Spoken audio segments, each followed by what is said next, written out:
Okay, well, it would seem I've been mistaken this whole time. And I actually, I can adjust the left-right audio on my streams. Look at that.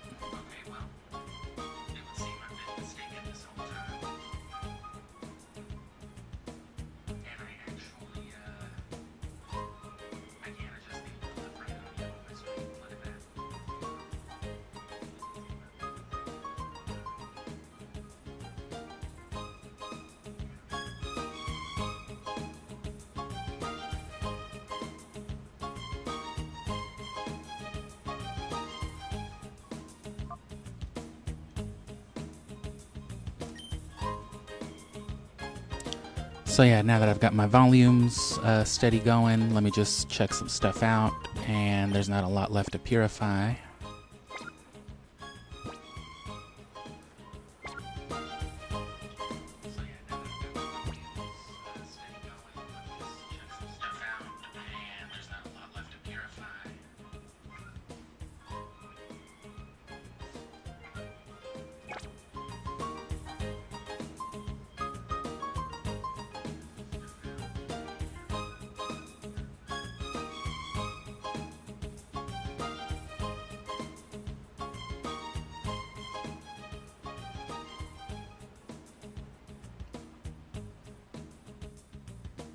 Okay.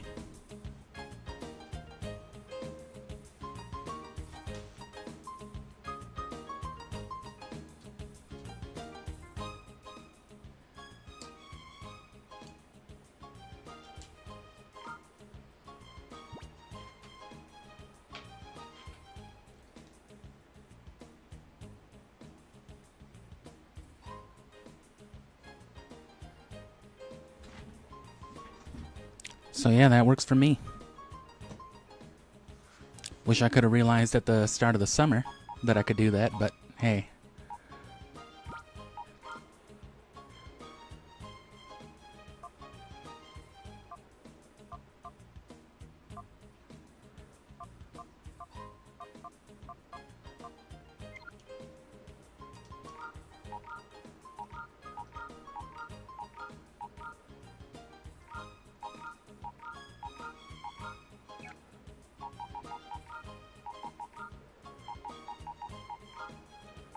Just the 7 left.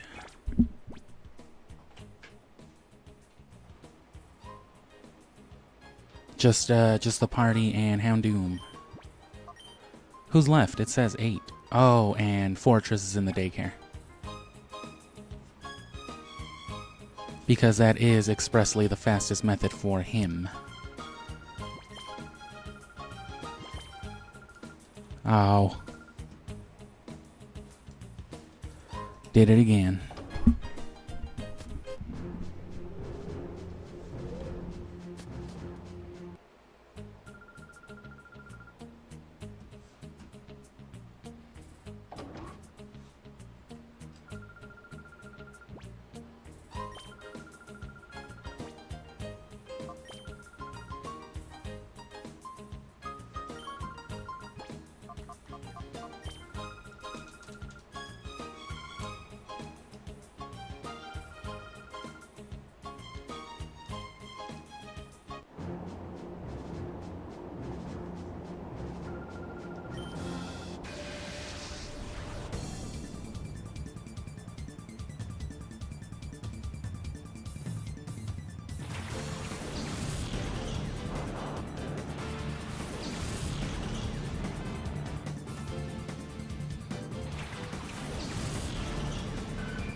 And yeah, once you get them past that second point,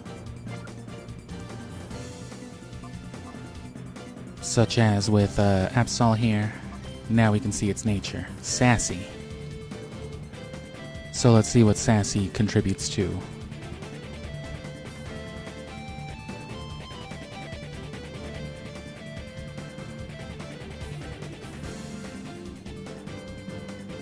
So for Sassy, the best is Battle. Walking is also good.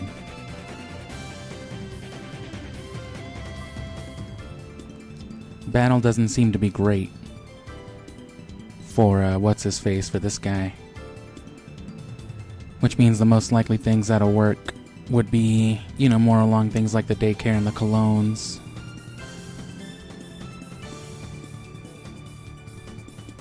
Maybe walking. Anyway. So keep Absol out here for sure.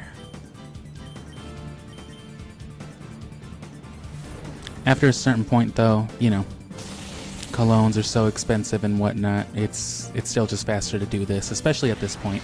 We've got a party of Pokemon left. Just about.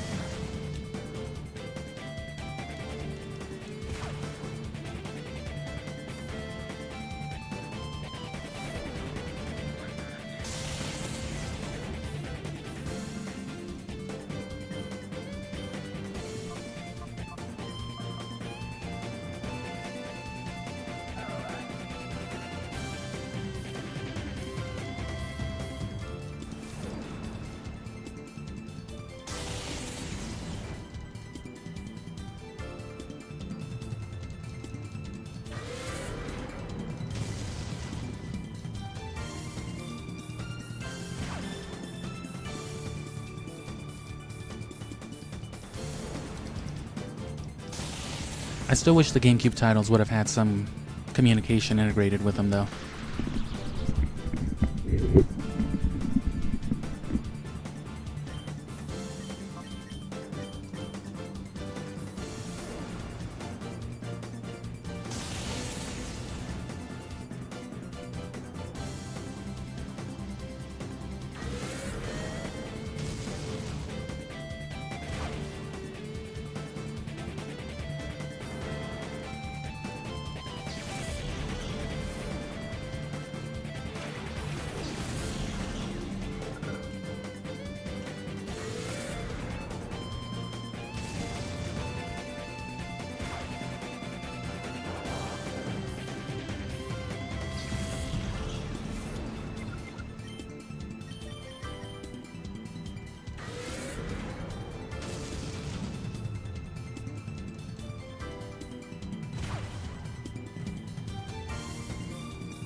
Oh.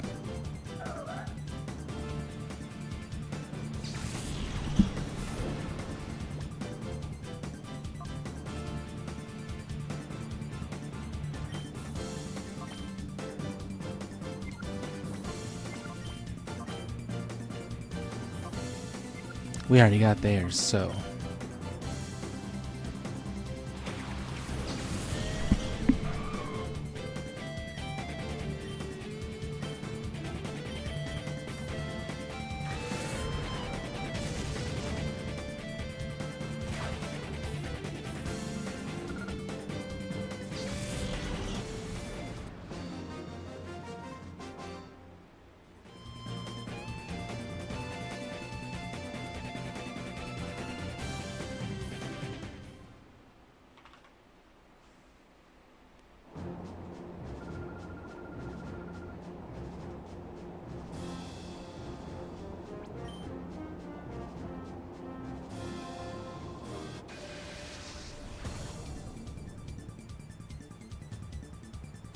Sorry, don't mind the audio management right there. They got just a little bit quieter. It's okay.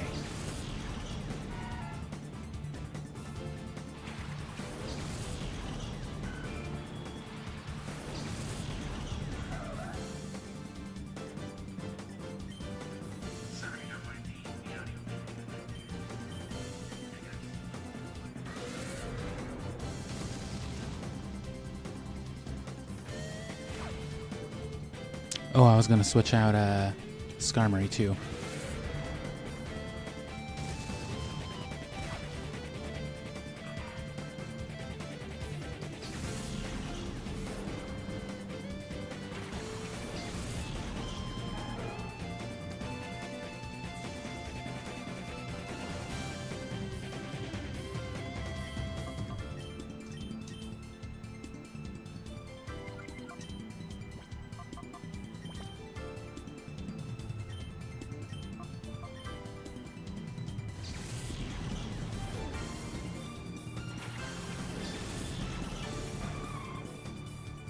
Ooh, that looked decent.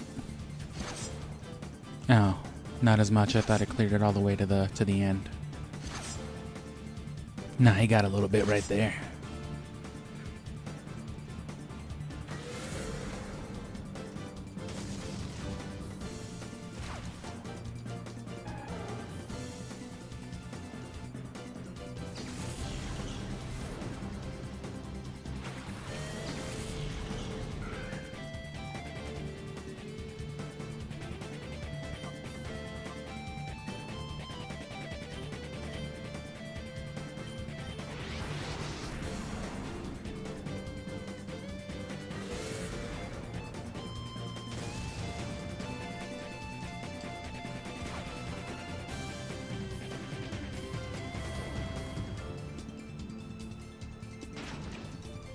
Oh.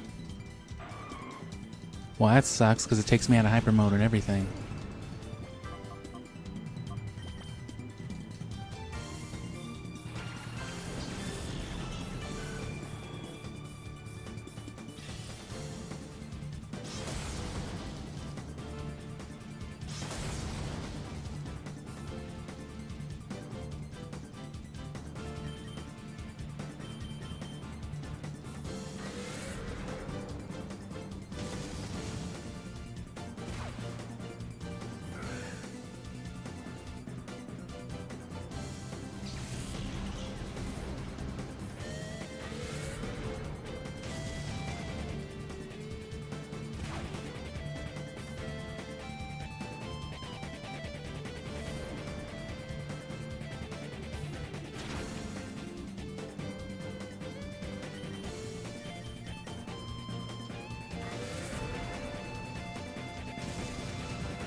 Okay, and I gotta remember to switch Skarmory for Delibird.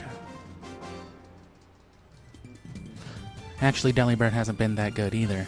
So, let me see what Tropius looks like. I've had Tropius just in the back seat chilling because he's the highest leveled, but might even come in handy now.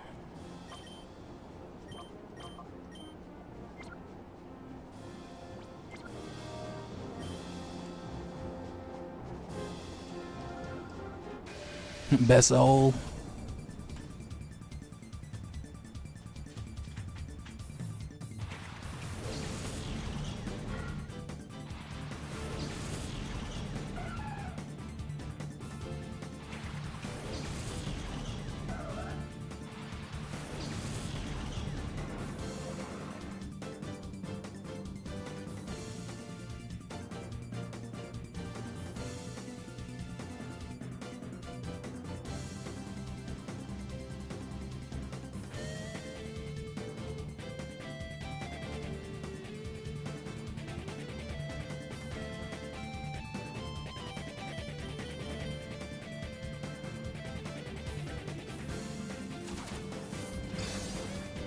Sorry, I was grabbing some drink.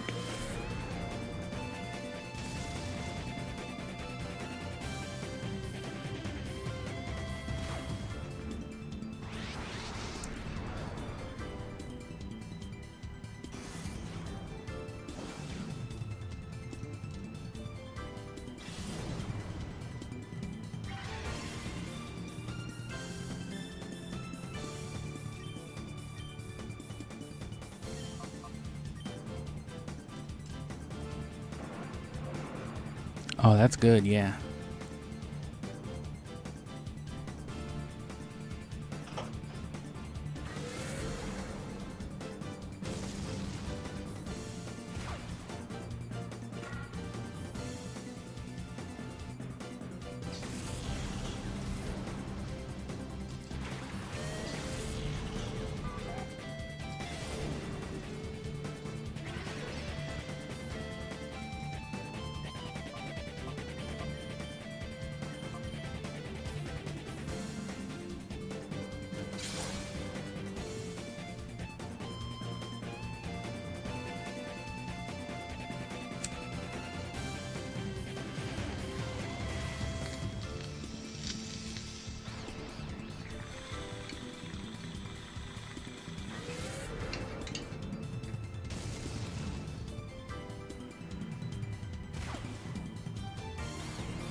It's exactly what you want.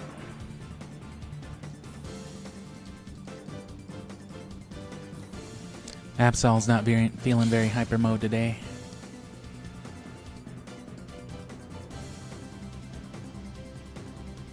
Oh.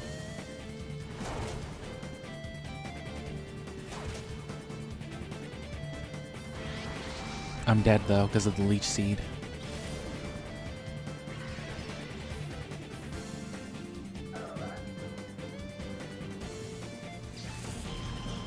No, we're not even done purifying shadow Pokemon yet. You gotta beat... Yeah, you gotta get all 48 shadow Pokemon purified. And then you gotta do the 100 trainer battle in the games mode, not in the story mode. So we got to battle 100 last night, but that wasn't for Ho-Oh, that was to get the final time flute so we could purify Suicune. And you can see it's easier to get the time flute than it is to purify all the Pokemon just by battles alone.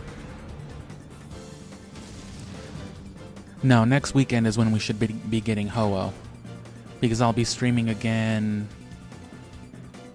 I'll be streaming again definitely on Tuesday. I may or may not stream tomorrow. And then on Wednesday, all of that streaming should be done for, you know, what training we need left, breeding and training other moves. And then on this following weekend, I'm going to double up, and on one, I'm going to split it between 2 streams, you know, 50-50.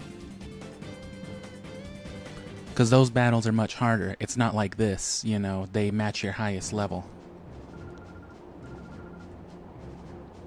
So if I were to go in there with like that level 90 Zapdos that I cleared out level 100 with, everything on the opposing team, every single team for all 100 battles will be level 90.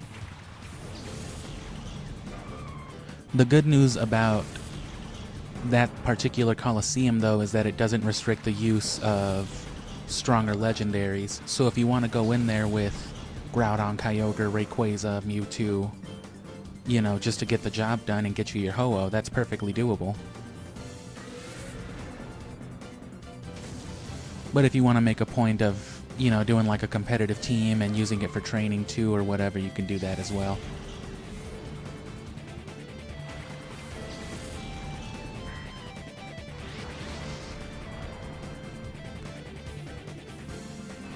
The side game mode also pays out a lot better.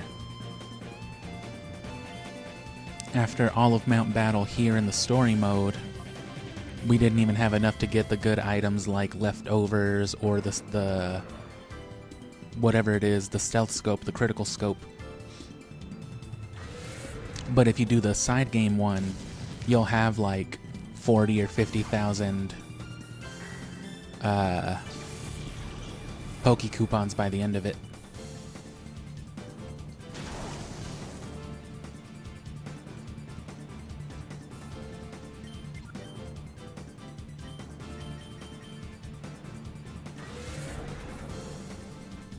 And no, there are 3 time flutes.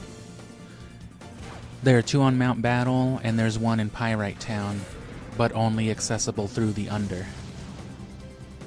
Whenever you first do the story mode and beat Dakeem, Vander gives you the time flute, which is why Dakeem was there to begin with. So they give you the first time flute, you know, with them expecting you to have caught Entei and using it immediately. Which probably would have been the smarter thing to do, but given that we were able to save it for Tyranitar, it was worth it. We purified Entei naturally through the story, so it worked out. And so yeah, there's the 3. There's that one.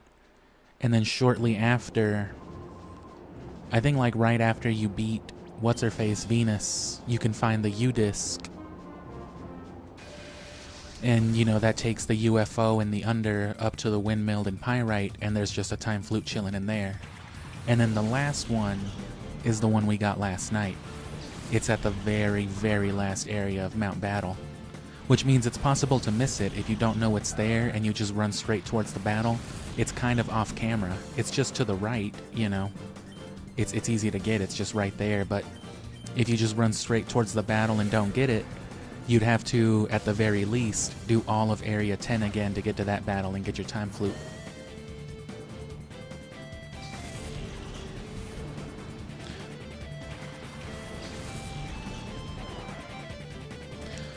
And yeah, Gale of Darkness makes it so easy.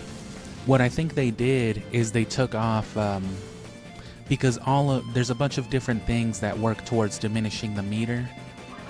Being in the daycare, walking, battling, being called out of hyper mode, being massaged with colognes, all of that lowers it. But the way Colosseum does it is depending on a Pokemon's nature. You know, some methods are really, really good, some are really, really bad. That's why some Pokemon lose a lot of their meter just by coming out into a battle, like Absol, and some barely lose any at all. And what I think they did in Gale of Darkness is they removed that and just made it to where all of those things purify a Pokemon as much as they could. So walking diminishes their meter a lot. So does doing anything. So in Gale of Darkness, if you just want to spam colognes, Vivid Sense, that's like the fastest way to get them all purified.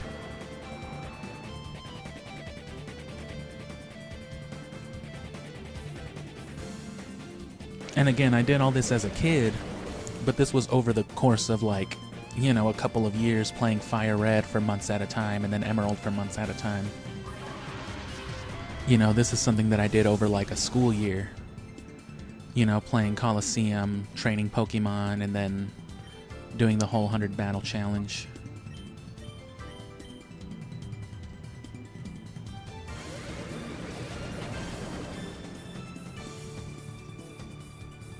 And yeah, thanks for asking. I always love a good talking point. Definitely something I'll highlight in the big video project.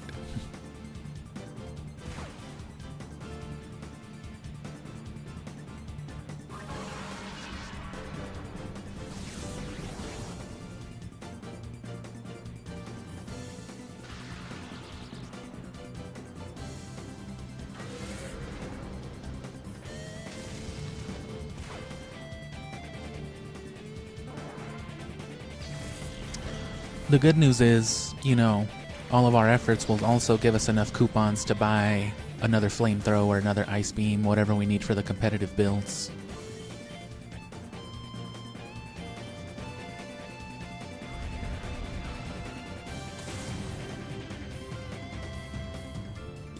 And then that should end the streams, but you know, that'll put us back to a normal streaming schedule, like I said, Scooby-Doo, and then the Super Nintendo stuff after that. But that's going to take time to edit and publish itself too, so like with any other series, the last thing that we streamed, what you're seeing now, you know, is what'll be published throughout all the next month. So you're still going to get Gale of Darkness and Emerald next month. But, you know, we won't be playing Pokemon anymore. We'll have moved on. I'll still be editing Pokemon, though. I'll still have to be looking at this every day.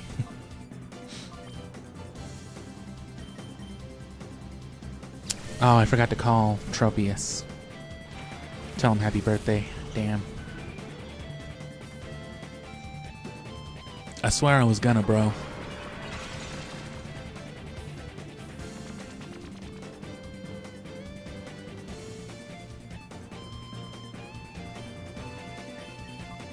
There we go.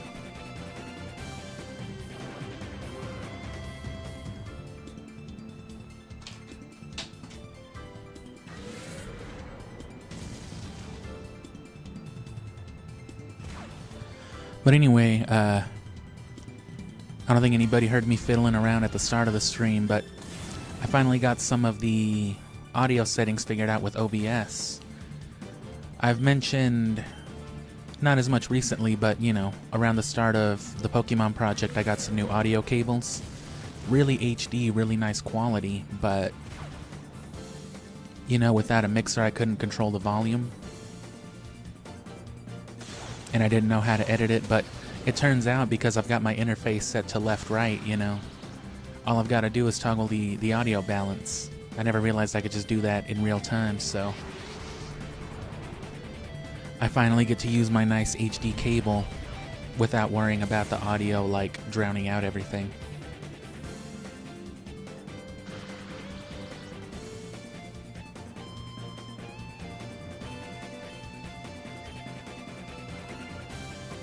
Which, speaking of, it gets a little loud for the battles, but I'm fine with it. Doesn't matter as much right now, because I'm just streaming this post-game.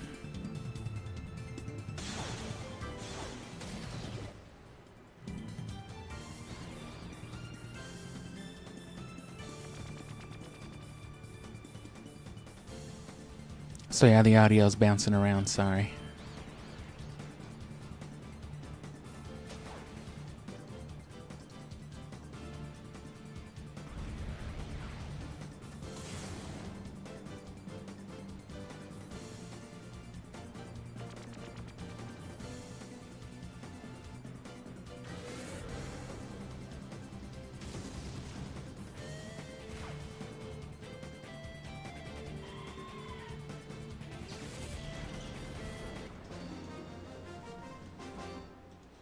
But yeah, I'd say totally go for Ho-Oh.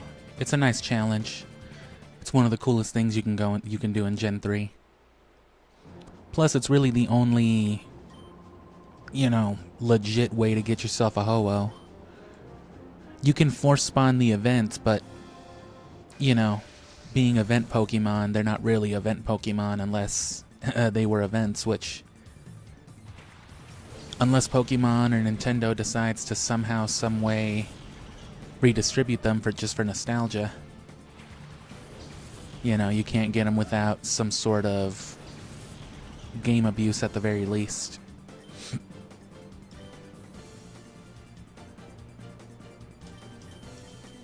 But, you know, Shadow Lugia and the Metal Ho-Oh are two different...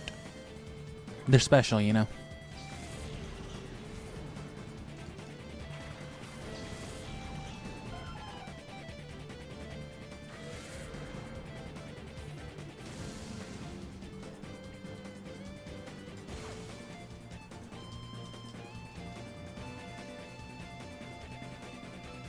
And now we can check Tropius's nature. And also get Absol out of here.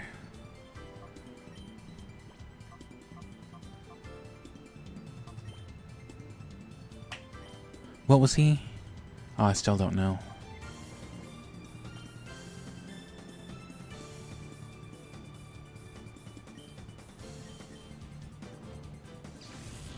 So yeah, let me check on that real quick.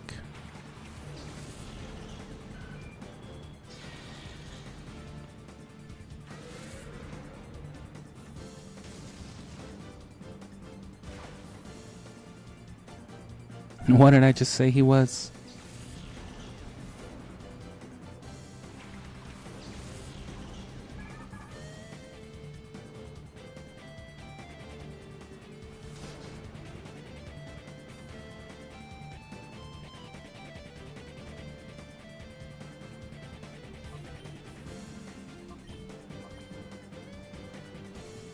Oh, you still can't see it, that's why.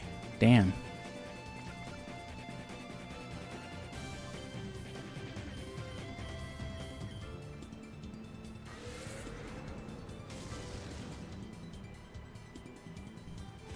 One more battle or Hyper Mode will do it, though.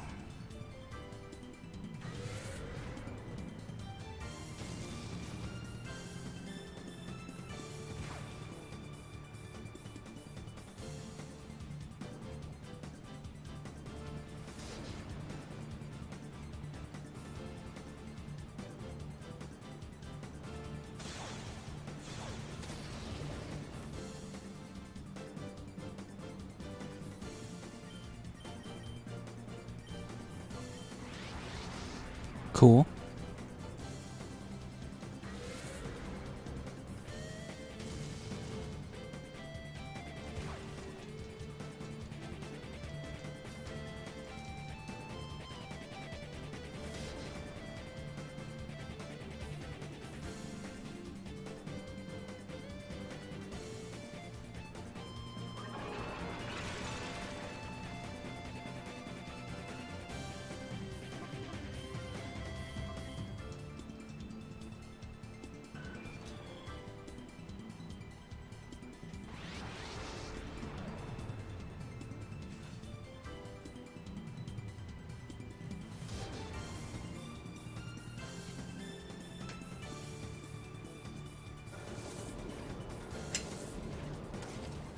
Oh.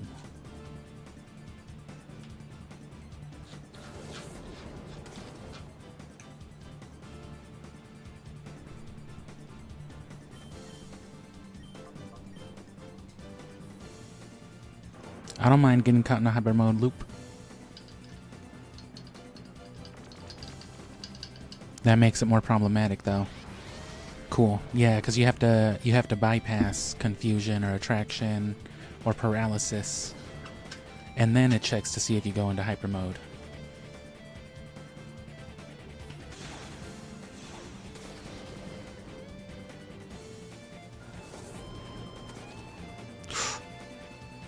All right, that's bad.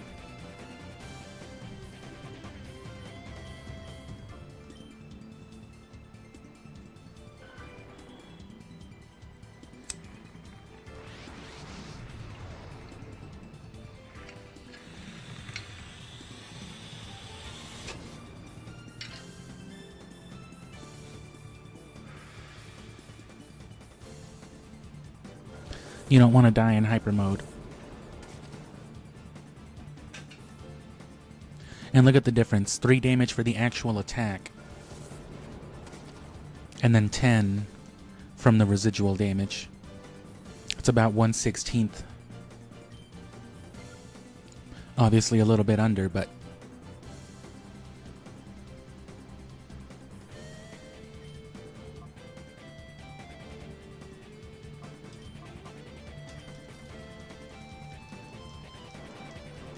So that's the beauty of like some residual damage. I believe that's the same rate that Sandstorm does. So say you suffer poison damage, whirlpool damage, leech seed damage, and sandstorm damage. That's like a third of your health just in residual.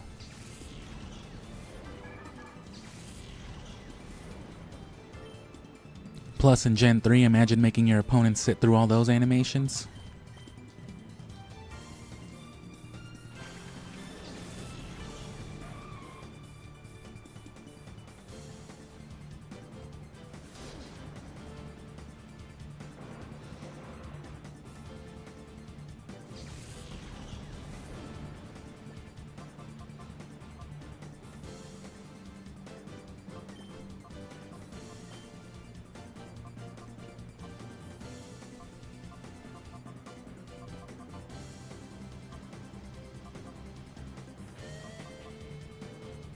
Well,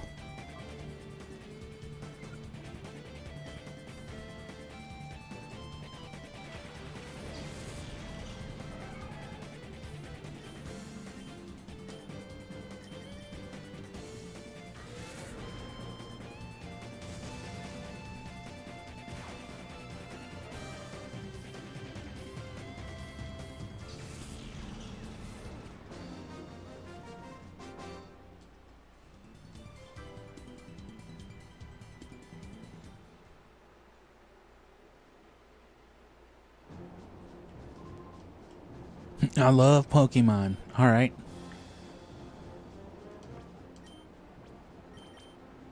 So what's he now? Naive. So sassy means... Yeah, battle is the best. Naive...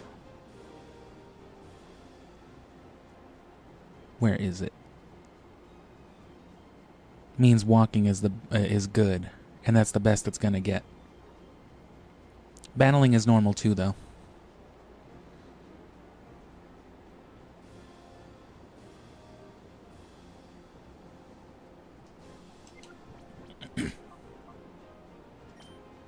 Okay,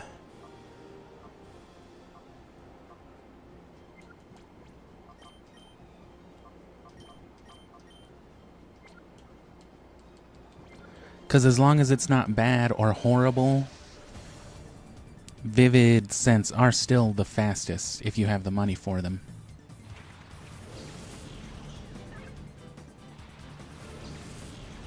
But not if it's a waste on a Pokemon that just, you know, hates it.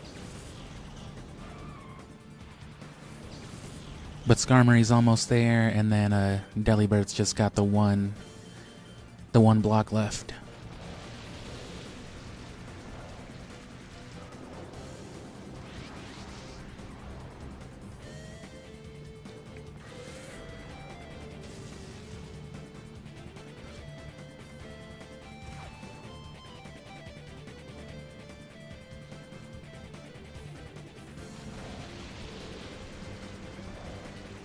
But yeah, Gale of Darkness is, you know, minus the story and the characters in every other aspect and all mechanical aspects, Gale of Darkness is way better.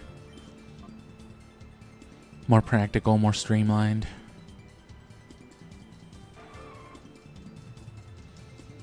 Plus, it's literally the last game in the generation, so everything that got worked out of the main series titles and this game, up to the remakes and up to Emerald, that's what they applied to Gale of Darkness, so that shit was a good, clean experience.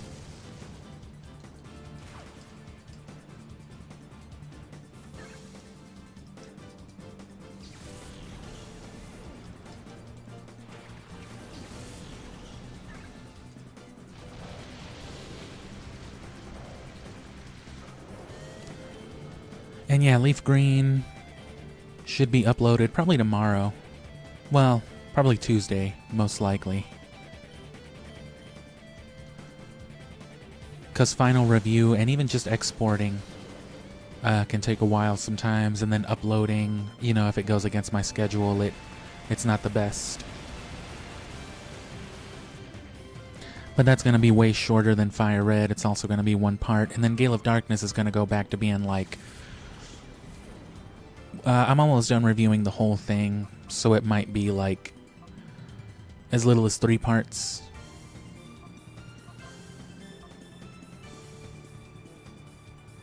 Well, we know Absol's good for it. And coming out into battle always drops it down once, but only once in a battle.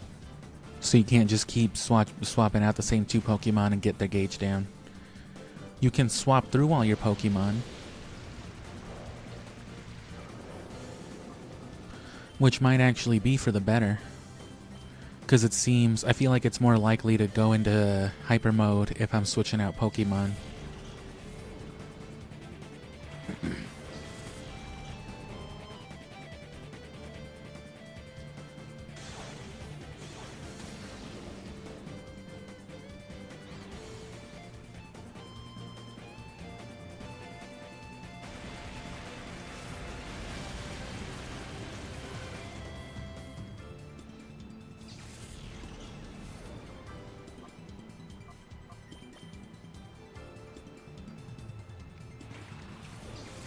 And yeah, that's why Fortress isn't in the party, because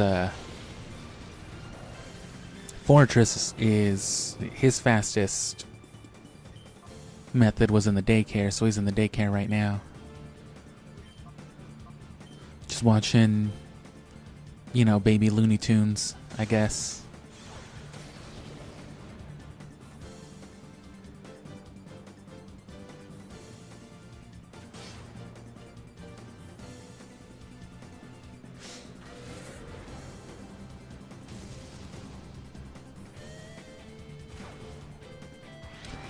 Nice.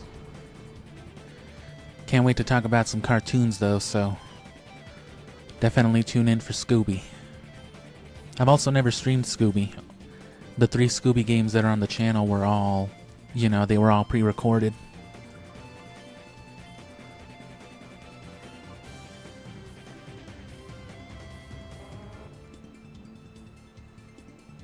I guess that's redundant, recorded.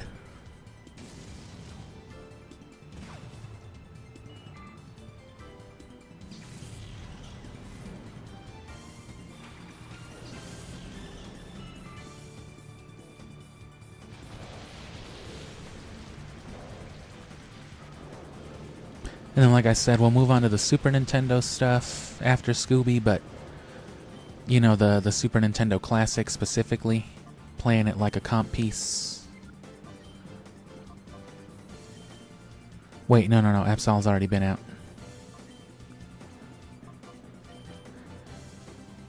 And, you know, I'll, of course, actually play a little of each game, but, you know, we're going to be milking that for the vibes. I'm going to be listening to some Final Fantasy and Earthbound soundtracks, you know.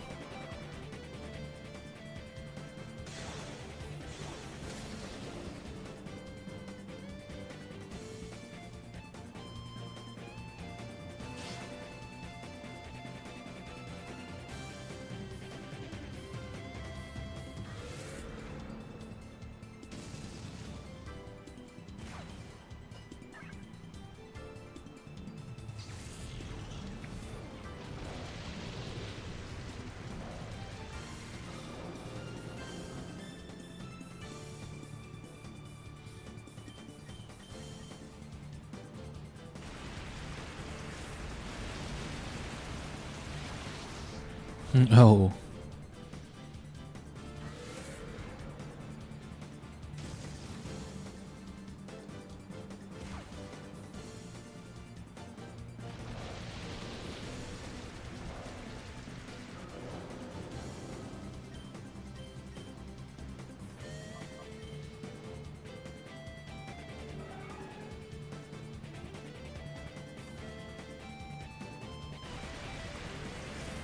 We're fucking doing it. We're almost there.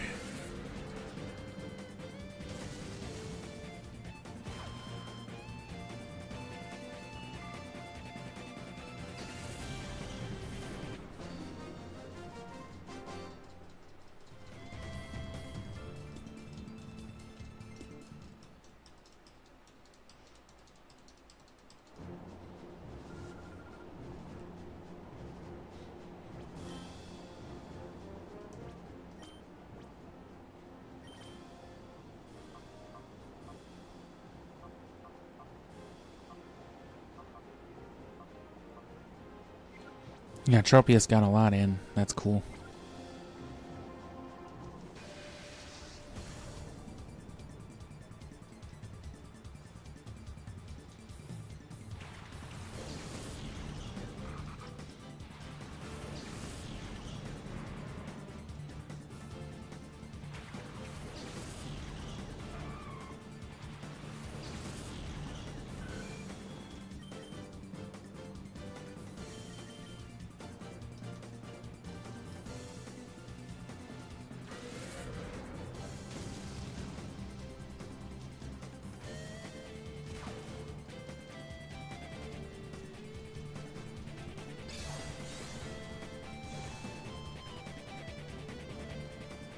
And see, if I weren't streaming this, or more accurately, if I had a way to stream both, I would be doing this in the background of, like, playing some Shin Megami Tensei 5, you know? Because I can basically just mash A through this.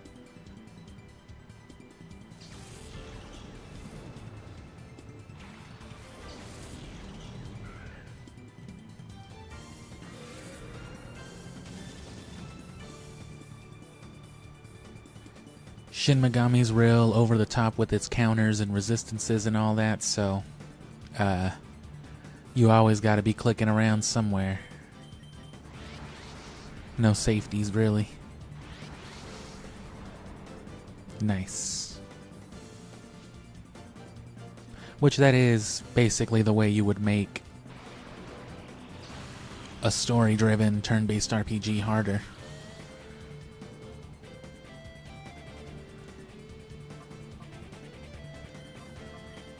Because I wouldn't say the fact that it's so much grindier makes it harder. There's nothing really hard about it, but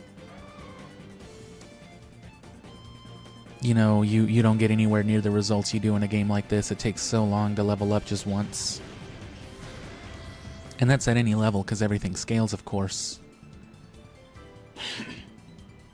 So the first 5 or 6 levels are real easy, and then past like level 8 or 9, it starts taking like an hour per single level.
Probably still Tropius.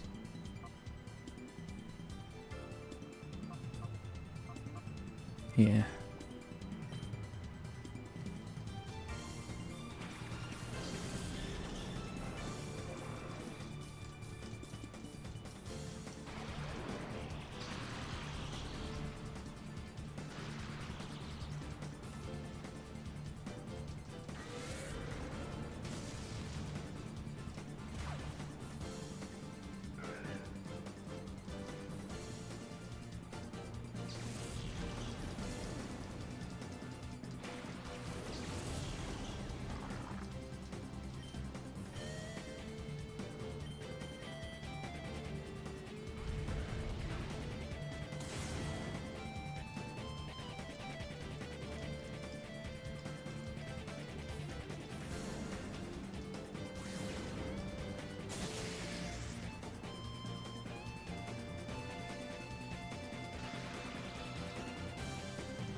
I'll take it.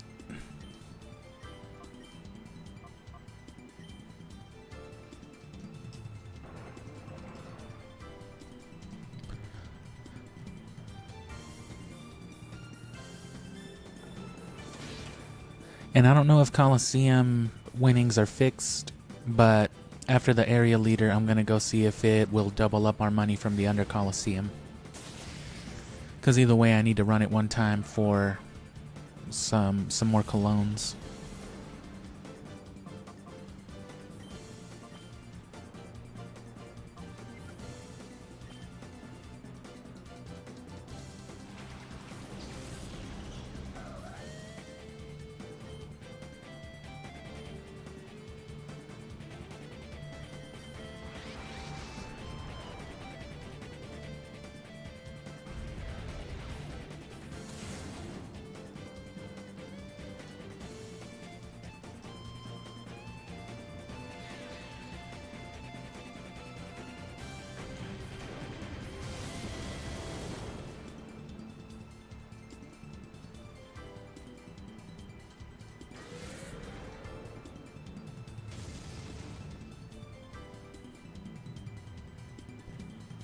There are still some Pokemon I need to breed to use for Mount Battle,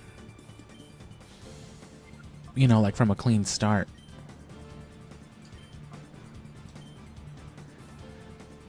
I want to do a Machamp with no guard, but instead of, because it's got a really high attack anyway, instead of even investing in its attack, I want to just max out like its special defense, or maybe split some special and physical defense and then max out its HP. And just have it run around, you know, hitting like dynamic punches and rock slides while holding a, what is it, a King's Rock?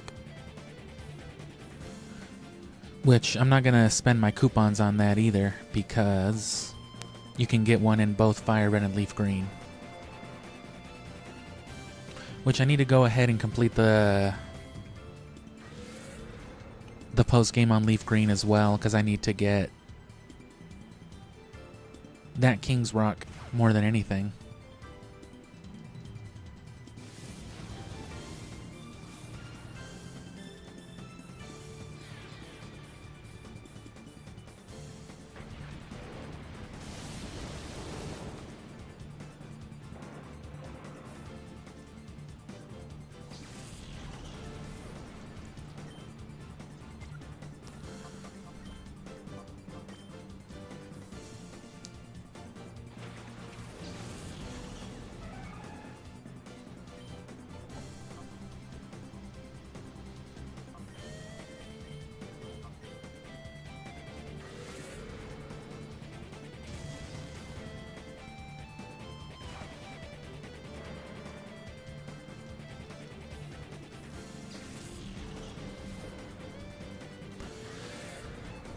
And October I hope will be pretty fun. That last week, those last 10 days or so, I'm going to try to make them all a little more Halloween-ish adjacent.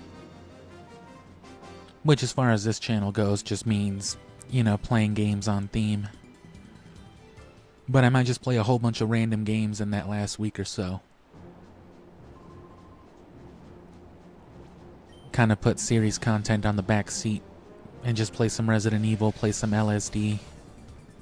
Because I want to play all the stuff that I streamed last year, but I want to stream it at a quality that isn't complete ass. Because it was last time.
Oh, that would have been 4 super.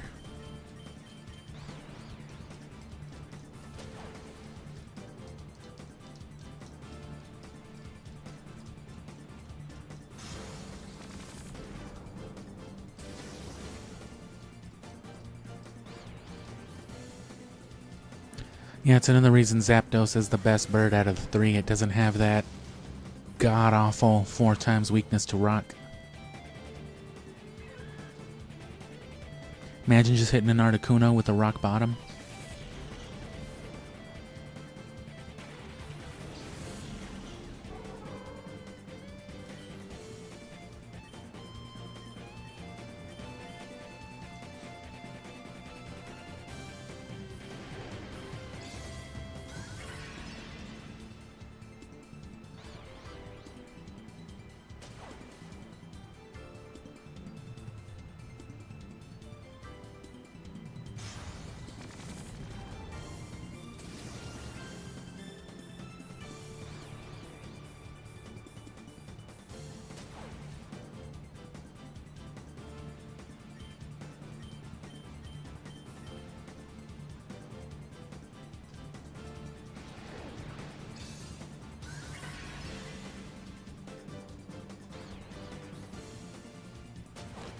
And yeah, everything past Super Nintendo, you know, towards the end of September most likely.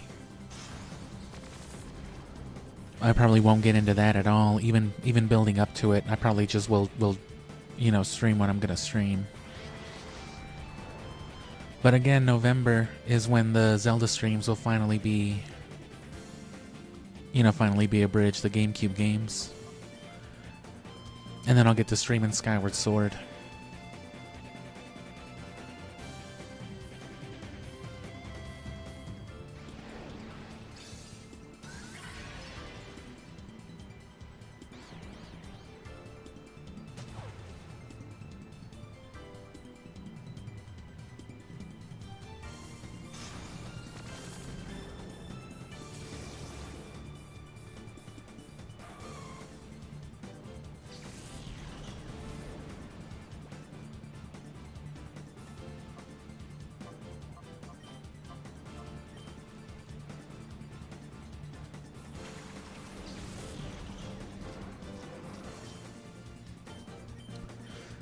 I'm also still sitting on like old Wind Waker footage from a playthrough I never finished.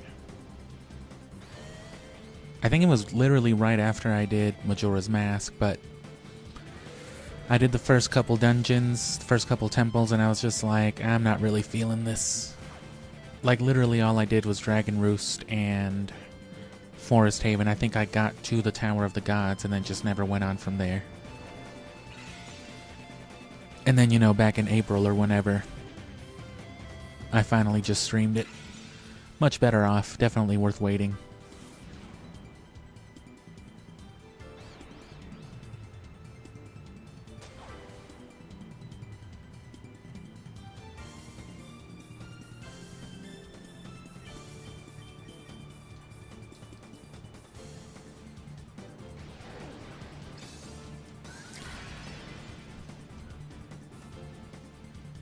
One thing they should have carried over from the 2D games, regardless of how it might have made, you know, the game look, was the ability to turn off animations.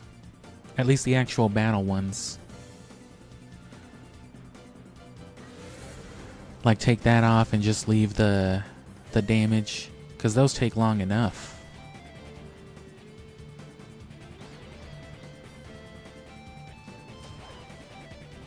Yet another thing Gale of Darkness does better.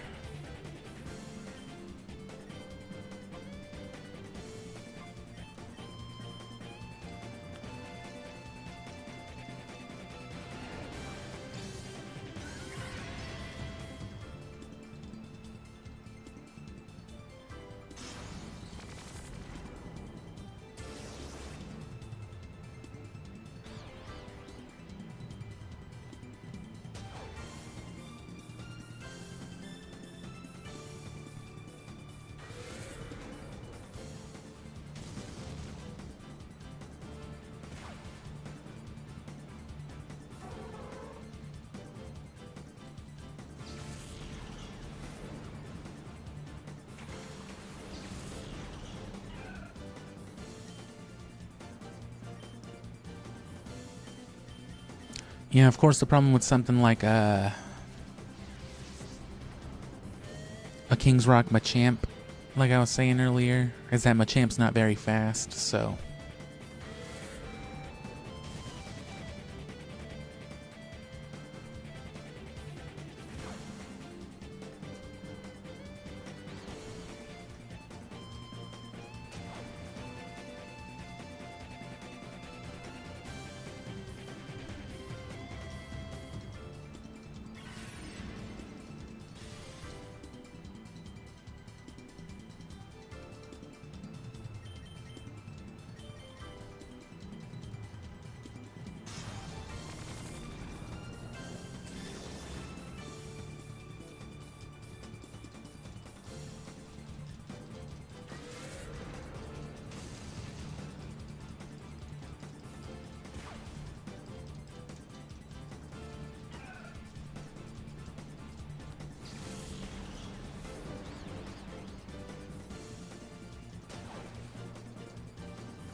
Man, if they were going to draw the battle out this long, I wish they would have at least given me some hyper modes.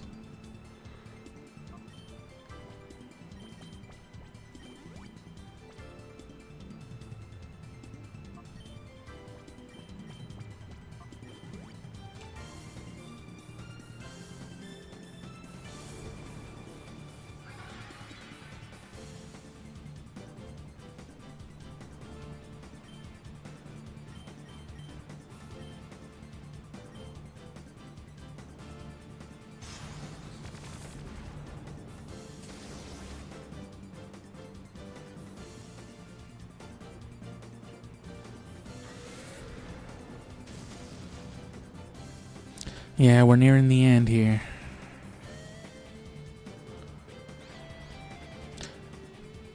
And I'm pretty sure it was a Colosseum, actually.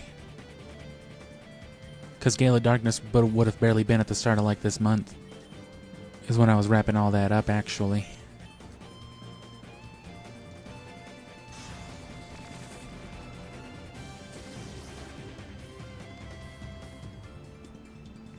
I remember specifically, actually, because I was just talking about the sound issues that I was having around that time as well.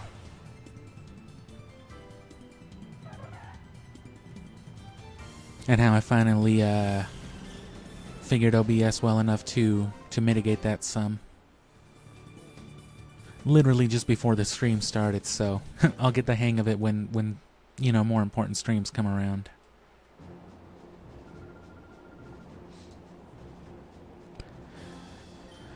And yeah, this is the game we've spent the most time on with this generation, so...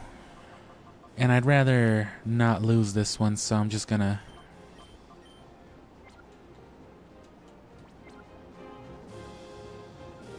prioritize winning. I'm loco. I'm fucking crazy, bro. Alright.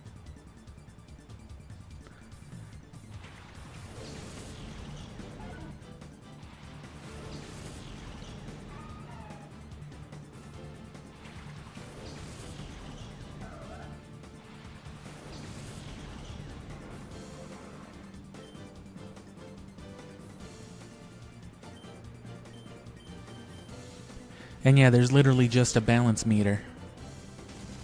So I've got it drug across almost all the way to the left.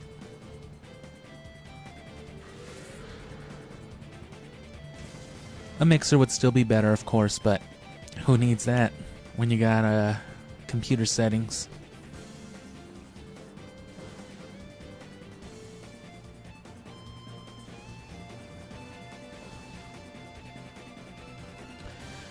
And yeah, as soon as we beat her, it's matter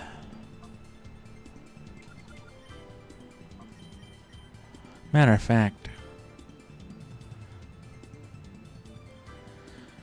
as soon as we're done here, like I said, it's back to the Under Colosseum, which should be way easier than this, because we're just going to whip out Zapdos and Flygon again. Actually, no, I'm not going to whip out Zapdos. Zapdos is too high leveled, and I do want to use it for the actual Mount Battle team. I'll probably retrain, breed some other stuff, but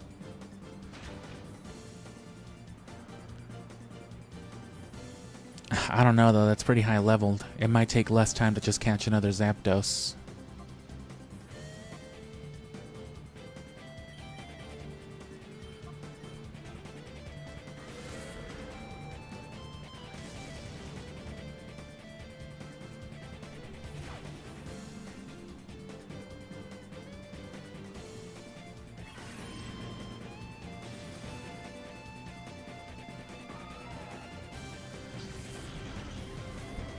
Well, if that's your concern for not wanting a mixer, the beauty of a mixer is that it's got about, 500,000 outports on it.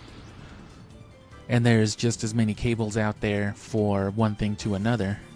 For example, the audio cable that I'm using is a left-right RCA, right? The kind you would find on a classic, old school analog TV. And on the other end, it's an XLR port. The kind that goes into a stage microphone. The same that my microphone right now is using, and that's what's running into my interface.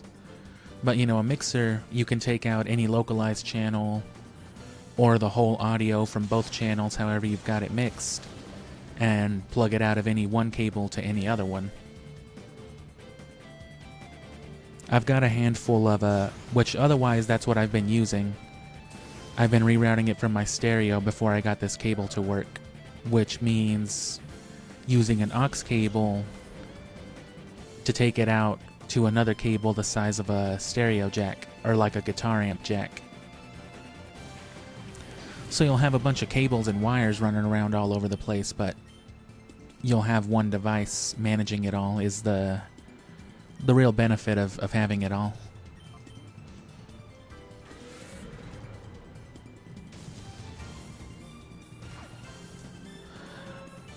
And I wouldn't go as far as to say that you need one. I mean, having a USB mic yourself, you should know that they do well enough, but, I'd be lying if I said that this microphone wasn't a massive upgrade. And again, it's utility. I can plug in all kinds of stuff into my interface. That's how I'm able to stream and control my audio the way I do now. Run it clean through whatever source I want,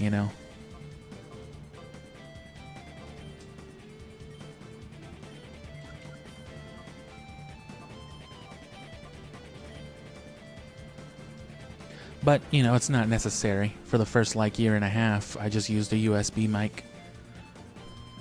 One of those, desktop ones.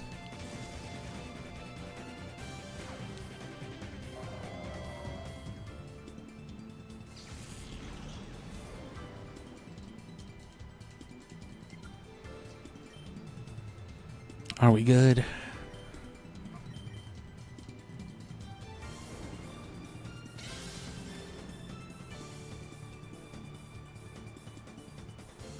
And what did Ariados use? I have, honest to God, no idea.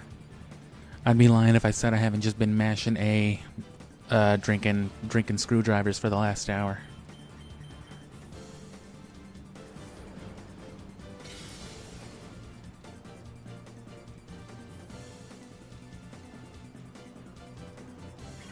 But yeah, probably signal beam. They've been using a lot of that, and water pulse. There's a lot of confusion on this area.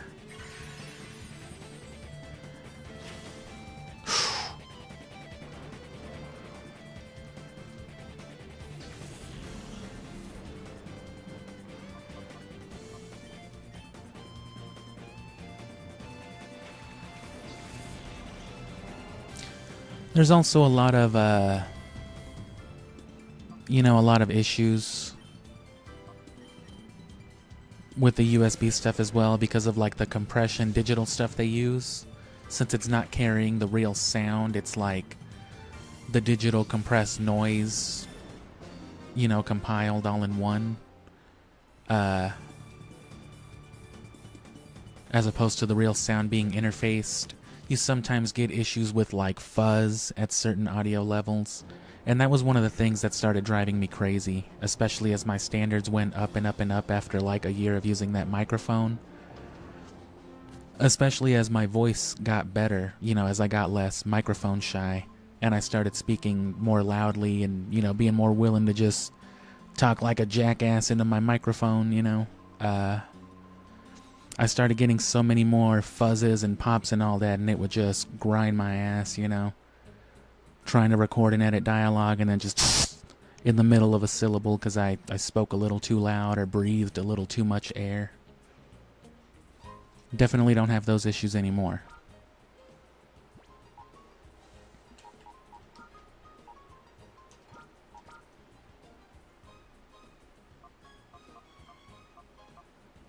So these guys still got some work.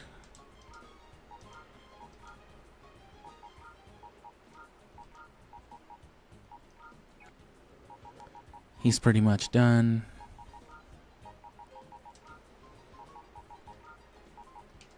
And then we're just going to keep Fortress and the daycare till everybody else is done, and that should be enough. And then Skarmory is serious. Let me look that up real quick before I go any farther.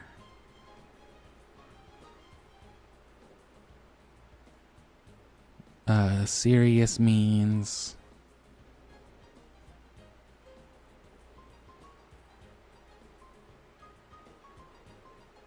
calling is good, and that's as best as it gets. Yeah, he does not like...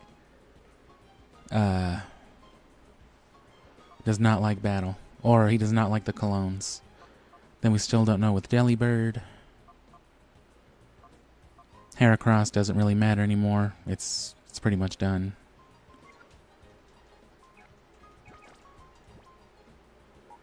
And yeah, it makes me sad there wasn't a Dexter game, you know, within like the context of the games I was looking for. I don't even know if there were Dexter games. There might have been on like the Game Boy. That's right. I'm actually gonna...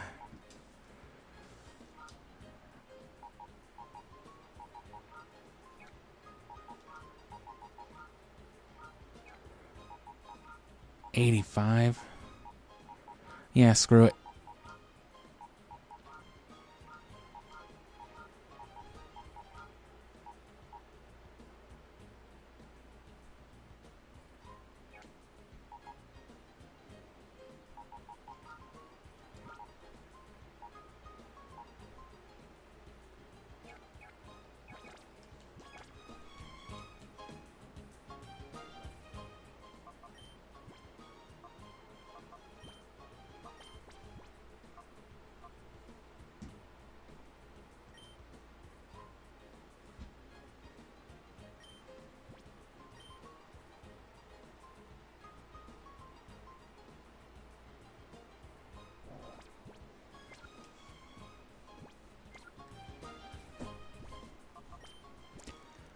And yeah, I'm hoping to see more growth, you know, as a result of the actual video once it comes out. You know, because funny enough, like over a quarter, or over a fifth, almost a quarter of my subscribership is subscribed from that Sonic video that I've been plugging this whole summer. And even more than that, in total, close to like a third of my subscribership, over 100 subscribers, are all, you know, Sonic related. That's right, the under. And I'm hoping to see more growth coming up to January, though. Because again, the big recurring thing for the channel, the guaranteed content, is Siphon Filter in January. And I'm hell-bent on that speed run. I won't get into the actual contents of the, you know, what the gameplay series will be for this year, but of course the speedrun's coming back. But that's not going to be part of the gameplay series itself, that's just the speedrun. So if you really want to support the channel, that would be the time to do it. Because those, you know, speedrunning especially gets stressful. That'll disillusion you. And it really, you know, ripens the anus to, oh, I used the wrong disc. This is where that other time flute is, though. Yeah, no, it really gets you whenever you're pulling, like, finally some kind of half-decent audience. You fuck up the run a little bit, it goes south, and then, like, everybody just leaves. Ah. Nobody wants to watch you fail a speed run. They want to be there for the number one. Which that's what I'm hoping for. I'd also like to break 500 subscribers before then, so I can get donations to get myself a PAL Region PS2, so I can play my PAL Region Siphon Filter on fast mode, because that is the most optimal way to play it. But, you know, import consoles.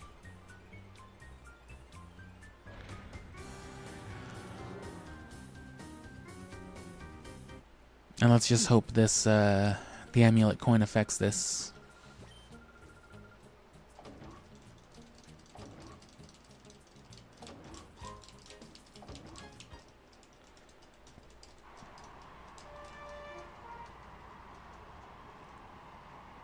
Ooh la la.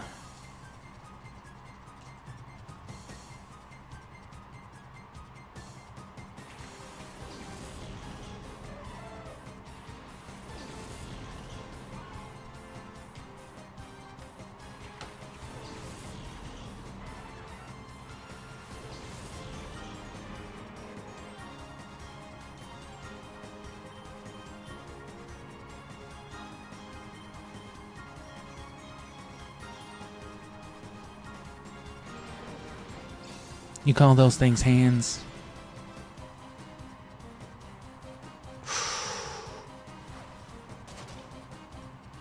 That's fine by me.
I would go anywhere for dirty underwear.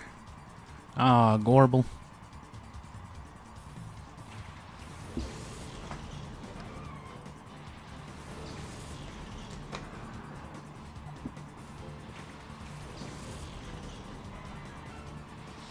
Here I go a-gorbling.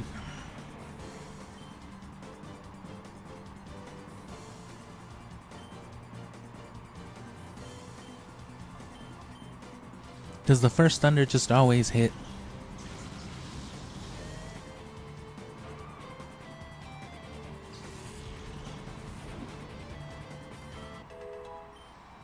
Oh, level 90. Oh, level 90.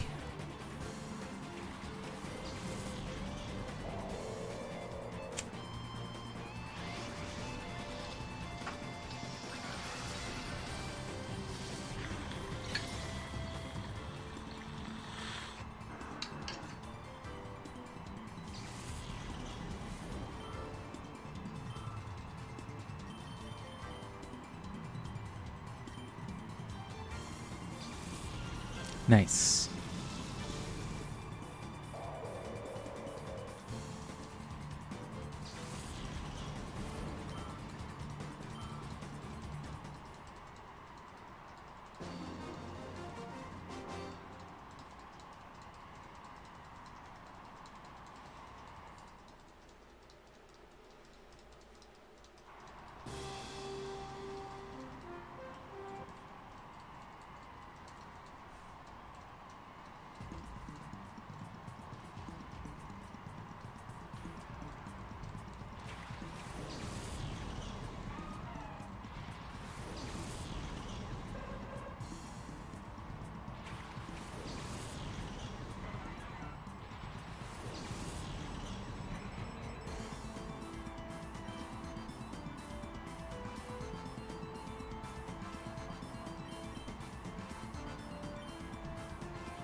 Kind of want a Xatu.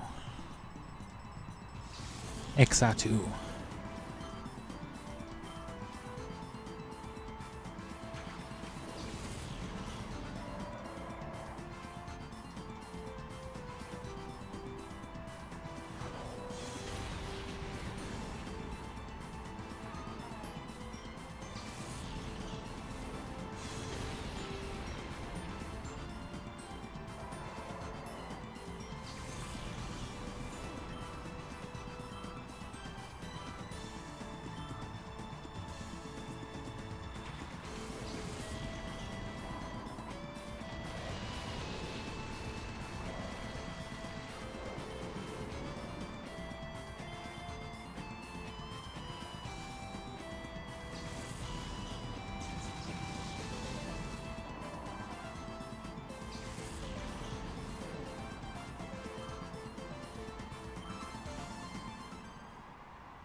Oh, that's fine.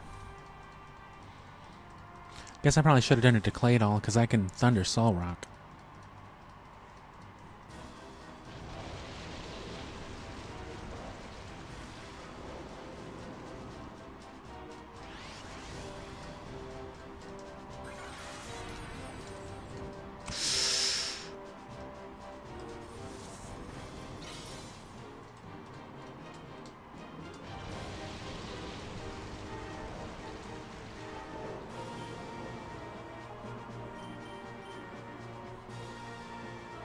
Fuck it. Turn them into some diamonds.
That Houndoom's just been hiding this whole time, dear God.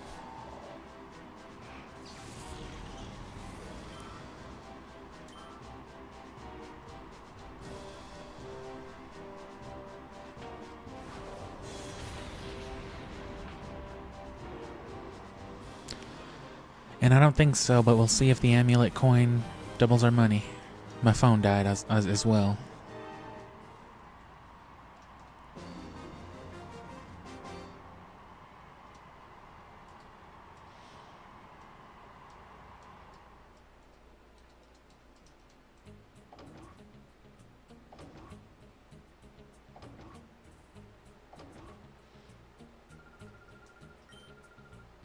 Oh no, it does. Oh, damn. I wish I could have been having that the whole time. Cause we've run the under Colosseum like 2 times. Which is like 90 to 100,000 a run, actually. So we could have had we could be having somewhere in like the vicinity of 500,000, 600,000. But we just didn't have the amulet coin earlier. And in Colosseum, it's post-game completely. Because you either have to get the L disc, that's what's over there. Which involves having to go to the Deep Colosseum, getting the deep teeth, and giving them to this dude. He's got the L key the whole time. Or the L disc, I mean. Or you have to at least beat the game and trade it over. Which it's not an easy item to get. I fucked up getting it in Gale of Darkness, and harsh as it might seem for a Pokemon game, if you fuck around and get all those questions wrong on purpose, they don't let you get the amulet coin anymore. So let's buy some colognes now. We can buy like 30 of them.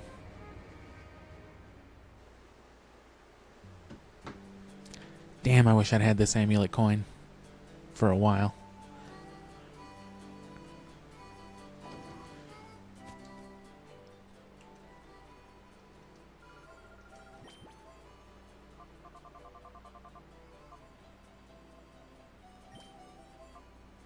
Ooh, 35.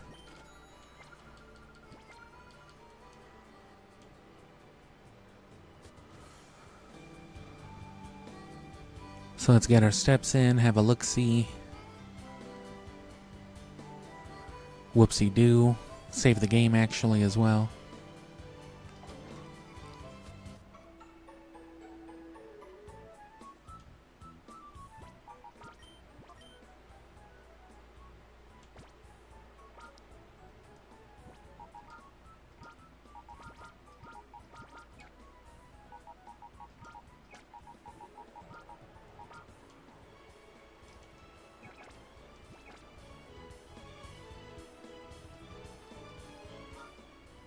Well, one of these guys can still use some steps, I think.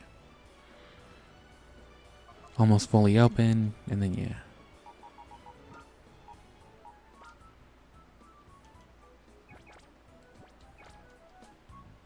It at least does tell you when it's completely done. It says undo the final lock, so. Who still needs their nature revealed? Oh, Houndoom, I didn't realize was done. Oh, so, psh.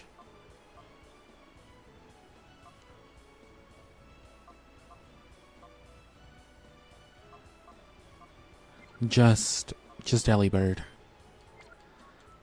Let me hit him with like 2 of these.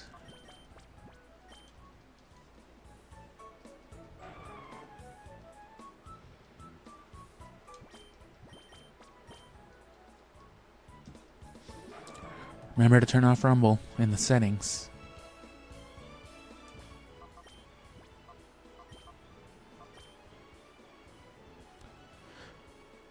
Oh, I feel like he really liked that. Modest. Let me check real quick.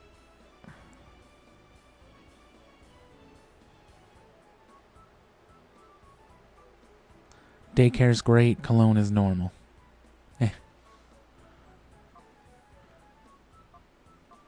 And then Sirius. Yeah, he didn't like the colognes. And then what about Naive and Quirky? Those should be good, right? For quirky, daycare, and battle is great. And then for naive, it was... colognes are normal.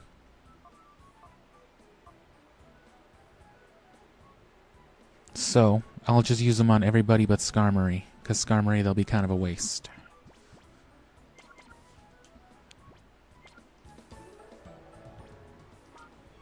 And then Smeargle is also done.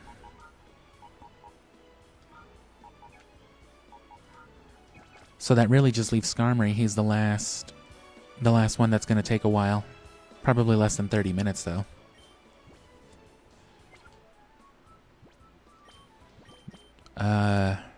Let's see what 10 looks like.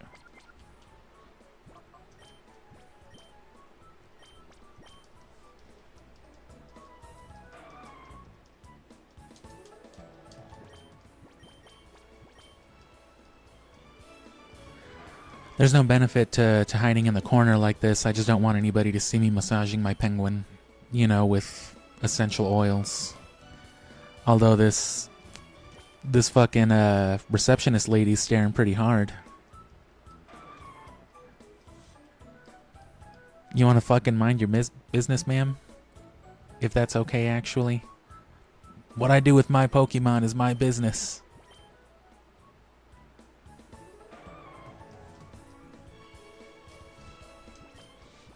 Why does your Delibird have lash marks on its back?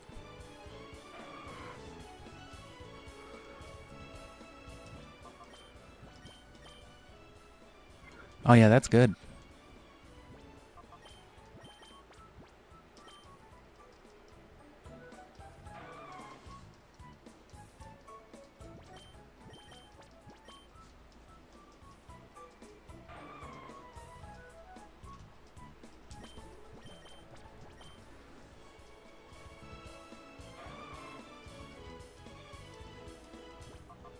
Delibird smells good as fuck.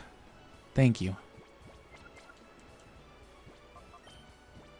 So that's already... well, this is the 10.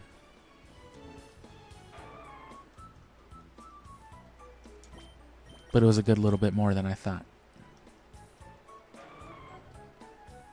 And that's fine. Some steps should take care of that. You could do with about 5.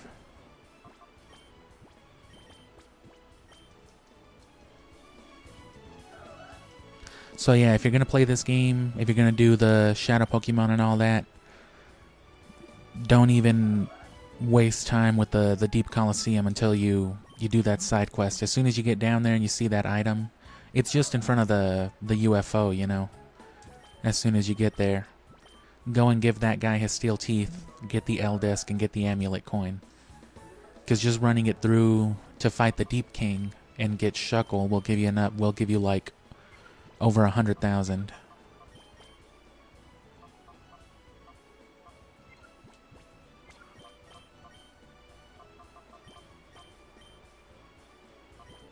So I'll give Tropius about 6. Heracross just like 1.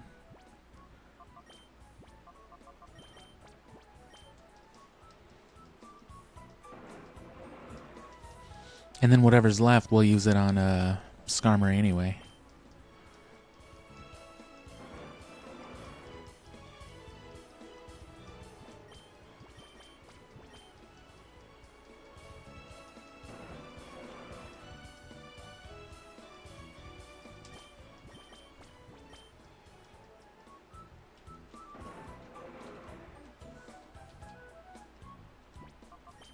Does it need the last couple? Yeah.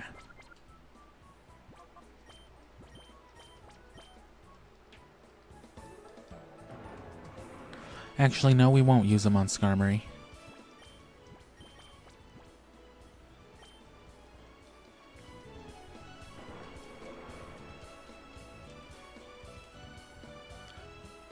Because we got Fortress in the daycare. Shouldn't have healed too much. It's been in here for a while, but we didn't do a whole lot of walking because we just did Mount Battle. But Yo, bro, I'm clearly not talking to you.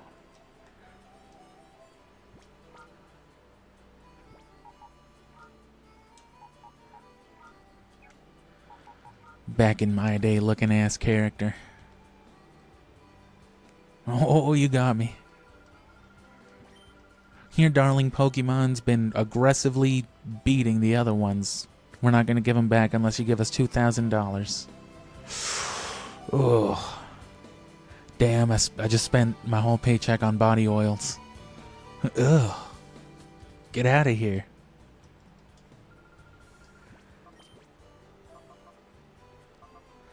I gotta do it.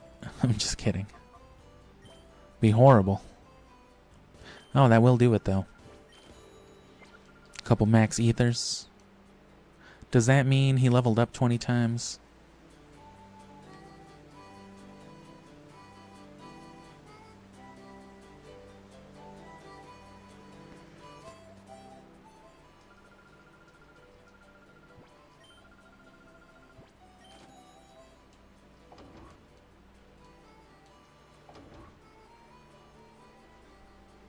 Don't you lie to me, there's nothing in that room. I know how video games work. You went in there and T-posed for a second. Don't lie to me. Did she just T-pose right there? Was I tweaking or is she? Oh, damn, that is effective. My God. So yeah, their methods are effective. So Skarmory will get it. Damn, that's it. Kind of. It'll still take whatever time it takes to actually purify Skarmory, but... And then all we have to do is 100 equal level battles without losing, and no party changes in between. We're practically there already.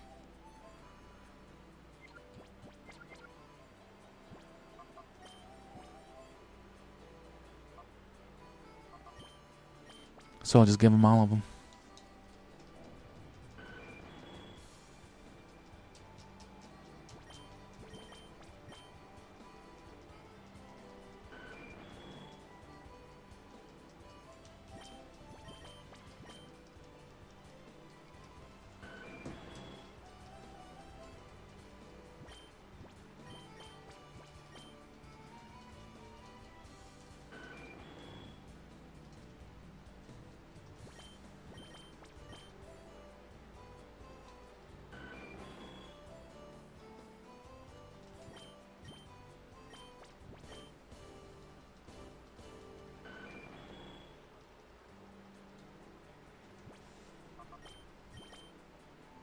Yeah, by comparison, it's barely making a dent, but still a couple, battles worth by comparison, saving us hours with how long these battle animations take.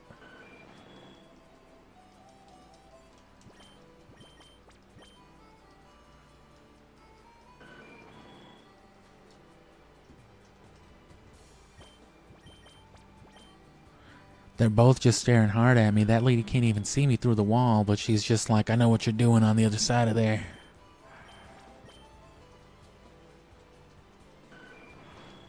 I'm fucking waxing my Skarmory, bro. What's the big deal?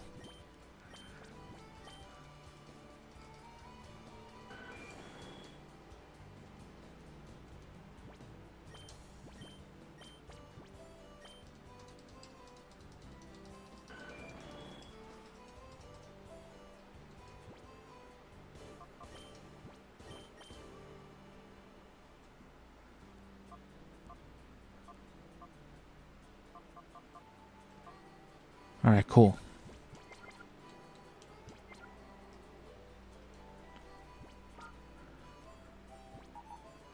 So we'll leave behind Houndoom because he's already, he's already healed.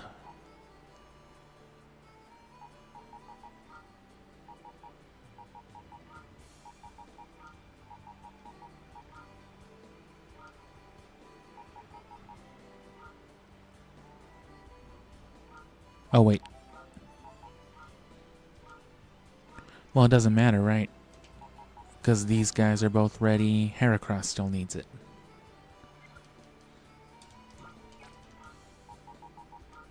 One more battle will be enough for all these guys. They're literally already done. They just need to actually be purified. So that's 1, 2, 3. That's 9. Which is that it? Or 8. I don't know how to count.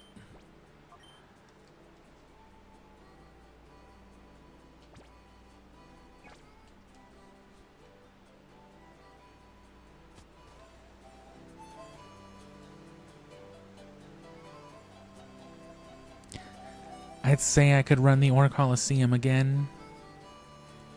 Or the Deep Colosseum, but it's not really a good place to try to brute force hyper mode.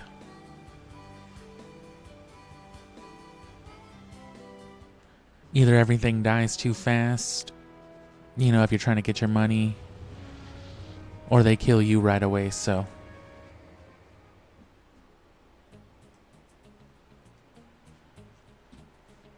Area like 4, well, 4 was a little easy, 6 was a little harder than I needed it to be, so. That being said, I've got Zapdos. So Area 6 was fine, actually.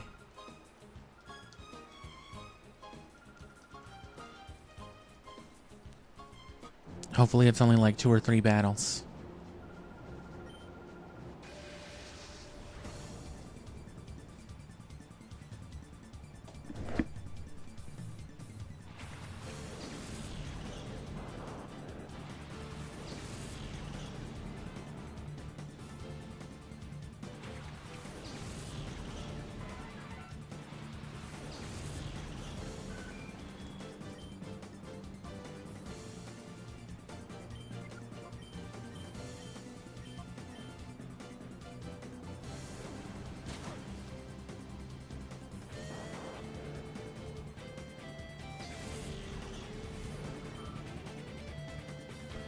And then now I'm just going to spam the Shadow Rush while swapping out for everybody else so they can get their last little bit of shadow meter down.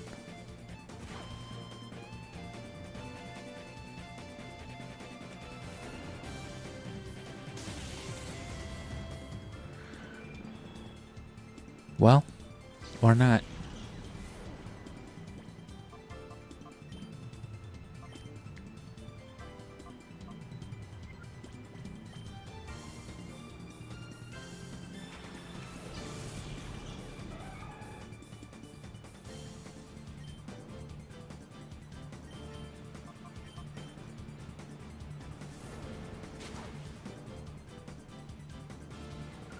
Since when is a bird stabbing a fish with its beak not effective?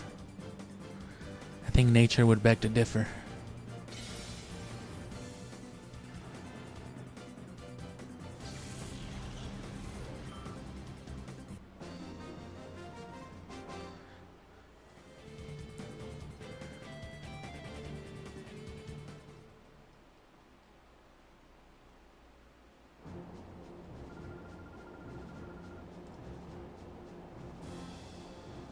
You're the type of student whose ass beating gets better with the more ass he beats, isn't it? Aren't you? Yeah. Latin. Layton?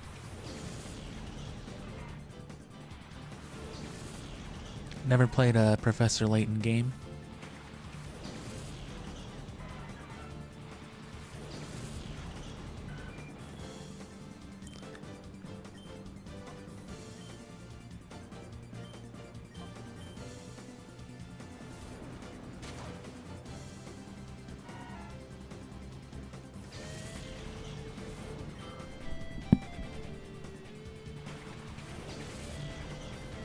Let's see if we can not die in one hit somehow.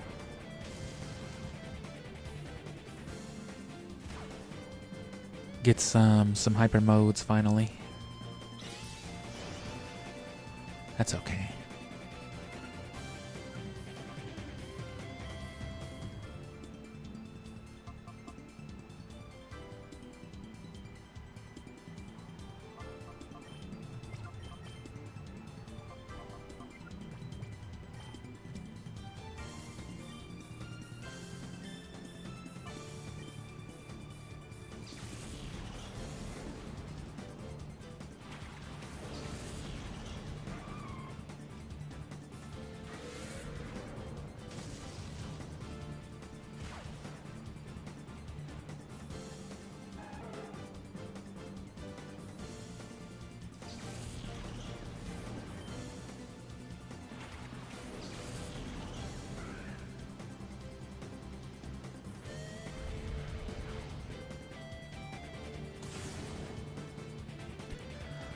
cycle back to Zapdos.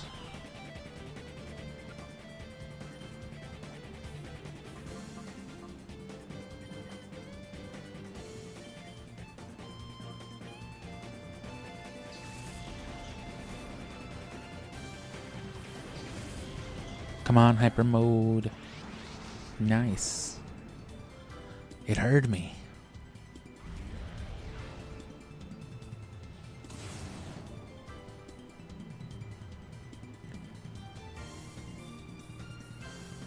I'm also wondering if there's any way you could adapt one of the GameCube microphones. I think it plugged into the memory card port, so it has a very specific way of reading data. I'm wondering if there's any way that someone can convert, like,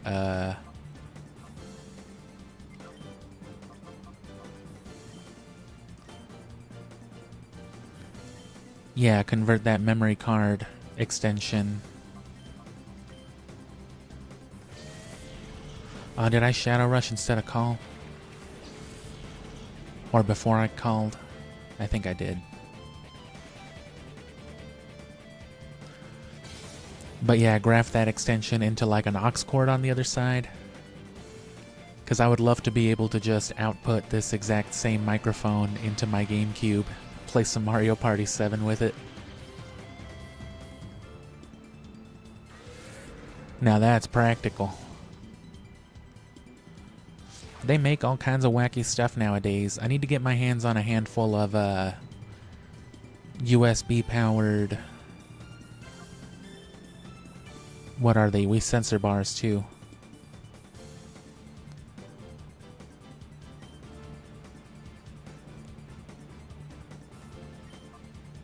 Almost did it again. Yeah, because if you don't know, even though they plug into the Wii and the Wii U, the sensor bars don't actually communicate any kind of data. They're just they're just bar with little IR lights in them, which your Wii Remote can detect, and then the Wii Remote, you know, translates all that data.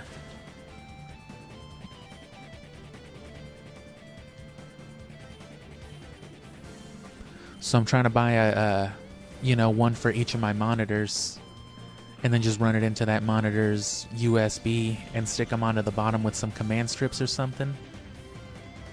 And then I never have to worry about a Wii sensor bar ever again. Which is good stuff if you've ever wanted to do like a big, say like Wii bowling night or something like that. You could literally stack a couple TVs next to each other, split the display, and you know, just have a sensor bar on each one, have it work exactly the same.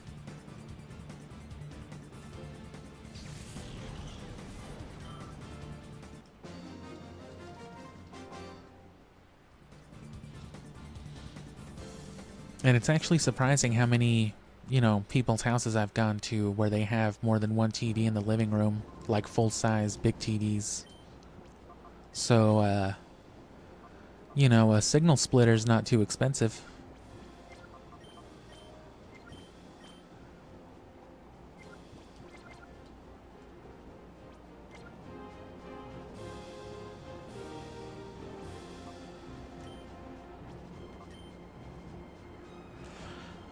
Skarmory is not wanting to go into hyper mode.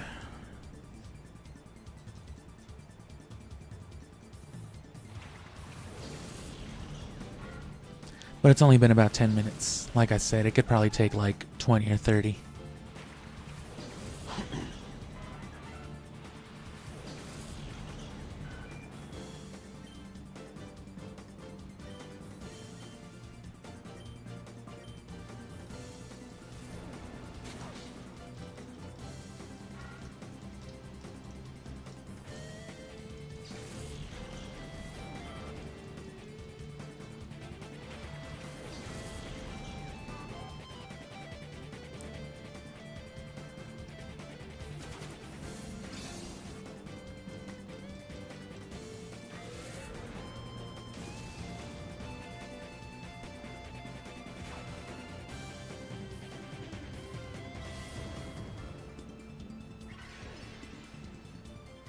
Oh, Gained a lot of HP from that, but it's a big difference in HP though.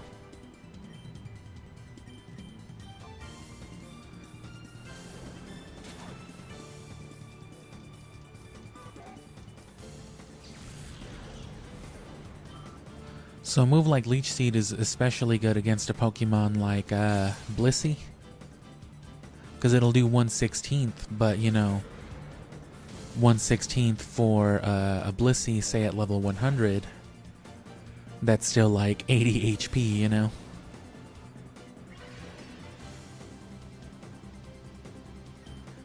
Which for most Pokemon at level 100, that's gonna be well over a quarter.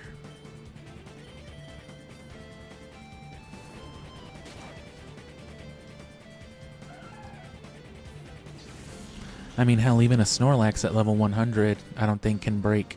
No, yeah, it can break 400 HP. Pretty high up there. I don't think it breaks 500.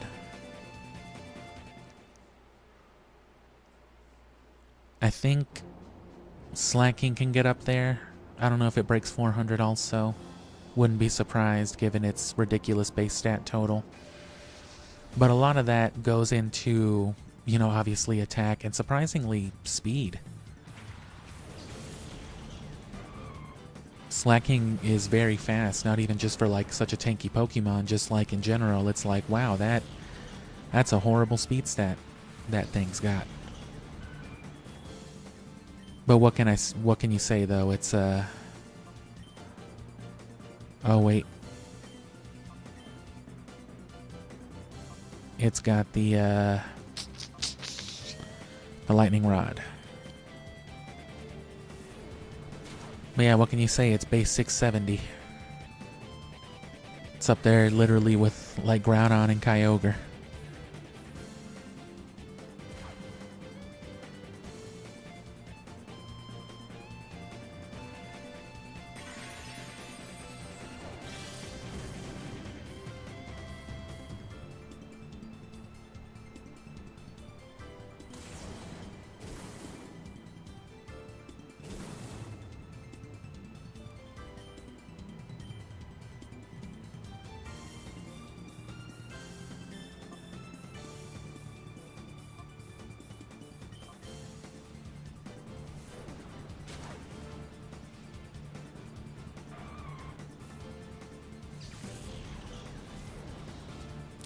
Dude's not giving me these hyper modes, man. I stand corrected.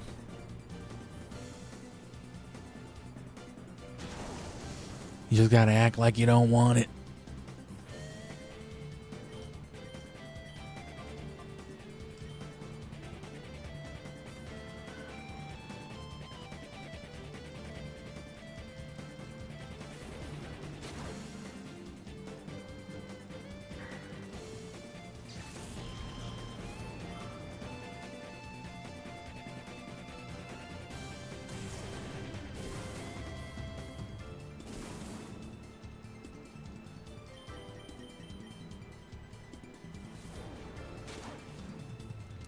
And I think I've got it now.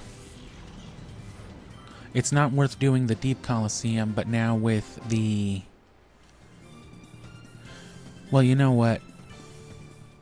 I don't think 10 would really cut it anyway, but with the amulet coin, I think that'll do it now, because what are we at? Yeah, less than a bar and a half. We're good.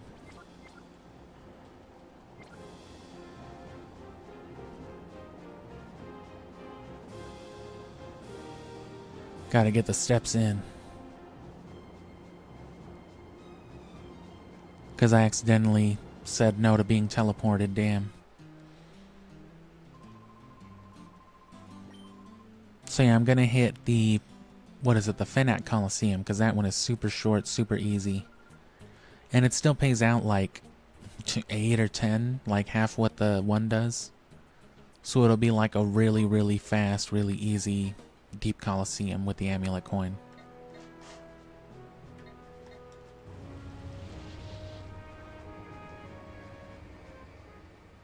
And the Railgam Tower in Colosseum, of course, isn't a functional Colosseum. It's, you know, because that's where the end of the game takes place, so.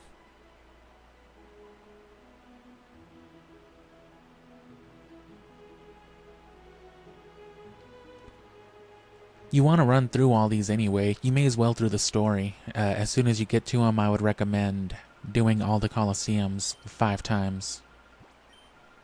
Oh, that's right. You can't even use the shadow Pokemon here. But that's okay. We're doing this for Colognes.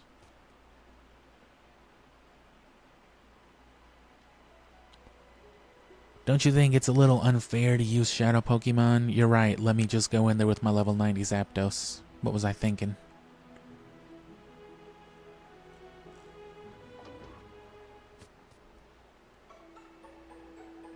It's okay. This Zapdos wants to murder. It wasn't beaten into it like this Shadow Houndoom.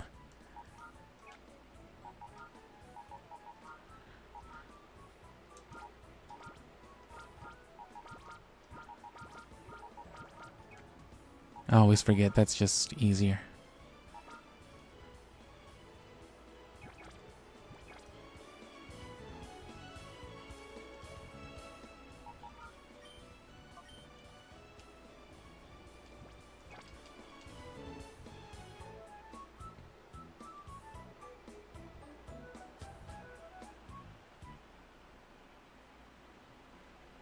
Yeah, because at this rate, we'll probably end up having to finish that area before... And I'd be willing to bet Skarmory wouldn't even be actually ready to be purified after that.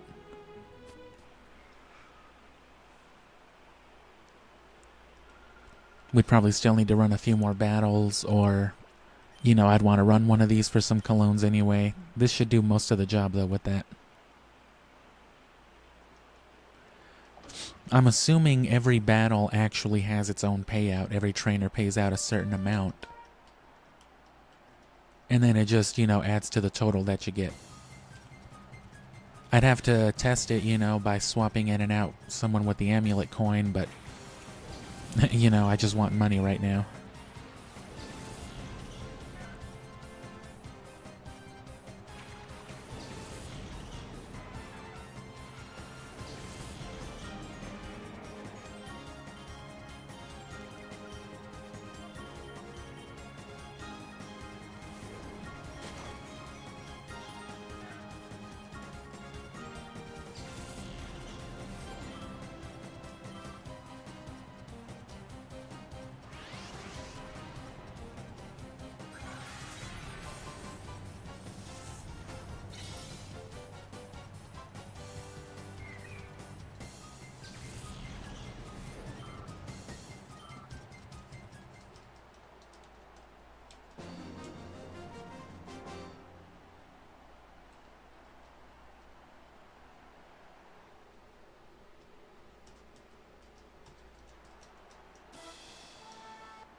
How's it hanging, big fella? Fuck you, Greb.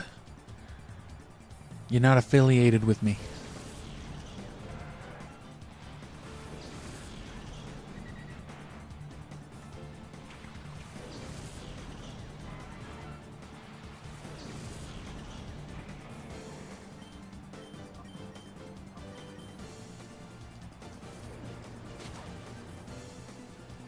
I sure hope this isn't a toxic ooze Tentacruel. Or Tentacool.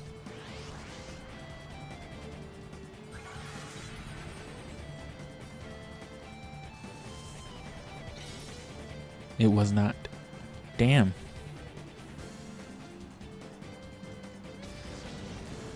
Bro, I'm 46 levels ahead. This game's gotta be cheating.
Am I tense?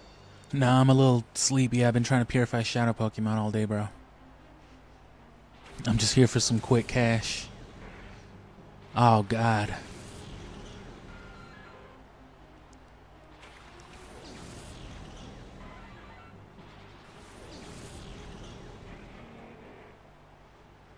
Just slurp up this Mudkip like a ketchup packet.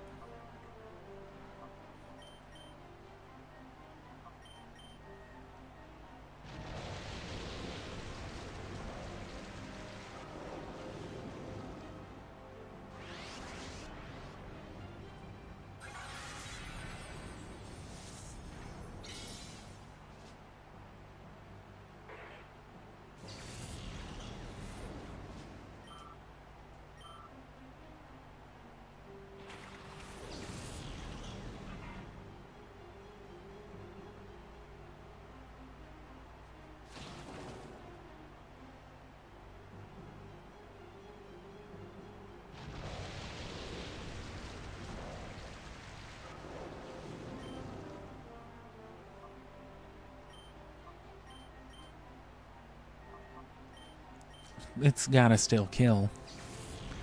Then again, it didn't kill Tentacruel earlier. Although this is far more neutral damage than that Giga Drain would have been, so this'll kill.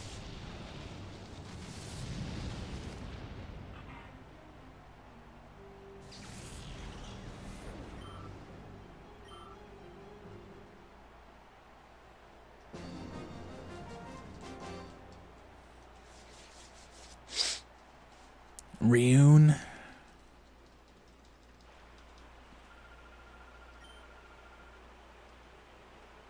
Oh no, that was only 11, but that's still almost a 10. That's all we needed.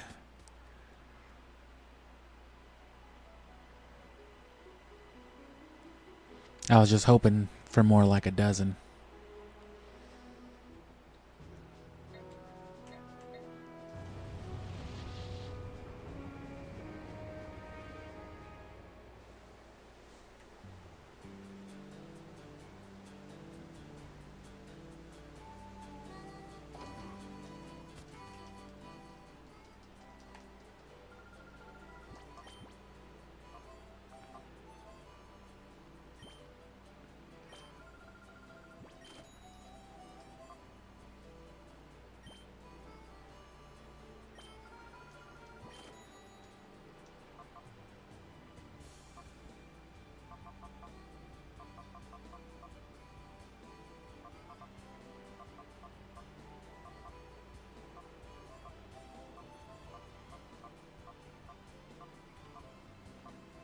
All pretty good stuff. Although I can buy another Protect.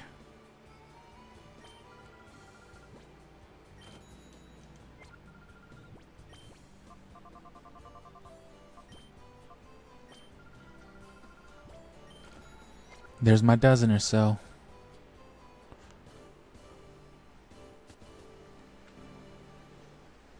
And we'll save Skarmory for the end here. Let him get these final steps in.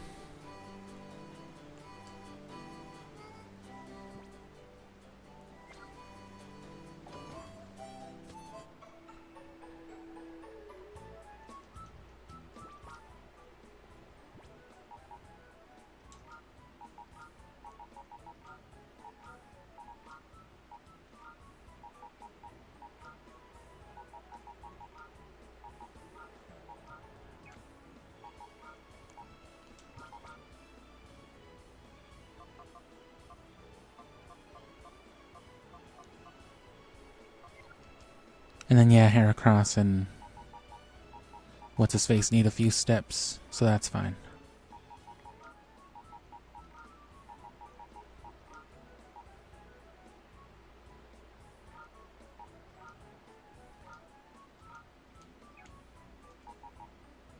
Is everybody else completely ready, I guess? Yeah.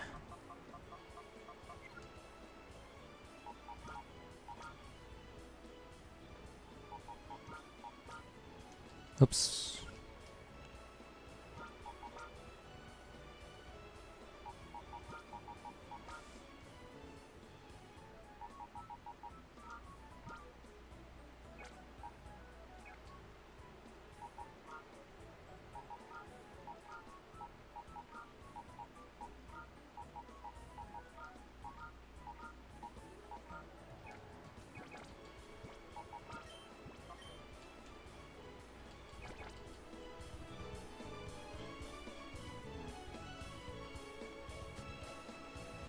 So, even the concentrated effort here in the post-game, obviously we purified some shadow Pokemon during the main game, but almost all of them were purified, over the last couple weeks.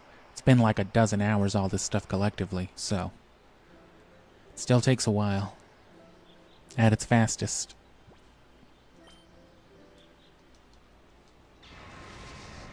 I'm sure there are like deeper and deeper and deeper optimizations, but you're not going to span anything less than, a good few hours. Some 6 to 8 minimal. It's been like over a dozen for me because I've done it nowhere near optimal. Pretty good, Probably better than a lot of people might be able to, but it's there's like extensive stuff out there for like optimizing this stuff too. Which it all revolves around the natures, but I'm talking more like the planning and even going to the extents of using like RNG manipulation to make sure everything gets like either easily purifiable natures or at least the natures you want if you want like, the competitive stuff.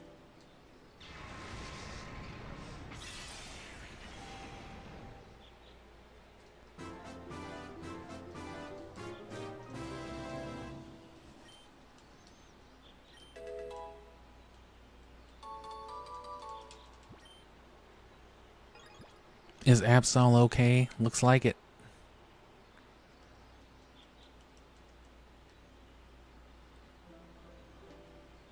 Still not ready.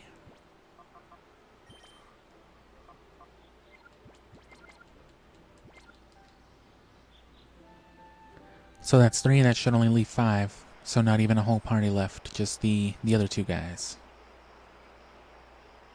And they were ready too, right? Who was it? Houndoom and Smeargle?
Regain sketch. Just learn sketch over and over again. I think it's like every 10 levels, every 9th level. Or no, it's every 10th level because it starts at level 1 knowing sketch, and then it learns it again at level 10, 20, 30, up to 100. Unless, of course, you don't actually use sketch and replace it with something. I guess that's why it gives you so many opportunities up to the end. Almost fully open? Okay. So let me get enough steps to purify them.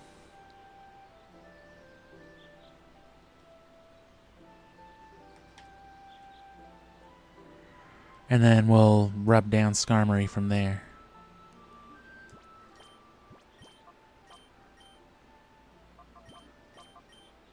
Whoop.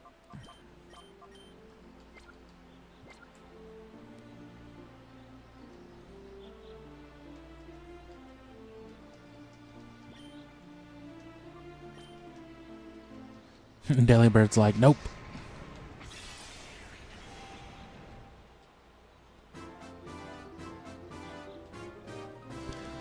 And yeah, Sketch permanently copies the move. It's just like a permanent Mimic. Which Mimic cannot copy Sketch for that reason.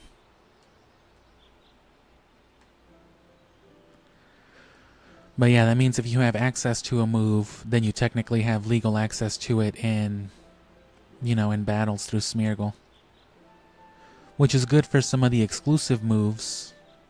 Most notably, Psycho Boost from Shadow Lugia. Otherwise, you'd need an event Deoxys to get access to that move in Gen 3.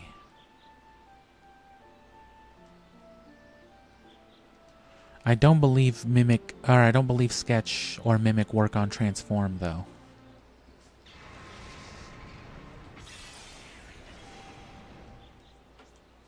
But it means Smeargle, you know, is your go-to if you ever want a really wacky, really niche moveset.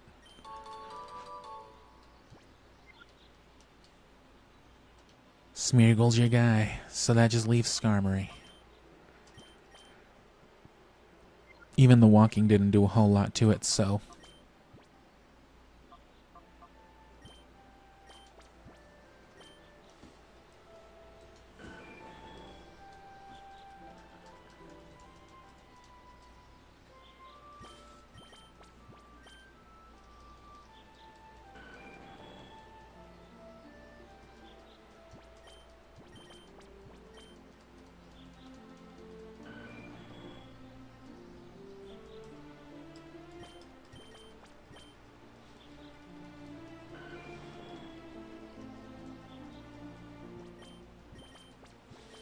And after this, to round out the team, and by after this I mean tomorrow or most likely Tuesday, or Tuesday.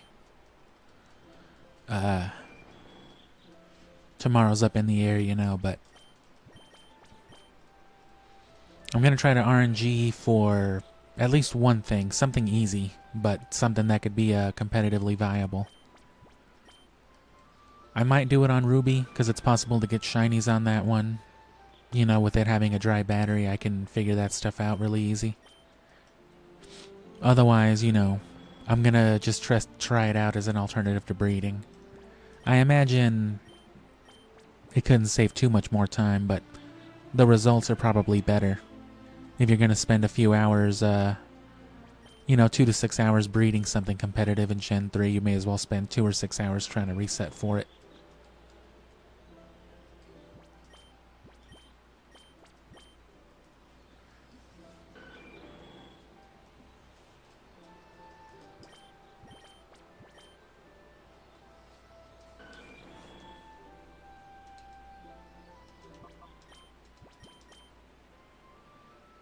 Almost fully open. We were short one. Run around in a circle.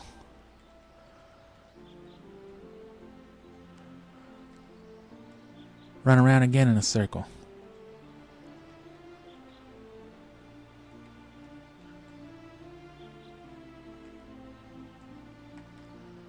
Fucking that one part of the last story looking ass area. The last story end credits type of forest segment. I would smoke weed with Mirania here.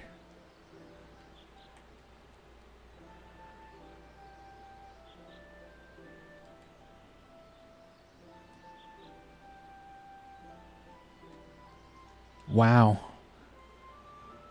Come on, bro, I'm spinning you in a circle.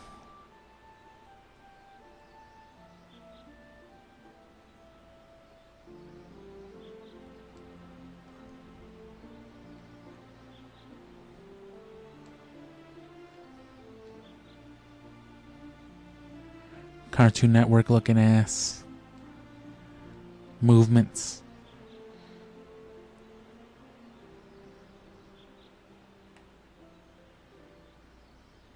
Come on, bro. Oh, thank you.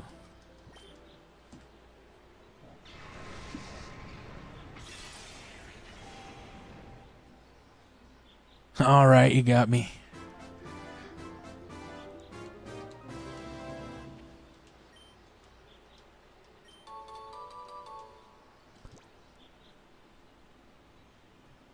So step 1, beat the game. Step 2, make sure you've captured all the shadow Pokemon, which involves post-gaming regardless. Ending with Shadow Togetic. And then step 3 is purifying all of them, which has been the most time-consuming part. And now, with all 48 purified, we can move on to step 4, which is the 100 battle challenge in the side game, but that's going to involve a little bit of setup. I should be good on Pokemon like Zapdos, but honestly, with the time it would take to train even a lot of these guys up to like level 90 something, you know, Metagross and all that, it might be faster to just get another Flygon, because I want another Flygon anyway. I need to breed some specific moves onto one. While I'm doing that and catching the other couple guys, it might be worth just catching another Zapdos, because I want that Luxury Ball one anyway. But I would like a stronger Shiftry, because none of these guys are really ideal for like the sweep. You know, I want me, as much as I like the Premier Ball, I might go for something like a Nuzleaf. I might be able to get a shiny one and a Premier Ball or something if I get it on Ruby. But I want one definitely with a higher attack, someone that can, you know, the same moveset basically, maybe throw in a Solar Beam, but someone that can abuse these 3 stronger, a Shiftry that can do it stronger. The Metagross and the Charizard. The Metagross will probably be fine, actually. I just have to slap maybe like a Rock Slide and an Earthquake on it. And then Venusaur. I don't know. So for sure, these guys are probably sticking around. Definitely breeding another Flygon, definitely catching another Zapdos, and then I don't know, and then Shiftry as well. And then I don't know what I really want to stick with, because Venusaur was alright for the Colosseum. But I might go for something like a Salamence or a Machamp for the end of that. But now that we're done with that, I'm going to try to set up some stuff for, you know, tomorrow and Tuesday. I might not stream tomorrow, but I'm still going to do some stuff, and then Tuesday I'll definitely stream. So give me a minute to do that, and I am going to go order some dinner real quick and, you know, take me a little break. And I'll be back to this in like, you know, 2-3 minutes real quick.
So I don't know if I'd want to use the Suicune specifically for the team that I'm wanting.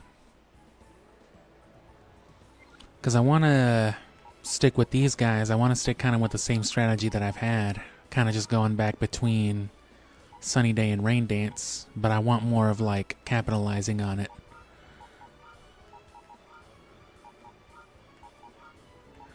And I think I want to throw Ludicolo in here. I want to drop Venusaur. And yeah, get Ludicolo. Because it's like the best in between.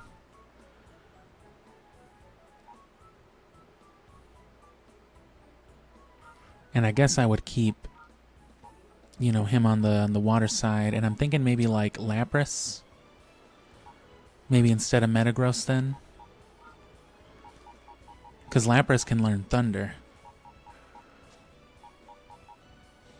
And I'm wanting to go for like a whole stall thing too. So, you know, Charizard can fly, Flygon can dig, Zapdos can fly. And you can whip, protect, or substitute on a lot of these guys too. So I'd want to be going for the burns, the confuse, all that stuff.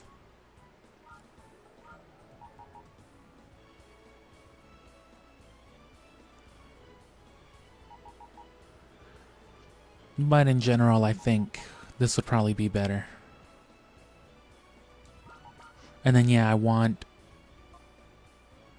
a shift tree that I can depend on with the offense. And then, you know, the chlorophyll. Can't forget the chlorophyll for the sunny side of it. And then, you know, that means that I can whip a solar beam and on both of these guys as well. And then fall back on the flamethrower just as well as I have. So I think that's what I'm going to go for. Plus, Ludicolo can also learn Fire Punch through breeding. So being able to hit it with like Dive, Water Pulse, Fire Punch, and Solar Beam, that kind of completes the set. Although I'd want to go Leech Seed, I think. And then Metagross can just be in there for damage. I'd want to replace the Rock Tomb with Rock Slide. I guess I'm good with Psychic.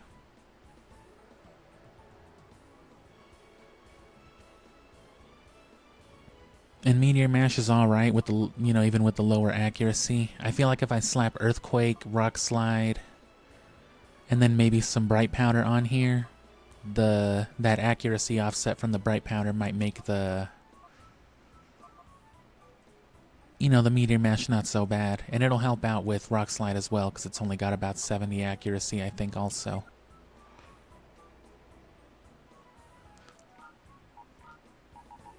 I just have to be careful about not getting these guys up another couple levels. Because what's the nature on this Charizard? Brave. That's not too good either. The Zapdos isn't bad, just because it's Zapdos.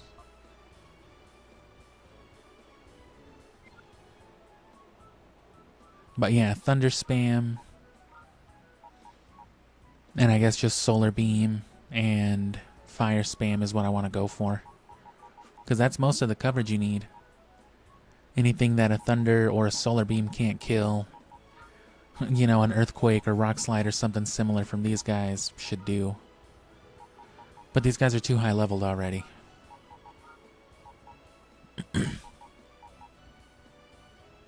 So I want to breed Flygon. Metagross and Charizard are fine.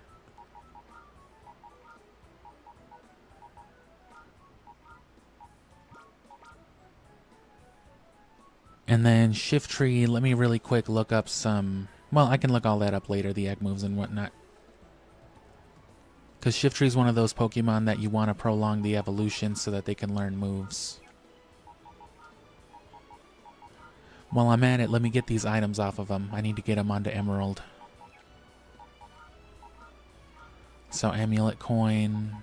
I don't really need anybody here anyway. Not until I'm ready to register a team again.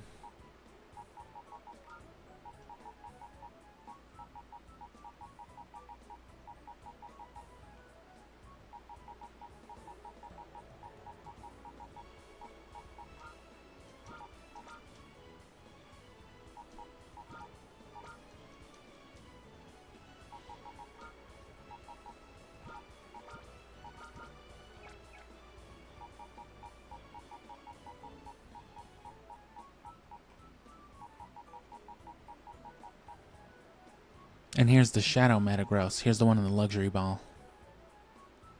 This one's quirky. I don't know if that would... Probably not better than the Lonely one, though. Although I don't think this one has many EVs, it would be easy to reset them, but I would need more money for the berries. Coupons, actually.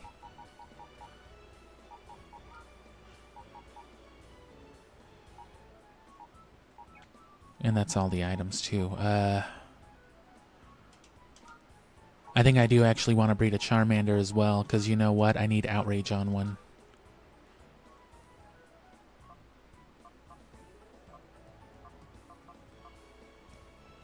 Which means I do have a Salamence, which should be able to learn it naturally. So that'll just be the thing that I breed with, just for the moves and for the nature at least. Probably want an Outrage on Flygon as well. Outrage, Solar Beam. And then probably actually Dig over Earthquake. Just for the stall, you know. If I can get them burned, if I can get them poisoned.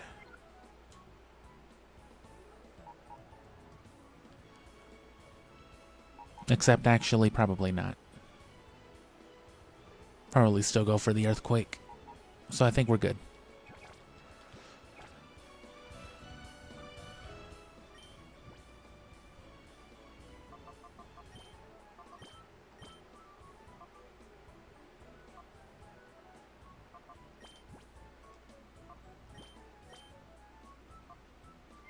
What other items do I have?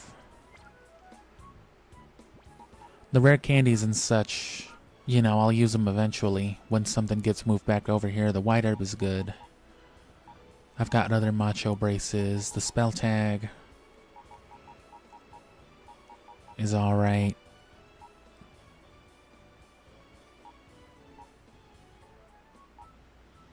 I've got a soft sand already. Let me take out the heartstone.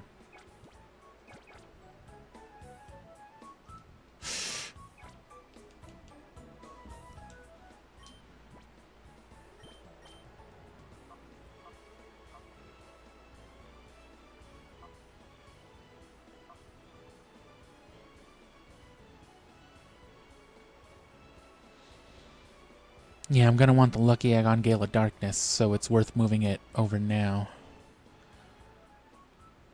And honestly, the battle items, they can stay here. Because we'll eventually need them to be registered on these teams anyway.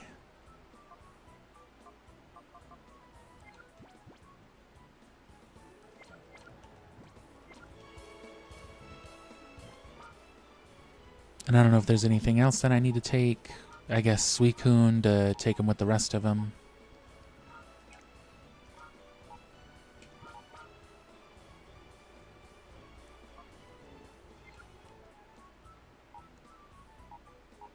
Take Rayquaza back.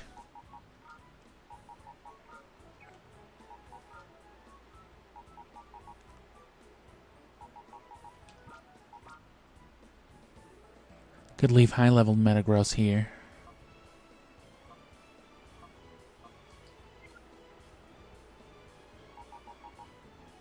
Actually, no, I shouldn't. Because there's also good tutors in Gale of Darkness. Rayquaza's less useful. He's just big legendary for coverage.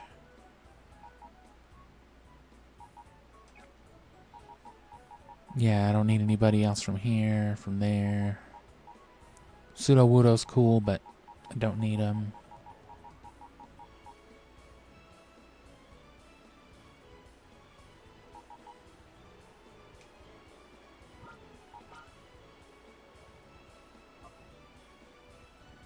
Solid plant.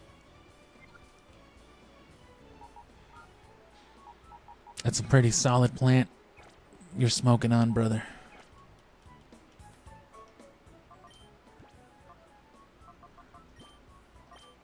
This is what I need, though, the XP shares.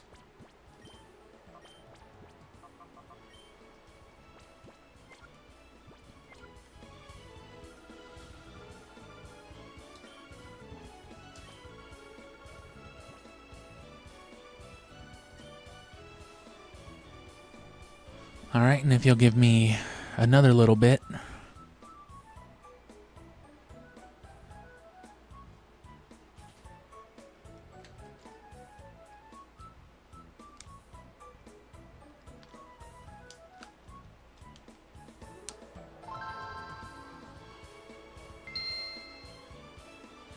Get this set up real quick.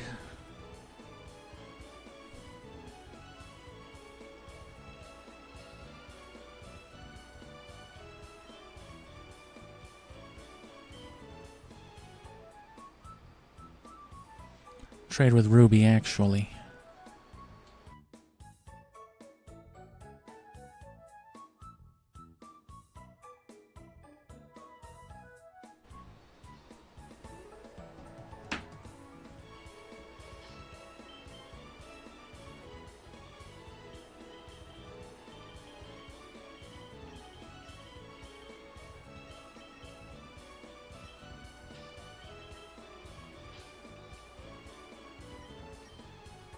Have no idea what I was doing. I think I was trying to test out some of the RNG reset stuff, but I couldn't figure it out. It was only like a minute or two though. Haven't really given it an honest go. And I don't have escape ropes or anybody with dig. I'm pretty sure I would have used dig on this game as well to get out of all these dungeons and stuff early on. I got a nice beam though, sunny day. Yeah, all of our good TMs we've kept. There's our earthquake.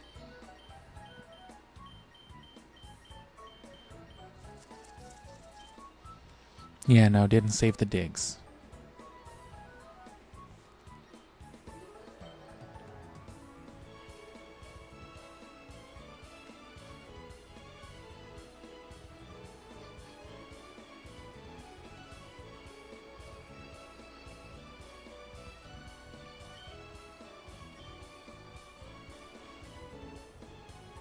You can also always hunt for Feebas, but I mean, it's a great water type, absolutely, but unless you have need for like a tanky water type, a tanky pure water, mono water, there's plenty of water Pokemon that are just as good.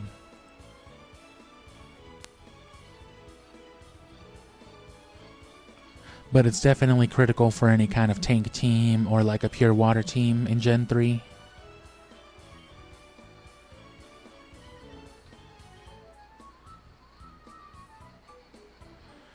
Okay, got out of the cave, now I can just glide away Pokemon Center and we can trade.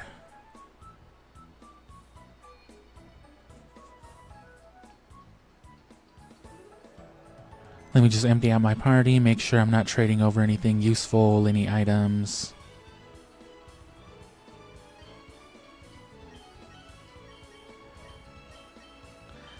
Now let's send some garbage, some Zigzagoons, an Oddish. Level 8 Makuhita. What's this? Minun. A Gyarados. That's pretty cool.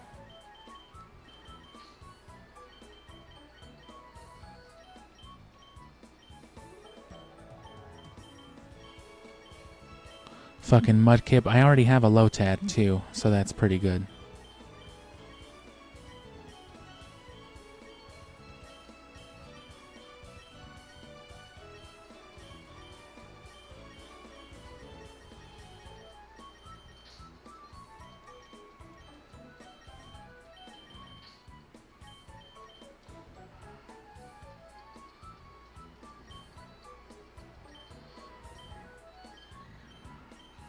Yep, nothing's holding an item, we're good.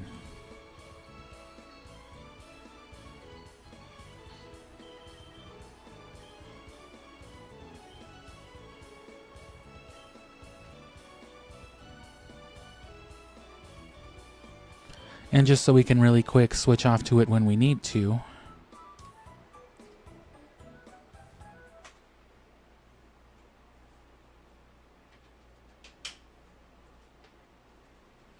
Don't worry, this is normal. Your TV is supposed to be a GameCube.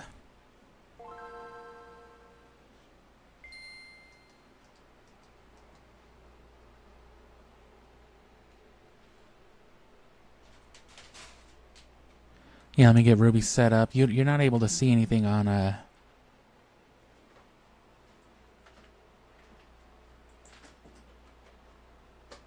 on Ruby's screen once you're trading with the GameCube, but like I said, I'm gonna trade back to it, so. Oh yeah, and do not pop in a cartridge without doing this first. It'll fucking make creepypasta noises at you.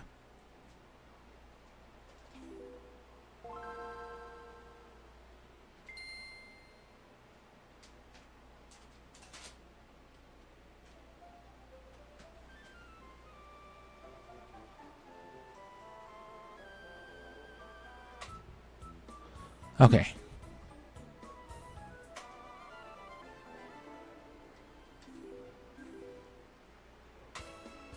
And now we'll press A on the Game Boy player.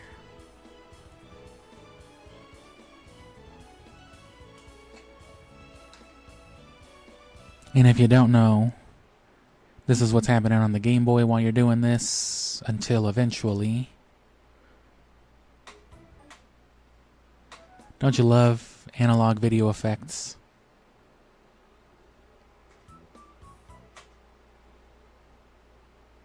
And then, yeah, that's all you get. And then both controllers now control the GameCube, just not at the same time.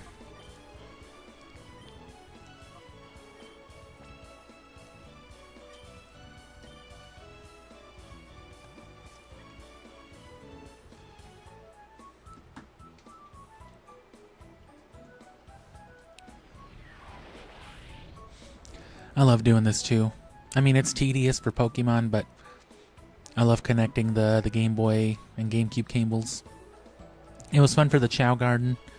I wish I would have been streaming already when I did the Ultimate Chao Garden stuff. I recorded all that, over the course of like a month. It's all stuff that could have been streamed, but I feel like the Chao Garden would have definitely brought in some crowds.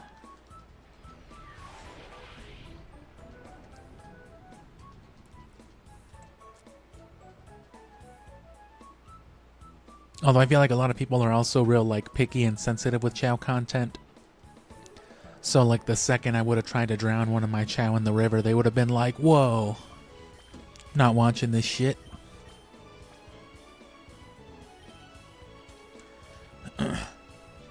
Which, you know how much I love plug-in age-old content. You can always still check out that Sonic video in the description. It's basically the same thing. It's just, the Chao Garden. It's like a hidden network of games. Because there is no Chao Garden game. You just play Sonic Adventure and Sonic Advance. And there's Chao Garden functionality, between all of them.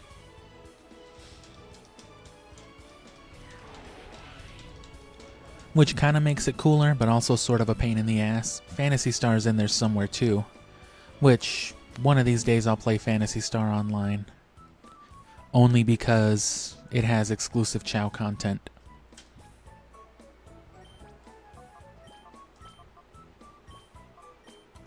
I'll play Persona 3 or Persona 5 or something before I ever play Phantasy Star on this channel though. Because I did like Shin Megami Tensei 5. I do. I still play it every so often.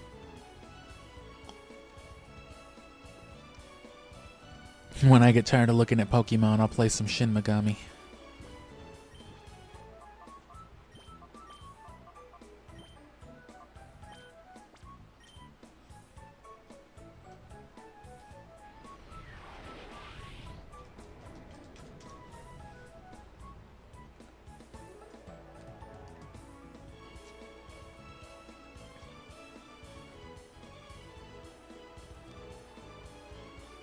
So we are set on Colosseum for a while.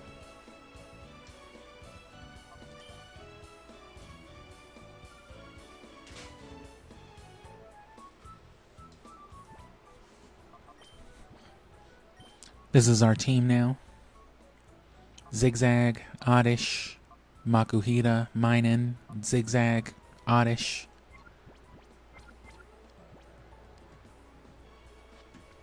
And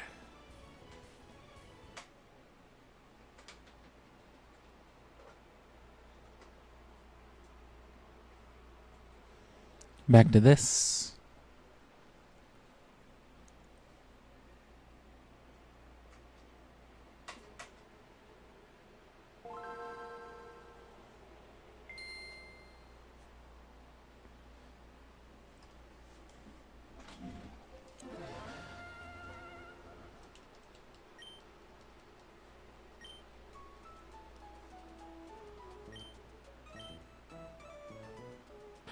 Oh.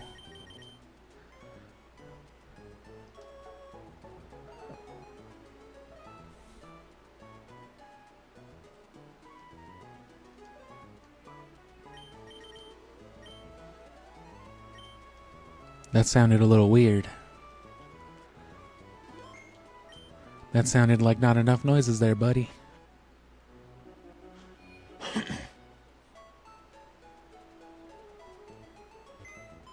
That sounds a little better.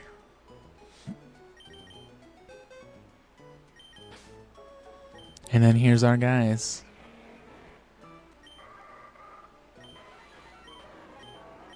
Look at that fucking dive ball Suicune. And that is this Metagross. This Metagross is finally back home. Moss Deep City, everything else was obtained in a trade. I figured the Kanto ones would have their routes and all that, but...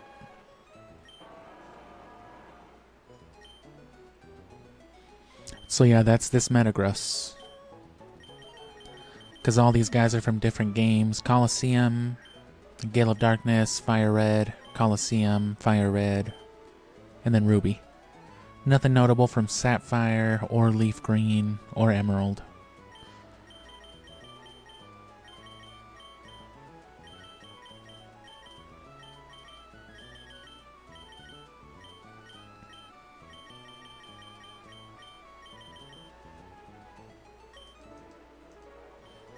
Oh yeah, and you can't just scroll with these. Okay, so...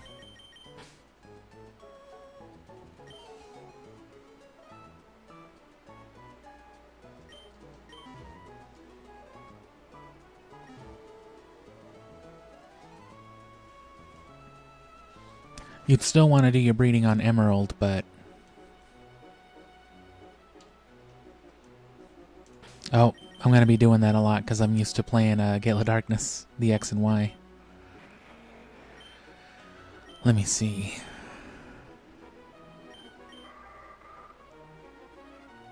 So I need the right natures for them. Probably something like Adamant or Adamant for him, Modest for... No, not Adamant. I'd probably go Naughty for the Shift Tree, and probably Modest or something for Flygon. I think... And then Zapdos, yeah, I'll try to, you can't even force a nature with Synchronize. You'll just have to re-roll or try some RNG, but I hear it's ridiculous for, there we go. I hear it's ridiculous for Fire Red and Leaf Green.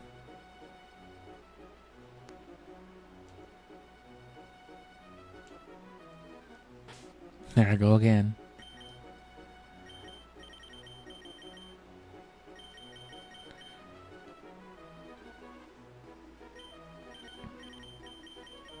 So I can hit probably this Metagross with this Earthquake right here.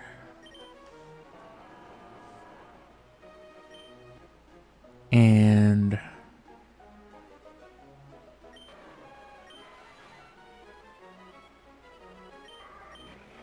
yeah, so that's that. Well, either way,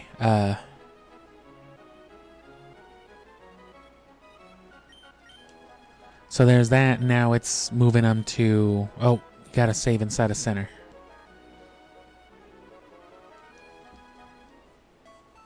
So now it's back to Gale of Darkness, but unfortunately there's no way to communicate between Colosseum and Gale of Darkness. If you want to move a party of Pokemon over, it's gotta be this way. But that'll get them where they need to be. And don't mind this black screen for a second.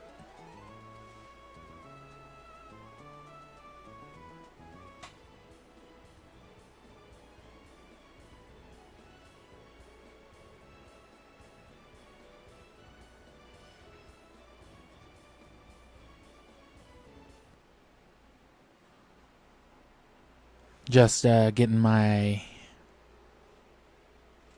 Oh, that's right. Can't reset to the home menu with GameCube games. You gotta turn the whole thing on and off. Especially since I've played a lot more Wii than I realized, especially this summer. I really wish I would have installed Preloader.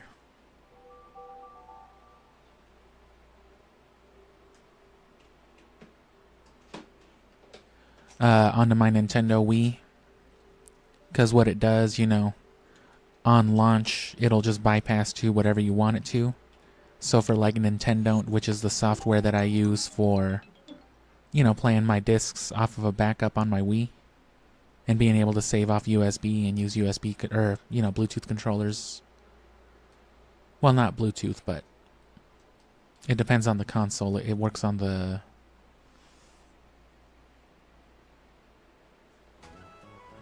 Oh, I forgot I was still connected to this.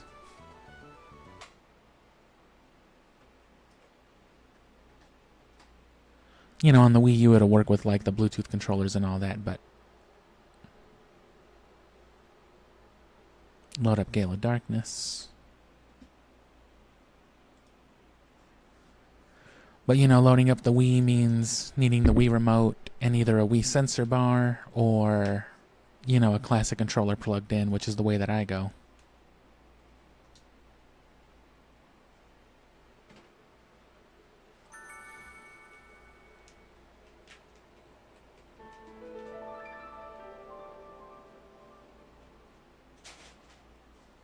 And yeah, you couldn't stand it compared to Sunshine. I can't really have a fair opinion on either one, you know. Only ever played a little bit of them. Played more of Galaxy.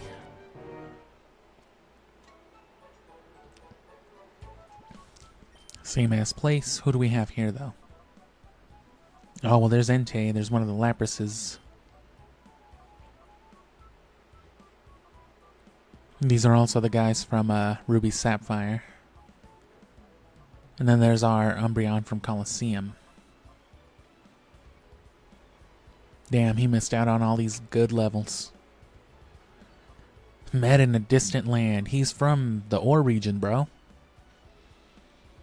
What are you talking about? I grew up behind the Wendy's.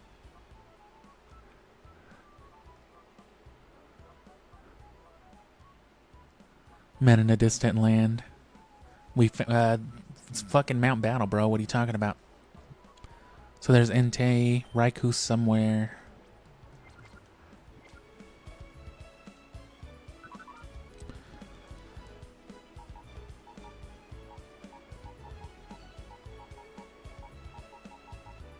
Ooh, Lucky Punch on the Chansey.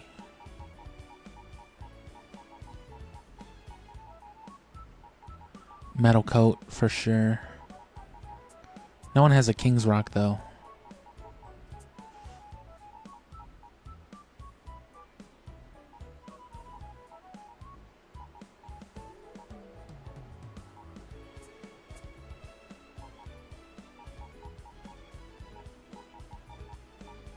Another Twisted Spoon, we're okay. More Never Melt, more Hearthstone. And see, I wasn't even trying to purify most of these, and like they just do. So that'll move all these guys back to Ruby. I'm okay with these guys on Ruby. I don't need them for anything.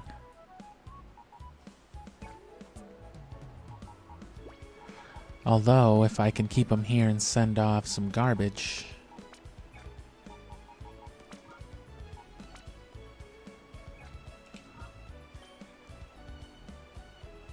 Quirky Lapras. I don't think I want something like a Quirky Lapras. Let me see.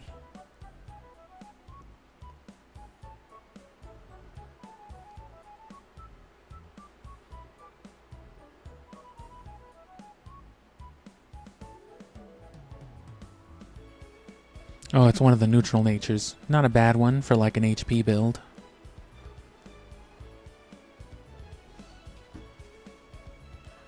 Probably better than oh, this might be good then. I might just use this Lapras.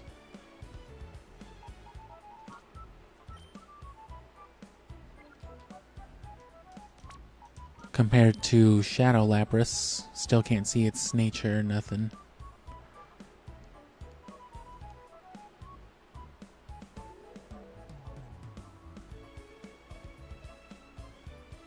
Yeah, it's all pretty significant, but there's a big level gap, so. So should I keep it here, or...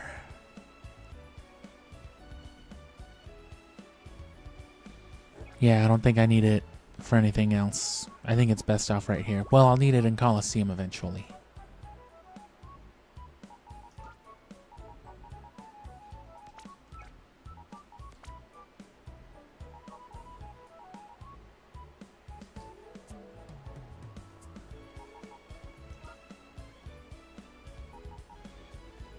So I will send him.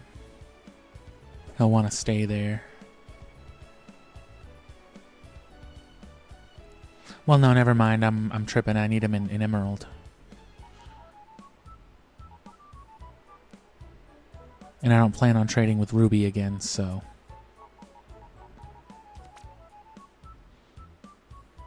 Never mind, that's good here.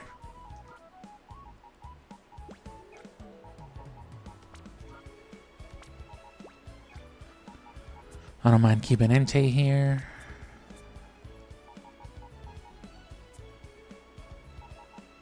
Jolteon, Hoppip.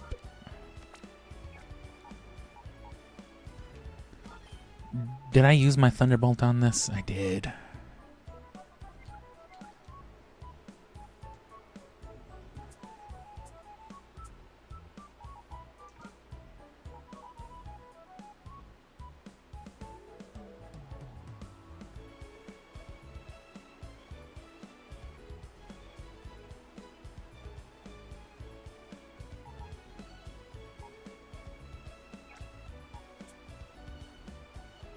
Okay. That might be good. Tyranitar. It's fine. There we go.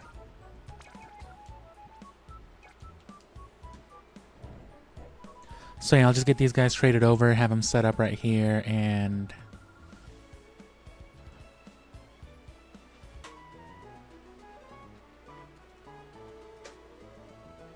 call it at that for now.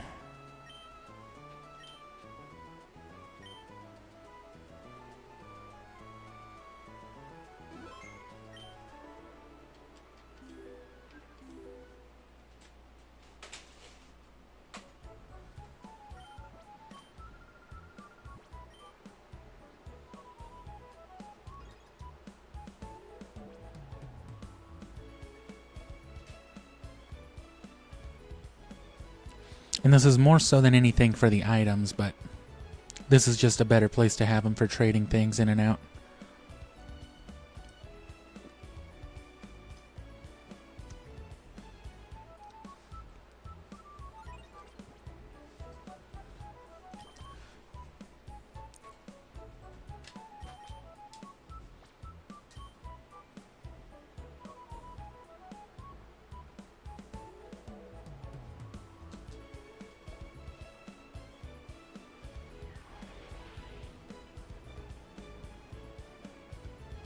Does the Shadow Snorlax on this one not know it off the bat, or does it know self-destruct? Because I think Explosion's one of the moves that the tutor lady gives you. She's got some good ones. Oh, I hit B by accident. No harm.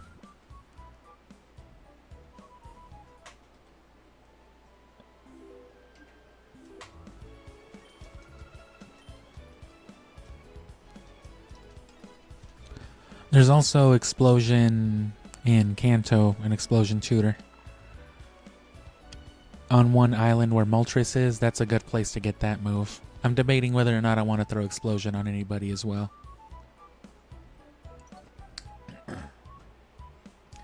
There's a Counter tutor, there's a Thunder Wave tutor, Rock Slide tutor. Them two Rock Slide tutors are the ones that I've been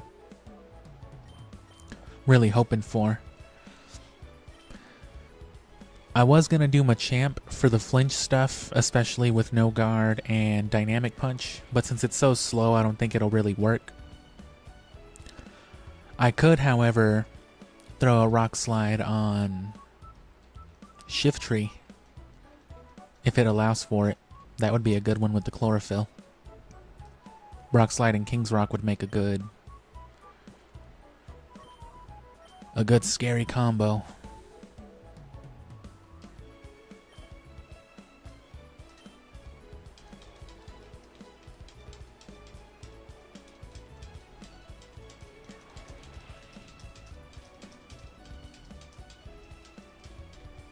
And yeah, so I want to get everybody just to like level 70, just because, you know, they've already lapped up beyond that.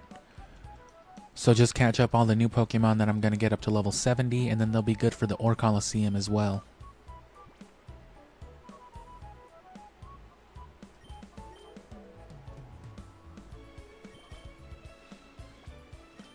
And I believe Raiku's already either on Emerald or Fire Red, one of the two.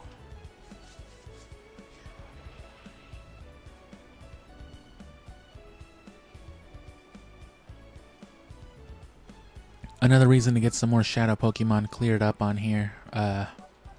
Like I said, you want to move some of them stray Pokemon. And again, keep track of your TMs and all that. I used an Earthquake. I think it was one from here. I think it was the Earthquake from Gale of Darkness on this Flygon right here. But that Flygon also got Giga Drain and Flamethrower from Colosseum. So Colosseum, you know, it's a real shit game. So it took a lot of good resources from me. But we've got all the other Earthquakes. We've got a party's worth of Earthquakes, so we're good on that. 2 Rock Slide Tutors. You know, all without having to do the Battle Frontier.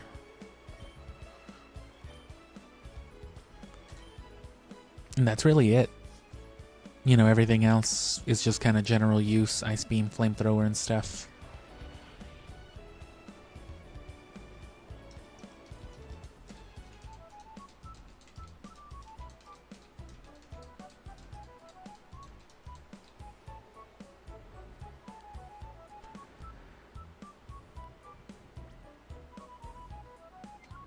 Okay.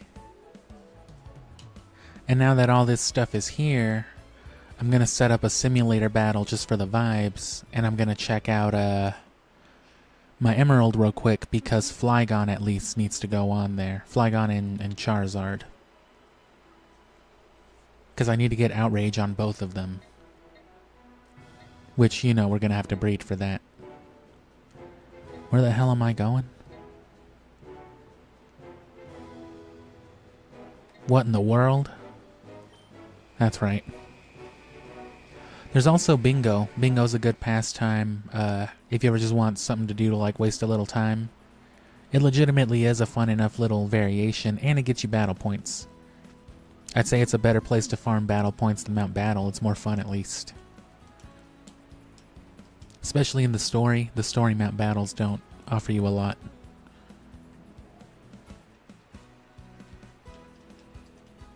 Yeah, because I'm going to be chilling on Emerald for at least like a minute or two.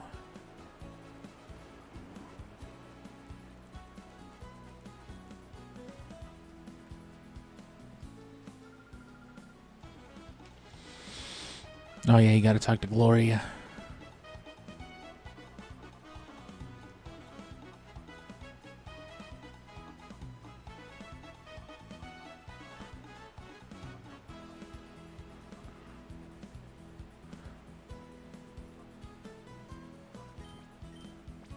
Sure.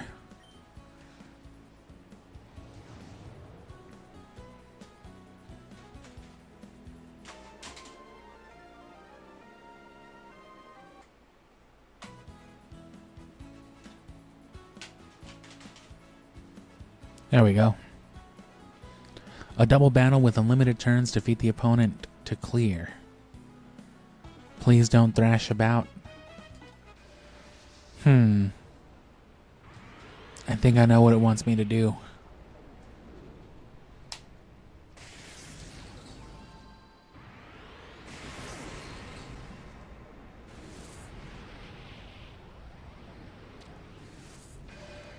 Yeah, I wish more GameCube games would have implemented Game Boy link cable functionality.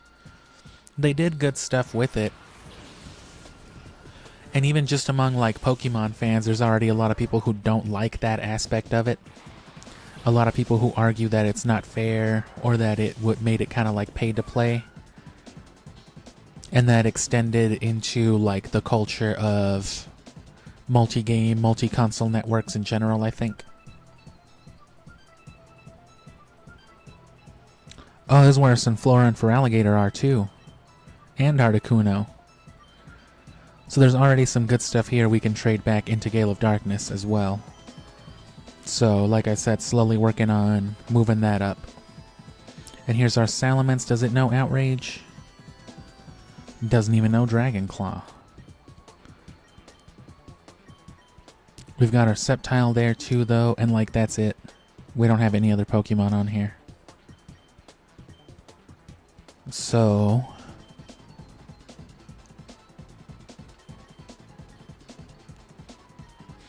I'll move up Articuno and Feraligatr, trade those for Charizard and Flygon. Make sure there's no items on anybody. Or Pokerus. We never got Pokerus throughout any of these games. And then I think we're good, yeah. So this should already be ready to trade.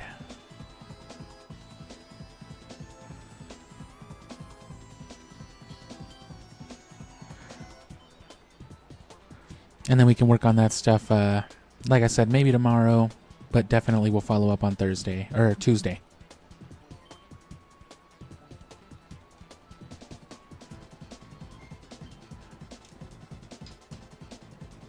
And let's give this an actual go. Oh, it can only thrash.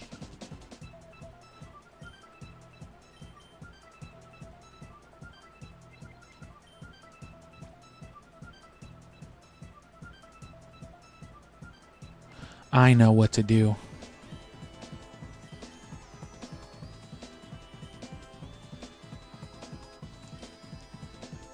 Own tempo.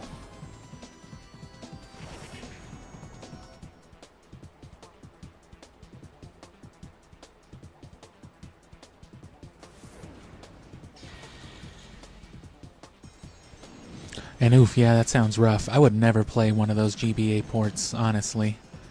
The only one I ever had was the NES Classics for Zelda, but I'd rather just play that on Switch Online or Virtual Console or the Collector's Disc.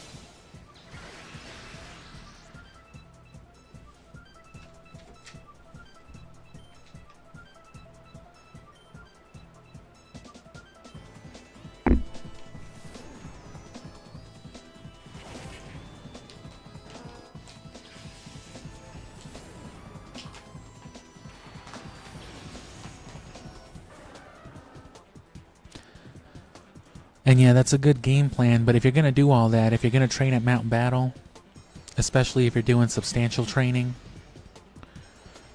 I would say, you know, go for the 100 battle challenge while you're doing it. Just make sure that nothing evolves and that you don't switch out Pokemon while you're doing it. Oh, I thought it had the own tempo. I must have fucked up.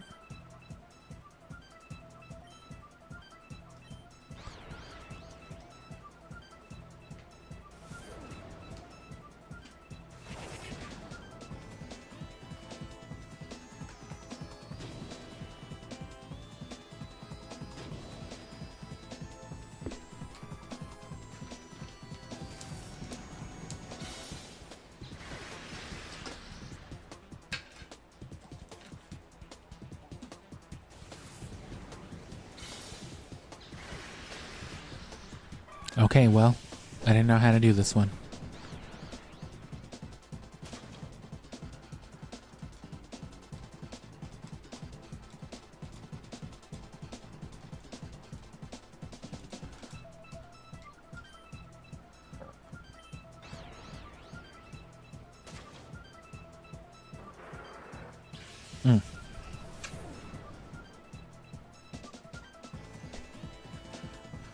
grind up some stuff real quick.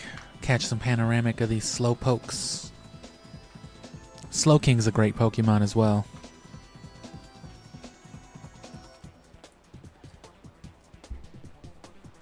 Build at least one good team. It might not even be the team that I use for, you know, the mount battle. Because it doesn't really need to be the most competitive stuff, but if you don't want to be constantly struggling, or if you don't want to have to hyperfixate and orient every single team, every single battle, you know, to each trainer's strategy, then get yourself like a borderline competitive team, at least the right natures and at least, you know, proper EV training, and you'll be more than fine. Just have, you know, special consideration for someone like those last couple dozen battles or so, because people start whipping out things like the Reggies, and by the end you're fighting things like Kyogre. Well, it depends on the version of Mount Battle, it depends on what you're doing. Some have Kyogre and Latios and Latias, and then there's versions of the Colosseum that have Rayquaza and Groudon and things like that in them, so.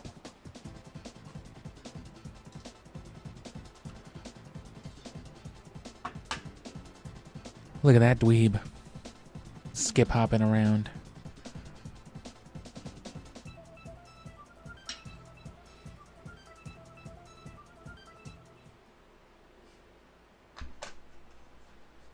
But yeah, even beyond Pokemon, I feel like a lot of people, whether they liked it as much or not, they weren't as keen on, you know, some of those connectivity features.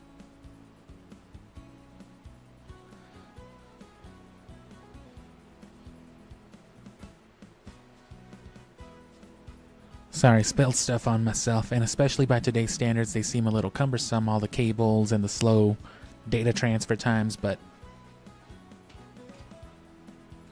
it made for really fun, I think, underused stuff. Like in the same console generation, Zelda lost it, you know. They went from full GBA link cable implementation in the Wind Waker with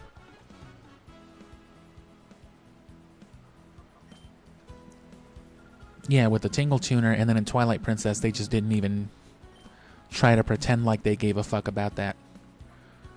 They were just like, yeah, we're not going to waste any time on some Game Boy Link connectivity. Exploit seams. Hit foes while they're locked into moves. Machamp's macho romp. The stronger the foe, the hotter my balls. Oh man, it's an Aggron. Protect, counter, dig. Brick Break, Earthquake, Foresight, Swords Dance. So there's probably a sequence. They're probably going to want you to like Swords Dance first, and then probably go for an Earthquake. Seems easy enough.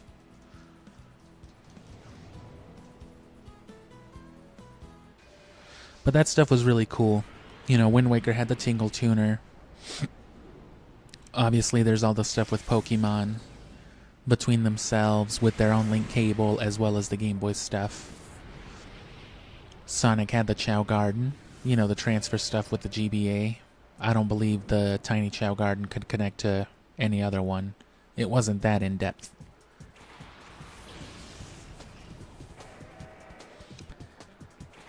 So Swords Dance first?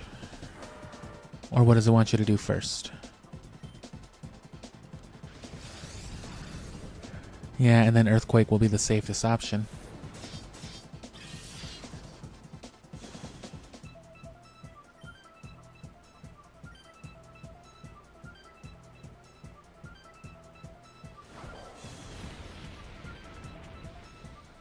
Go ahead and dig.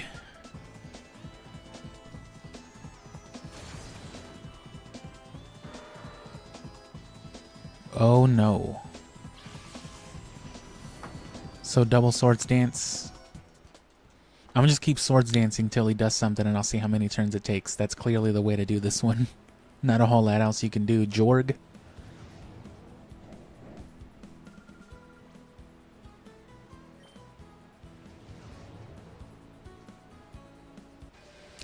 But yeah, there was also things like Metroid Prime, depending on the conditions. If you beat, I think, Metroid Prime itself, connecting to Metroid Fusion unlocked the full original game within Metroid Prime, and it saved onto your memory card. So I don't have Metroid Fusion on the Game Boy, but I still have my childhood save file, which gives me access to Metroid Prime or to the original Metroid. And then if you'd beaten Metroid Fusion,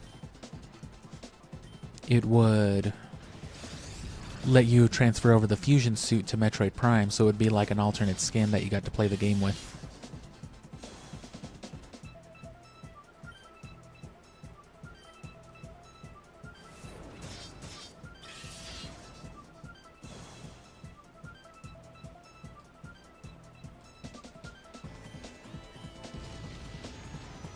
The earthquake would have done it right there. So yeah, Swords Dance, Earthquake. I don't know why he was suddenly faster right there.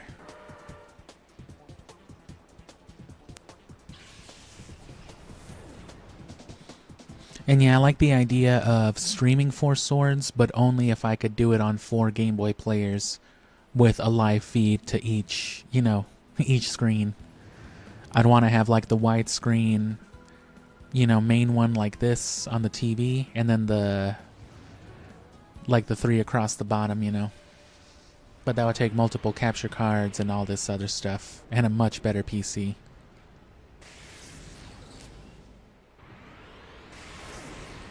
Which, hey, if I can ever turn this channel into the sort of thing that brings in like $4,000 or $5,000 a year, a month, I can afford to start doing that type of crazy ass shit.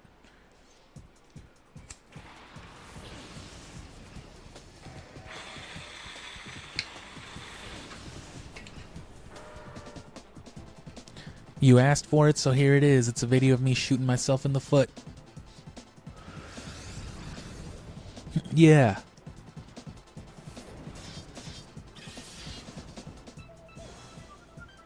And see, I'm already struggling to remember more stuff. I remember Billy Hatcher had some kind of connectivity, I believe, also with Sonic Advance. I don't think it was for Chao-related purposes.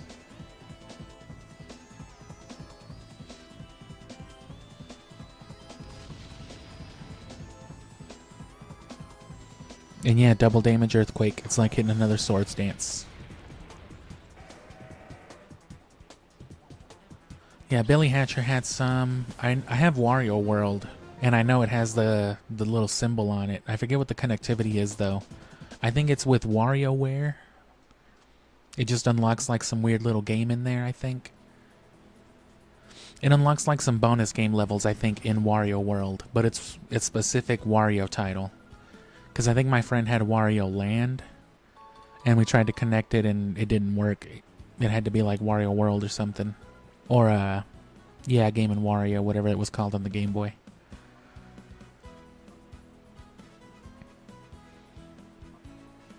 Let's do one of these.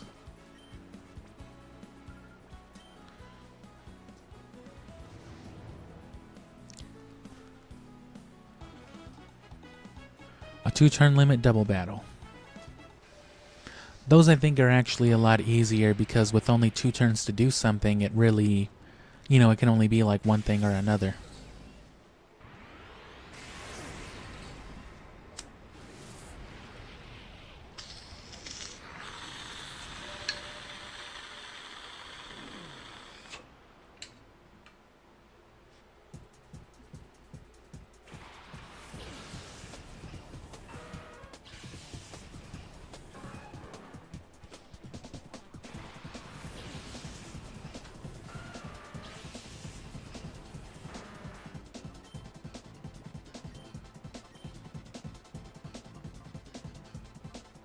Are they all from a distant land?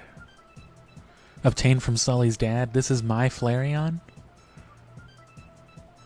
That's how it's stored. They take your Eevee. But it's all my natures, so. Or my OT, so I don't know how that works. So Overheat, Endeavor, Double Edge Protect, Explosion, Earthquake, and who's faster?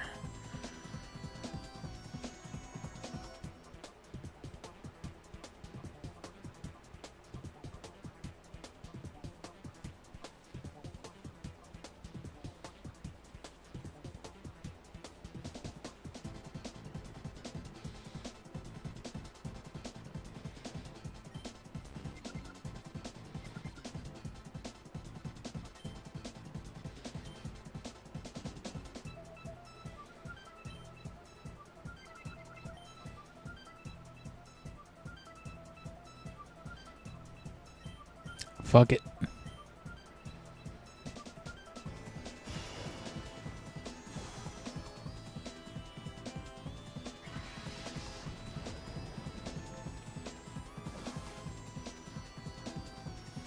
Yeah, like I don't think Minish Cap had anything.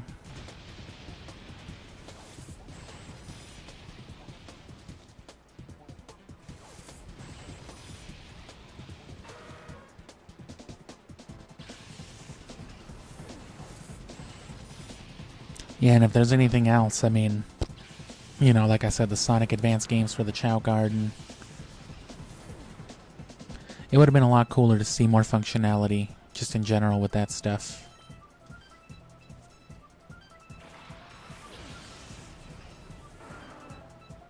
Okay, so they account for Explosion and Earthquake with Gengar.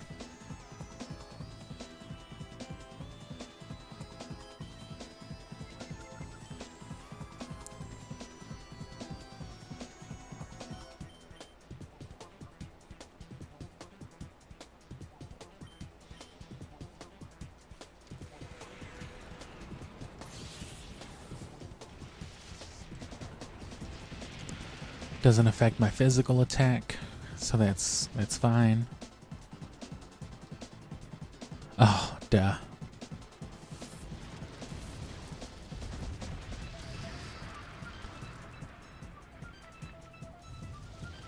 Okay.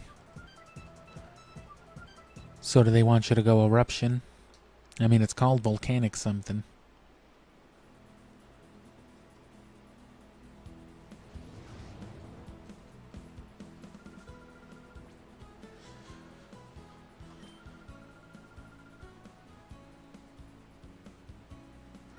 Oh.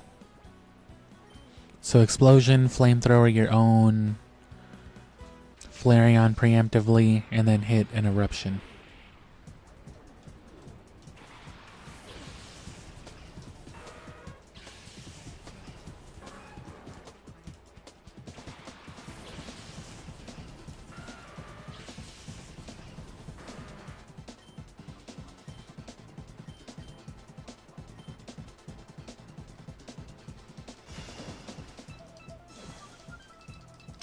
And again, yeah, I'm happy to be going back to a game with some voice acting. In particular, Scooby-Doo is going to be an easy thing to make fun of.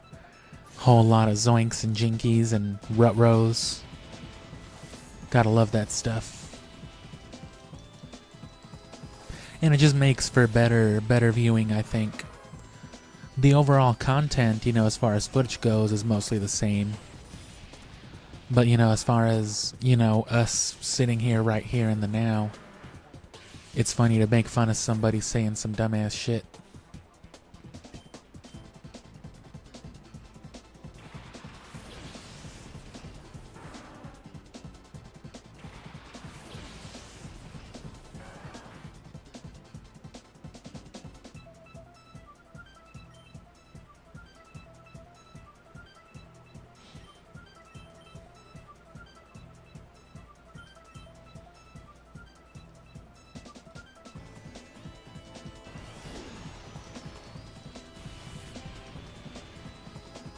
Oh, no.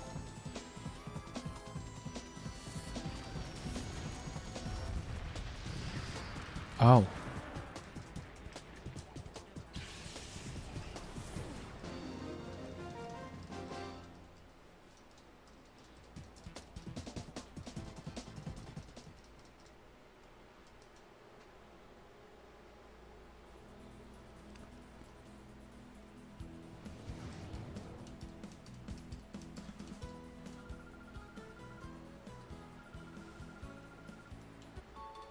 Haha, burn heal.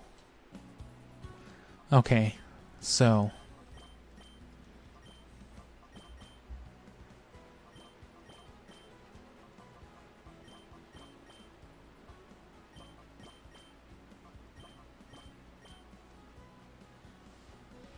I'm gonna want to trade Metagross over to Fire Red eventually. He doesn't need any more leveling. Zapdos can just chill here, honestly. What?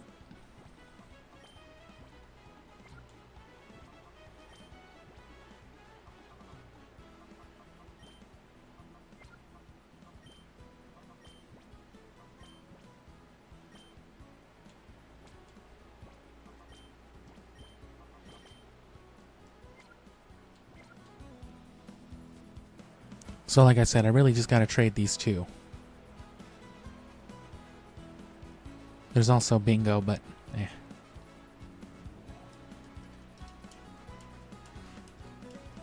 The good news is we've got an amulet coin.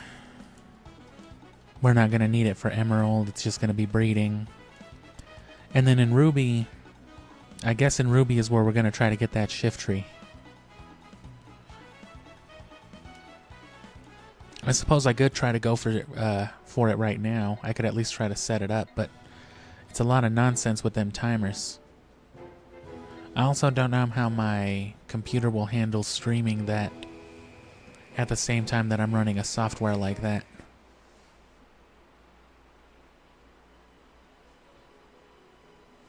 It didn't seem to have much of a problem running the timer while I was speedrunning Siphon Filter and emulating it while streaming, so... And more importantly, Siphon Filter itself, you know, didn't seem too compromised by my streaming it. Or, you know, by it being run on the same low power machine that was running it and streaming it and all that. So no items.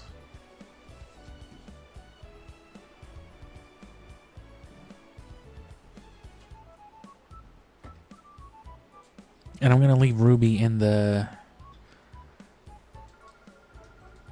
Game Boy player. And I'm just going to trade on Emerald because, like I showed with earlier with Ruby, it doesn't even show you anything on the Game Boy screen.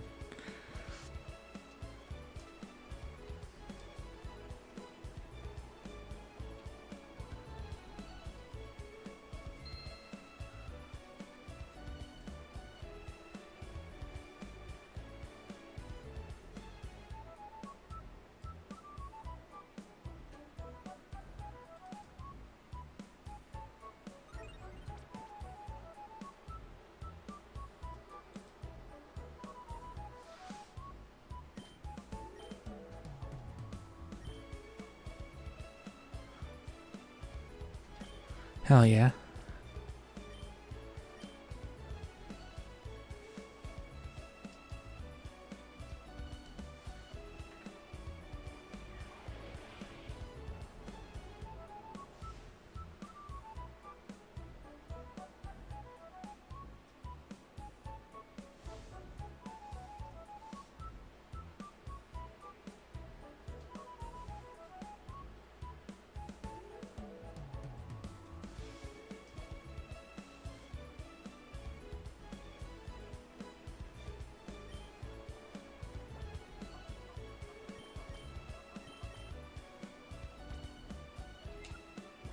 Oops, wrong button.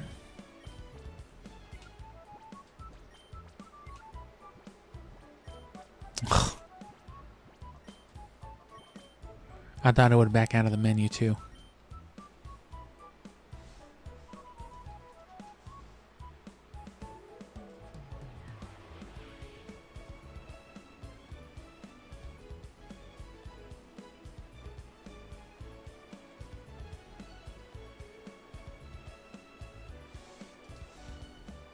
And let me go ahead and launch this timer and see.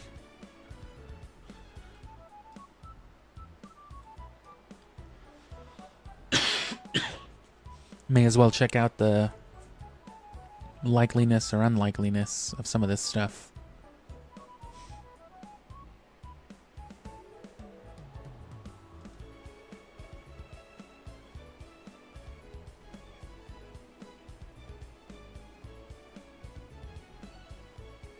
Yeah, because you got to run that Eon timer thing or whatever, and then you got to run that software that, well, you only need the timer active, the one actively running if you've got the information you need, the timer itself. The reason I would do it on Ruby, though, like I said, is because it's a dry battery, so...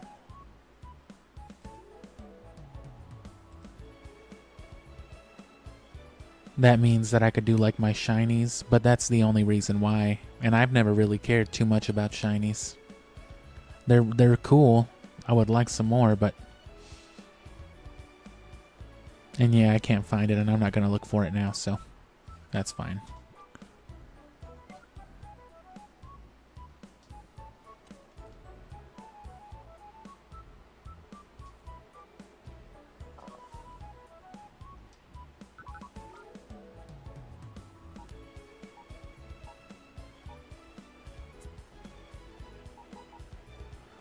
So we're good. Yeah, we got Articuno back, and this is Fire Red's Articuno. We never caught Moltres. Did we catch... I thought we caught... Yeah, there's Moltres here. Oh, we already did catch this Zapdos. So we still have this Articuno at least. It was caught in a timer ball too. That's kind of gross. I was just rushing to get it. And yeah, this one's in a Master Ball. Because fuck it. And then of course Lugia in the Premier Ball. There's still Articuno though, and these guys are notable because when they're purified, they know extrasensory. So, you know, for like Articuno, that would be a good niche kind of psychic option.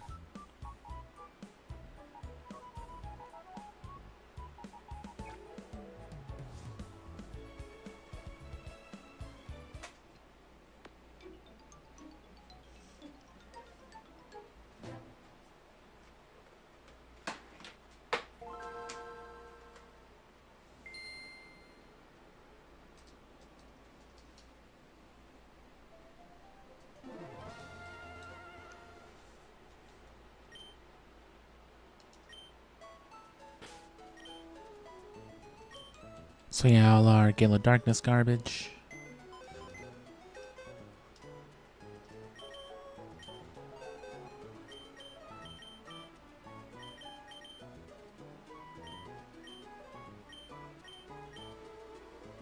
And now there's like nothing valuable left here.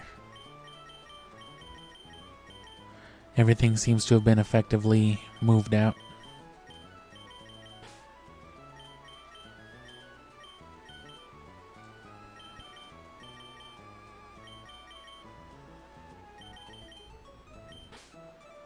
Ooh, actually, I traded over that Oddish earlier, but I probably should have kept it because that was my Sweet Scent Oddish.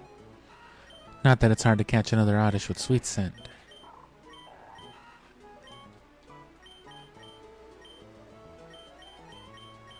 There's another C-Dot, the one we never used.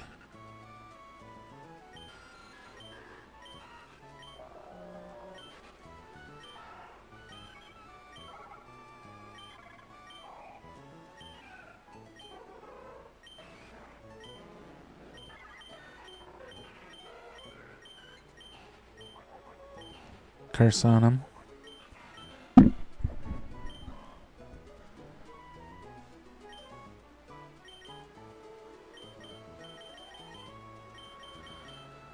And yeah, never got Pokerus.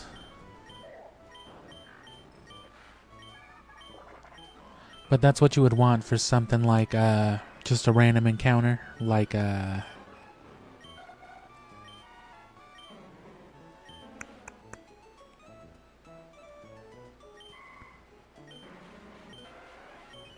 yeah, like C-Dot, you would just Sweet Scent. And then you would work it a very specific way. You would reset your timer a specific way and so on. Where's that Gloom?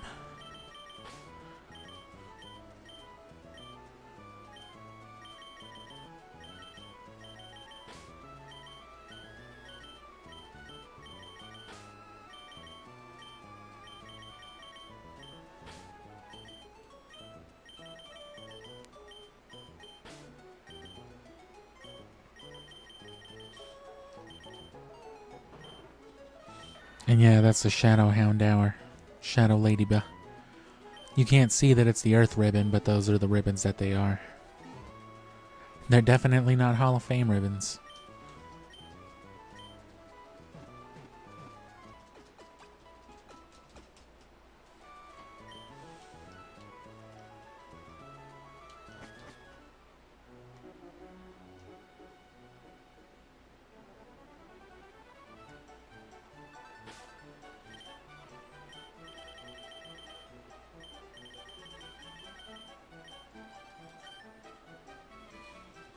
Did I ever get this heart scale? I'm pretty sure I did. I might have already used it.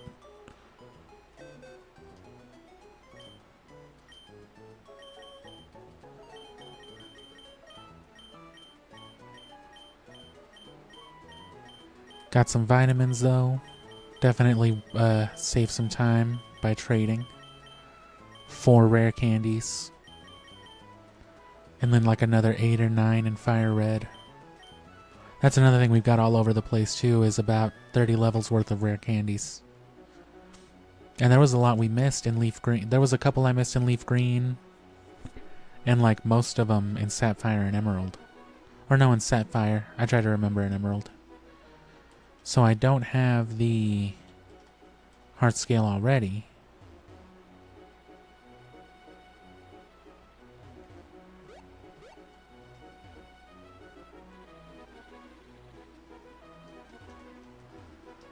I guess this wouldn't reset either way.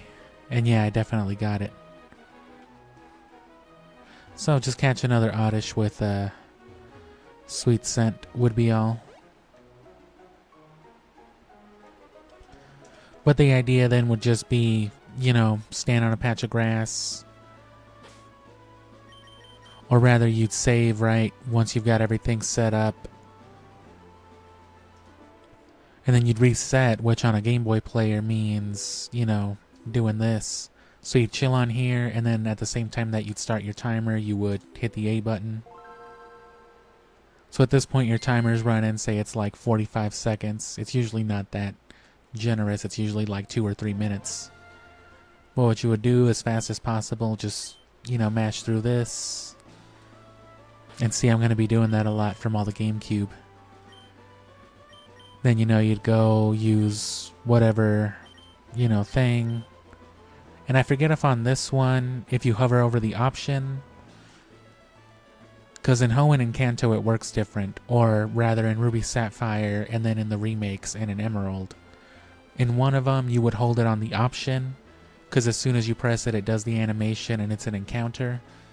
But on the other ones, you know, it says that it's about to do it, and then you press A again, and then it triggers it. So as long as I'm not going for a shiny, finding something competitive grade shouldn't take any longer than at least breeding for something, and the results should be like a couple of guaranteed perfect IVs versus just a good nature and moves. Not that you can't breed for those things here, but you know, that is...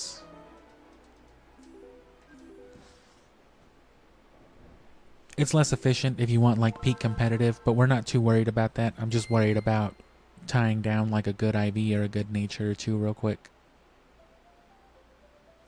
Because this is just for Ho-Oh. It's not like we're going to be getting super competitive. There's not enough time for it, not unless I wanted to extend these streams like another month or two, but Pokemon's had more than its time. Which this is it. This is the last week of Pokemon streams. So I probably will stream, if nothing else, at least like an hour or two tomorrow. And then, you know, Wednesday or Tuesday, I'll do like another 2 or 3 hours like I did today. And then the weekend, that should be all we need to breed like just the 1 or 2 Pokemon with the minimum requirements, the moves, and the nature. And then on the weekend, we can do the actual 100 battle challenge. Which, these areas could take some time either way, so I'm thinking even if I split it 50 on Saturday, 50 on Sunday, I might still be looking at like 4 hours of streams each day. It might still be at least like 3. Anywhere from like 6 to 8 hours. Maybe.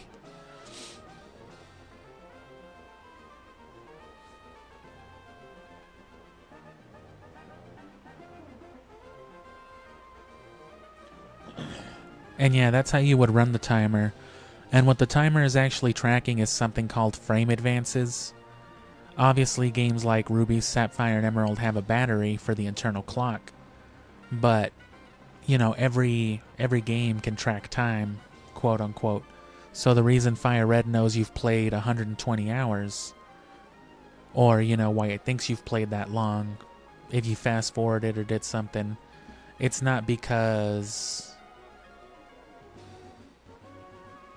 you know, it's not because there's a clock tracking all that time.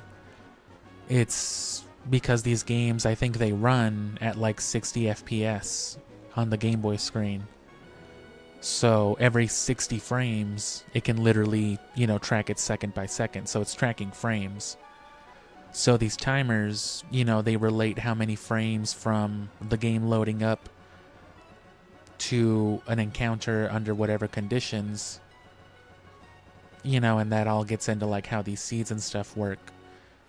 It tells you how much time based on how many frames it is. So if it tells you it's like 2 minutes in between resets, that means that it's, you know, that many seconds, 120 seconds times 60 frames, you know.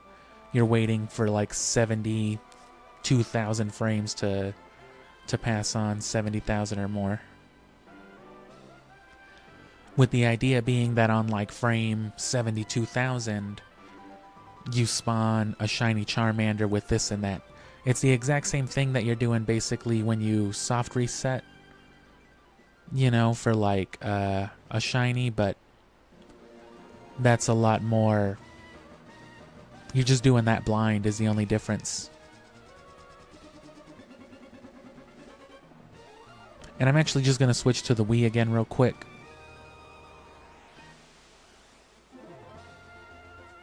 Switch to a better intro than this.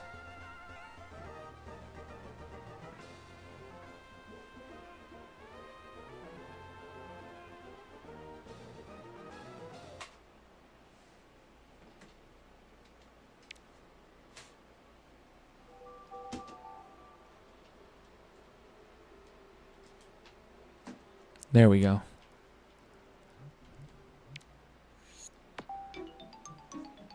Shoot, I might not even throw on Pokemon. I might just throw on random vibes and confuse anybody coming in here in the last couple minutes.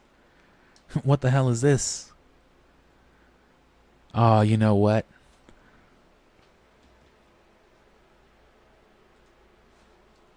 Haven't loaded this shit up in like a year.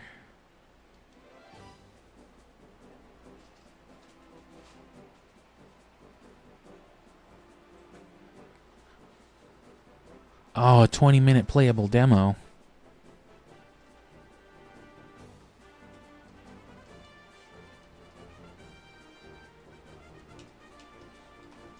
Hold on, just gotta... there we go. Reconnect my controller. Oh, I don't like these mono-ass audio noises, though.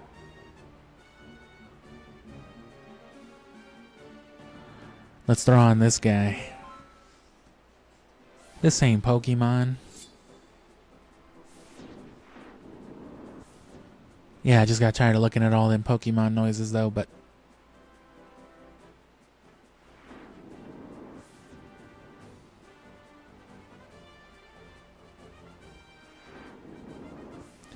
yeah, that's gonna be it, though. It's just those 100 battles, and then you get Ho-Oh. Which, you know, there's still a lot more to do in Gen 3. There's the rest of the stuff in Colosseum. All the Colosseums building up to the Or Colosseum. Which is just like another series of really hard battles, especially in the Colosseum version. Like I said, towards the end, you're looking at like level 100 Rayquaza and Groudon on the same team. Which, that's a cool thing to take Ho-Oh up against. That's one of those cool things to use your Ho-Oh on.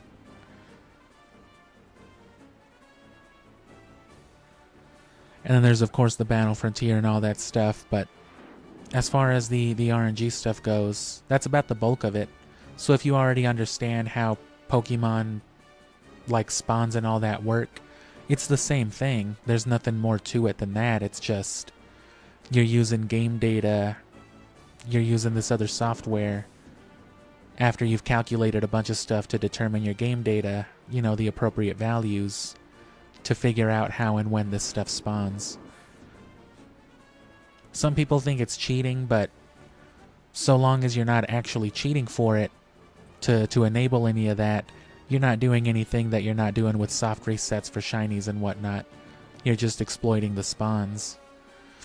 But some people do blatantly cheat, though. You can dump your data and then, like, throw it into some computer software, you know? Was that the only one? I thought there was another movie. Oh, yeah, the Wind Waker one.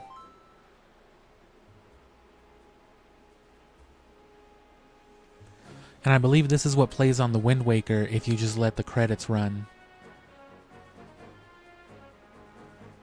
If you just let the intro run out all the way, and it'll play this. Or it plays something with the same song at least. A fun factoid. Hashtag coming in November.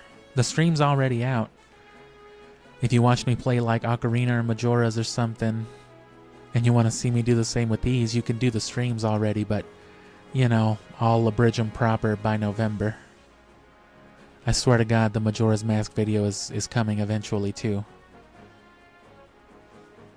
But that's about it. And of course, with shinies, say you want something like a full, perfect shiny in Gen 3, it's not impossible. But odds are, you know, the odds of something like that spawning are so rare. The odds of you waiting anywhere between like 12 and 15 minutes between reset attempts is very, very real. So you're soft resetting, standing in front of Rayquaza, and then waiting 14 minutes. And then, you know, hyper focusing and sweating and getting anxiety in those last like 5 seconds. And then hoping that you press the A button at the right time. And then what you would normally want to do then is if you didn't get your target, you'd want to you'd want to catch whatever you got anyway, catch the Rayquaza anyway, give it like 5 rare candies, and then determine, you know, its values based on how it leveled up and its nature and all that stuff. You can reverse calculate its IVs, yada yada. And then, right, you find that on your software, and that tells you like, oh, you were, right, if it should line up with something, you know, nearing what you were going for.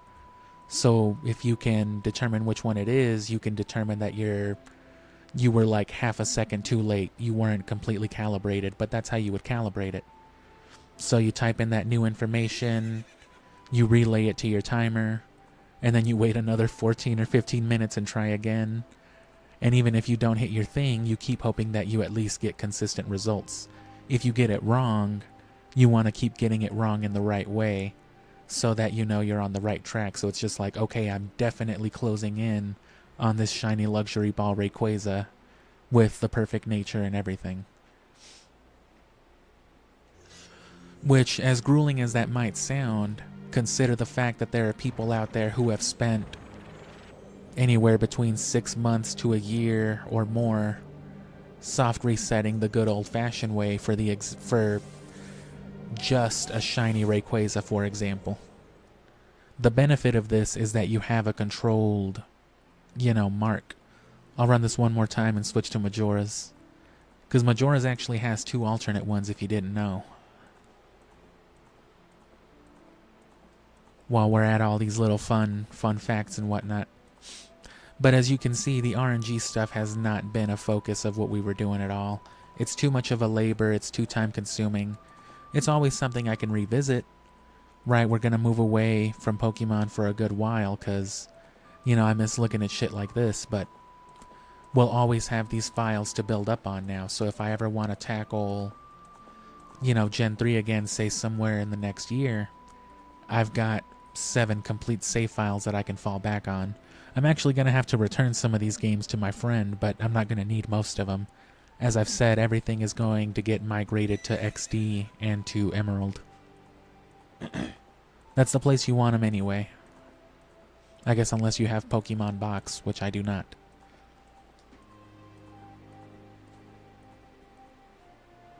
But yeah, aside from it being probably faster, right, you could still spend a couple of months doing that, but take 6 months to a year of just ambiguous, will it be shiny, won't it be shiny, and I did not know this.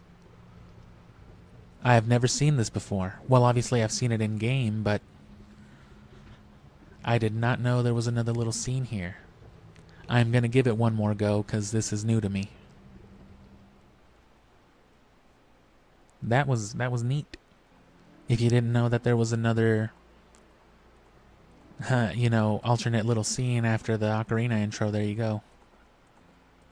So same thing for Majora's Mask. You let the intro run, except when you come back out, there's a whole ass different cinematic intro, starting at like Lon Lon Ranch instead of Clocktown.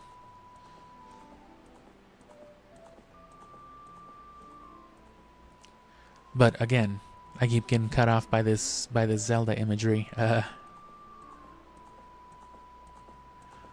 You can spend 6 months to a year in ambiguity, with the best you can hope for being just shininess, for example. Oh, it wasn't the nature that I wanted, it wasn't this or that, let alone IVs. Or you could spend 2 to 6 months in a more concentrated effort. At the end of the day, all you're really doing is resetting anyway. But you can have it with like a clear time frame in mind, because you're not just farting out into the wind aimlessly. You're narrowing down each time, you're getting closer and closer. Maybe this time, maybe that time. It could be in the next 10 minutes. Or, it could be in a few months, but damn, yeah, they just cycled through a bunch of stuff. My God, how did I not capture all this? I'm gonna take advantage and just capture it now. Sorry. You got caught up in some crazy content creation nonsense. I gotta loop it until they at least go back to the original one. The ocarina intro is a lot shorter than I remember too, so. Either way, I say RNG would be the way to go if you're into that stuff. I'd like to try to take a stab at it, but like I said, it's not a priority.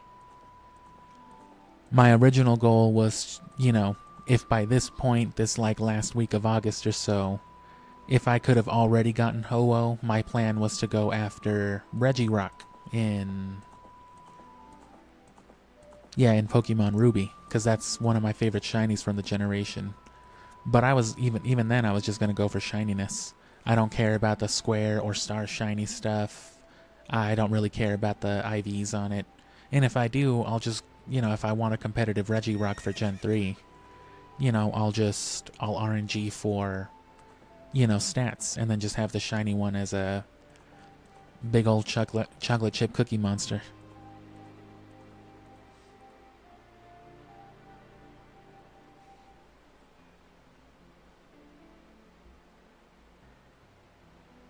And I know there are methods as later generations go on, but I don't really think there's a point.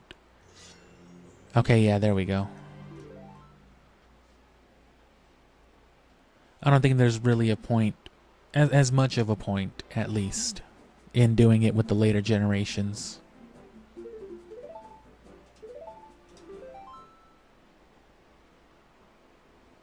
Especially, like, post-Gen 6, because you've already got the reusable TMs and things like that. But you've also got things like the Friend Safari and all the ease of life changes to where it's just like, just breed. It's just easier that way. If you really want the perfect shiny, I guess that's still faster than breeding for one. But even then, depending on the generation, that might be true either. As I've mentioned on, here and there, I actually did do like a whole team's worth of competitive shinies for Ultra Sun and Moon, because it was just really, really easy. If you've ever wanted to successfully have like a genuinely easy shiny hunt, I think that's the best way to do it. The lowest effort, fastest results with the best results, for the effort that goes in. Because in that generation, I think even in Gen 6, the egg logic got really weird. They started changing up a lot of stuff with egg moves and inheritance. And I think for that reason, they changed up the way that eggs in general were structured. So eggs were getting queued up like literally dozens and dozens in advance, like up to 100 eggs in advance, I think. Which meant you could you know what I'm saying, in Gen 7 you could take a Pokemon like Magikarp that breeds really, really fast. And then, you know, set up all your stuff, have the Pokecharm, have all the things to, you know, double your odds. Which I think in that generation is when they doubled the odds anyway. And you can effectively pop out shinies, you know, for me it was like every 200 or 300 eggs on average, which can still take, you know, a couple hours. But I was doing it on my DS, you know, while I was working a graveyard shift. So, you know, it was just some background stuff. And you can do it while you're watching TV, doing whatever else. And you just breed them until you get a shiny. You save like every box full of eggs or so. And then when you finally get that shiny, you keep track of which one it was. You see its inheritance, right? You do the same thing. You take it up to a battle facility so that it gets leveled up to 50. You compare its stats to its parents, which you would have already logged. And you can check the inheritance and then... Oh, let me not actually press the button. And then those settings are maintained. So... right, once you reload and replace the eggs with something else, that 15th or 16th egg, whatever it was in that batch, will still be shiny and it will still have the exact same inheritance. Whichever parent it inherited the nature from, it'll still get its nature from that parent, and whatever IVs it got from whatever parent will be maintained. So that's where the competitive part came in. You'd keep track of them, so if you knew that it was going to inherit, you know, attack from the father, special attack from the mother, so on and so forth, you would just find the appropriate candidates. And like, okay, let me throw in, you know what I'm saying, a Charizard then, and then there you go, there's your competitive shiny Charizard. The fastest thing I got was like in 22 eggs, right? Those were like my closest shinies, not even a couple dozen apart. It might have been like 16 actually. But on average, they were like 180 to 200 and something. It took me like less than a week to get them all, though. And like I said, they were all competitive grade. I had like an Aegislash, a Metagross. It works with genderless Pokemon with Ditto, funny enough, too, but I guess something with the way that gender is structured, it takes double the amount. So if it was the 16th egg, you know, on a gendered Pokemon, like the Magikarps, then on a genderless Pokemon like Metagross, it would be the 32nd egg. Because I guess it has to cycle like male, female, male, female, male, female. I don't know how it works, though. I don't know if that means that genderless Pokemon still have gender, and it just rotates and then just gets disabled, right? Maybe a Pokemon has to have gender as part of like its mechanics. But for Pokemon that are supposed to be genderless, maybe it just like, you know, deletes it after the fact. Because, you know, structuring stuff for video games is a whole mess.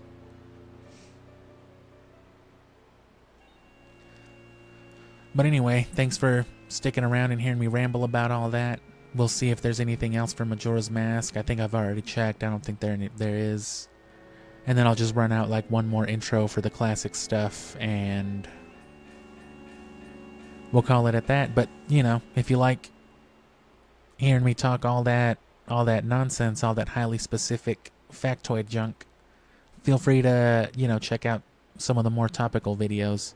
I want to get more stuff like that out there, but, you know, while we're on the Zelda stuff, check out the Zelda review.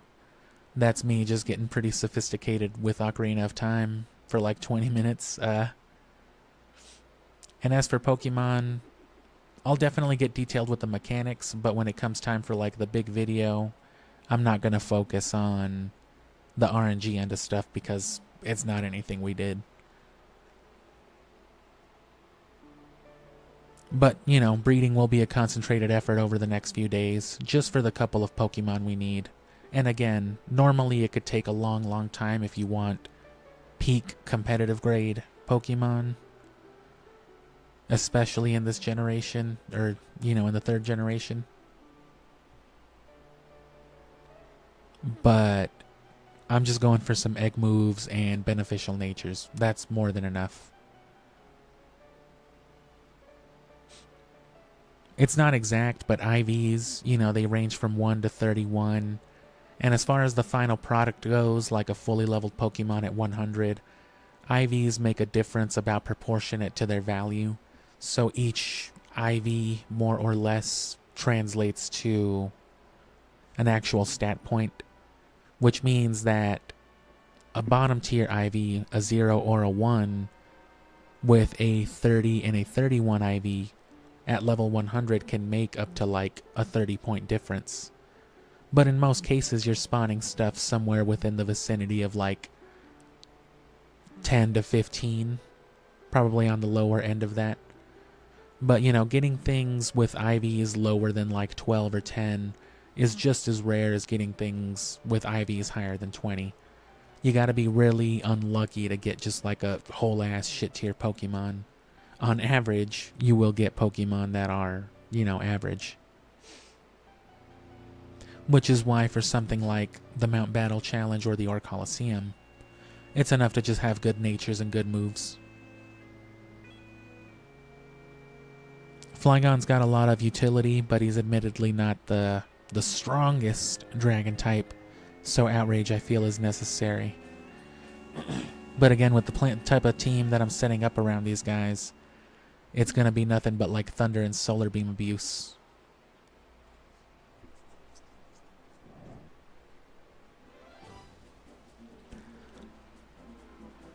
And yeah, we'll run this guy out.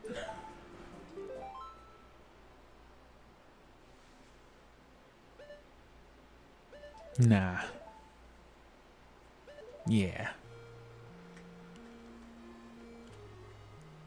So yeah, thanks. Check out the Zelda stuff. If you just caught the stream randomly, feel free to catch up.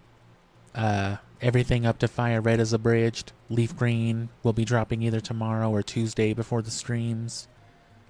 And that just leaves Gale of Darkness and Emerald, I mean.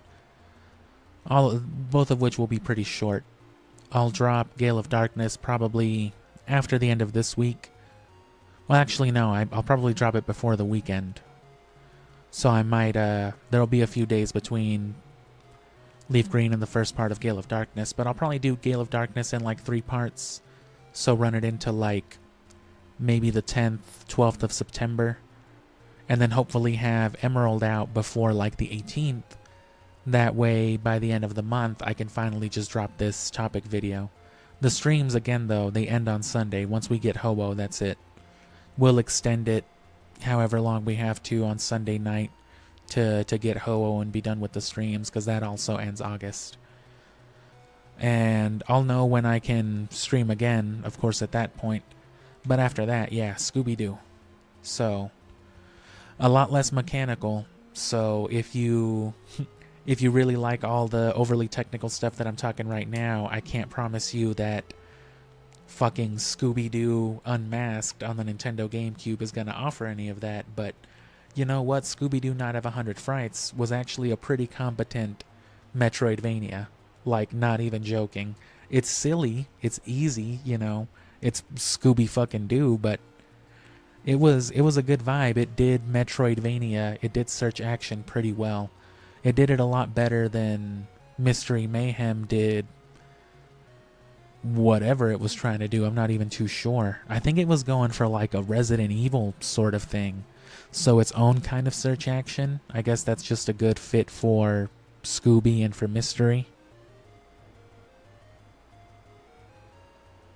But, yeah, it just was not that good. Wasn't as fun to make fun of either. And we'll see how Unmasked treats us. And yeah, none of those games were definitely scary, so you must be talking about something older. Because like I said a few streams ago when I was talking about the, what was it?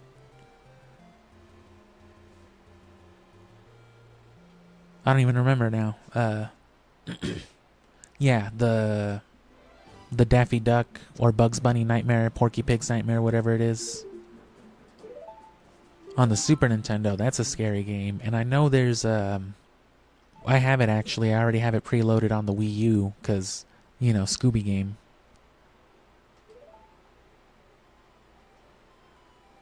And those games can get kind of scary. I mean, listen to this. Imagine hearing that out of nowhere at like 2 in the morning, not knowing what it is.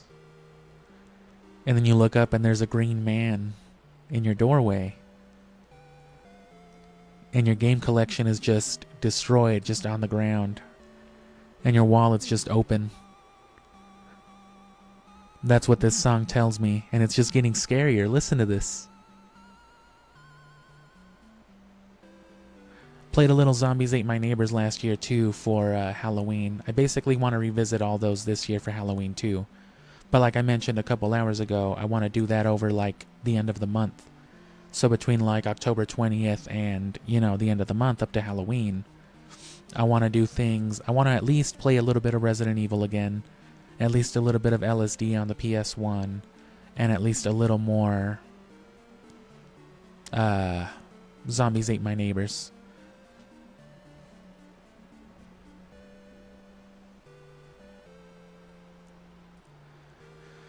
But yeah, Scooby's a lot more fun. It'll be a lot more to talk about for sure, but it'll be less technical jargon. It won't be, you know what I mean? I won't have Pokemon to backbone off with the mechanics, but of course, I love talking about some cartoons, some 2000s media and culture.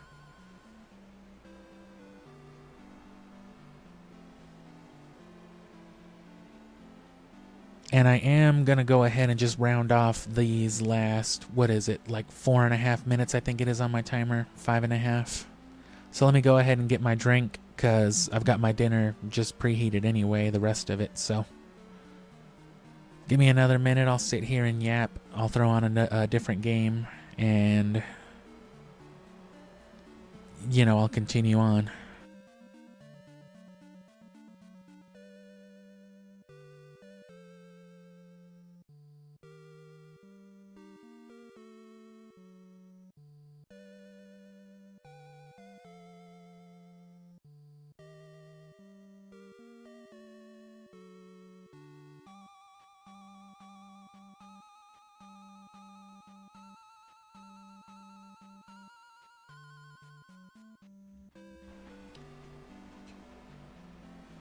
And as far as Resident Evil games being good, I can't really give an honest opinion one way or the other. I've only ever played Resident Evil on GameCube, you know, the remake that I was talking about, and I've never even beaten it. I've never even made it to the first boss. I know people love them some RE4 though. Heard nothing but great things about that game. Honestly, I'm kind of a weenie when it comes to scary games. You can show me any scary movie and I'll watch it unfazed. Gore, psychological horror, doesn't matter. But you put even a mildly tense video game in front of me and it's just like, I don't want to, bro. When it's me in charge of doing it, it's just like, I don't know how I feel about this. And you know what game I've never even loaded? Let's check out these vibes.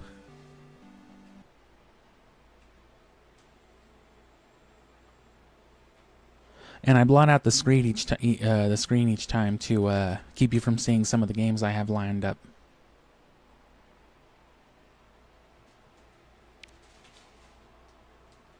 Because I don't want you to know exactly everything that I'm doing.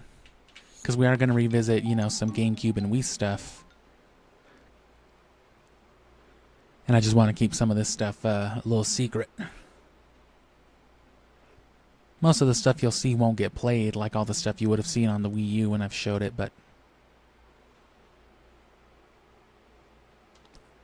let's see what this looks like.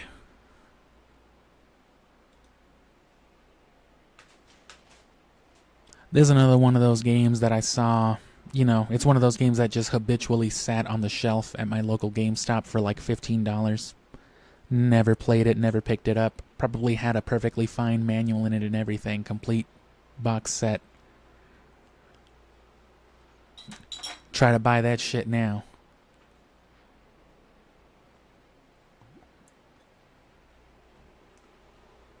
Same thing with my Sonic Adventures. I had DX in the box, but it never had a manual, and the disc was pretty fucked up.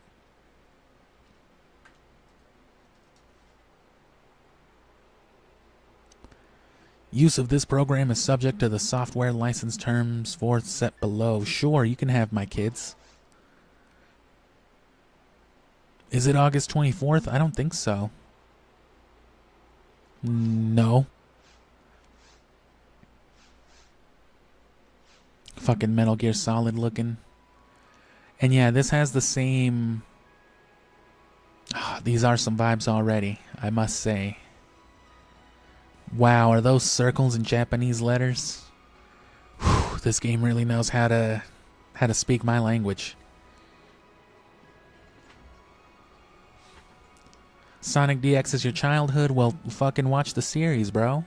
That was like the second or third thing I played on the channel.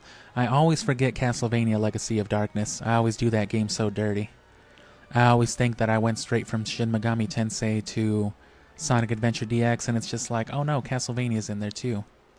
I'd probably want to revisit that on Halloween as well. Although I might not revisit Legacy of Darkness, I might touch on the original Castlevania 64. And this game, of course, looks a little shittier because it was one of those Dreamcast titles. One of those refugee Sega titles that found,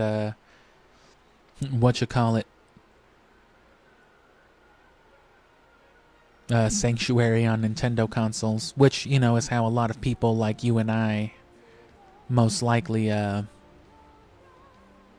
to experience games like Sonic Adventure, Sonic Adventure 2. Adventure 2 was another one of those games I got in those shitty GameStop cases, so I've never had the box for that. Oh, this looks awful. It actually makes me want to play it more. Is this Final Fantasy X?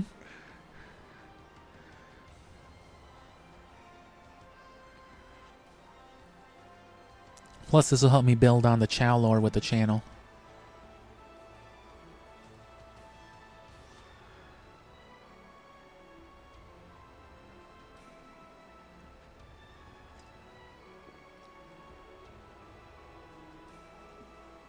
And yeah, honestly, at this point, we haven't been playing Pokemon for a while, so I'm glad you guys are just enjoying the vibes.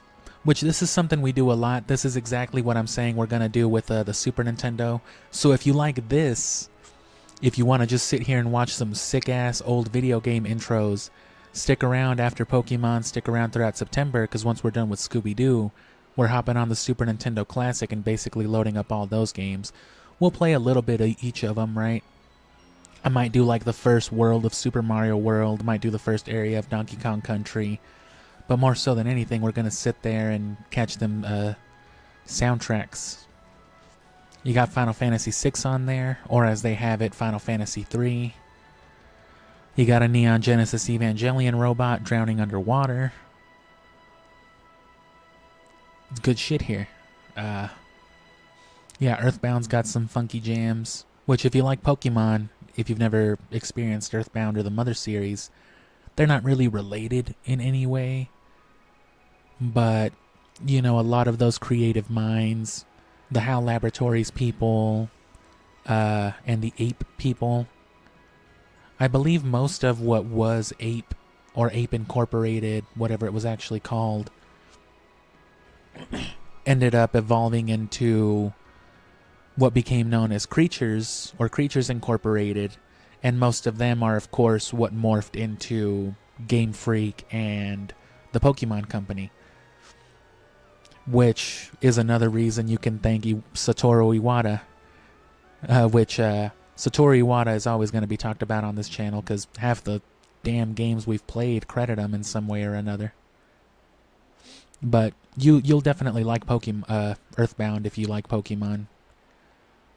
It's a similar feel, and this is a different intro too. They really used to give a shit with this stuff, man. Now you get fucking static menus.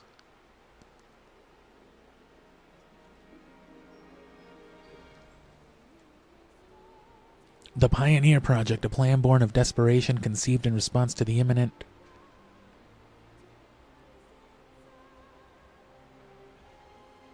As plans for the evacuation began, unnamed probes were sent into deep space to find a habitable planet. Pioneer 1 confirmed that the planet Ragal was suitable location. I can't read that fast, and I think I read pretty fast. 7 years later. Oh yeah, you hung on to that one for a second though, didn't you? Yeah, this is what we did with Midway 2. Midway... One day Midway will come back. I will actually play those games one of these days. Gauntlet might be another one of the games that I feel like touching on with Halloween. You know, just going on the whole idea of those games being scary to play in general. Because a game like Gauntlet, that is fucking miserable. If you don't know what Gauntlet is, go look up like some old school Gauntlet 1 or Gauntlet 2 footage, specifically on my channel. What am I telling you? No, don't do that. Click on my channel and watch my Midway series. Forget what I just said. Always click on my content, as a matter of fact.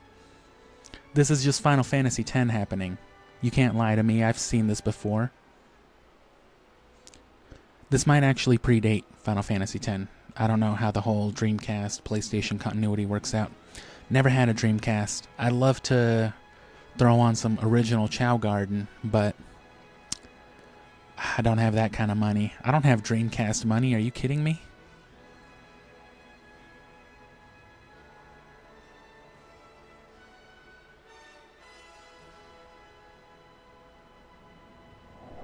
And yeah, I've heard lots of, I didn't even see all your Resident Evil stuff earlier. I've heard great things about Resident Evil 2 and 3, especially 3, Nemesis, which are all available on the GameCube. I'm sure it'll go back to the regular intro now. But, you know, on the GameCube, the original Resident Evil got the nice, shiny remake treatment, whereas 2 and 3 effectively just got ported. And with 2, I don't know if people like 2 as much as they like Leon just himself. Which is the same thing with 4. I don't know. I'm sure 4 is a lot better, but I think people just can't get enough of Leon.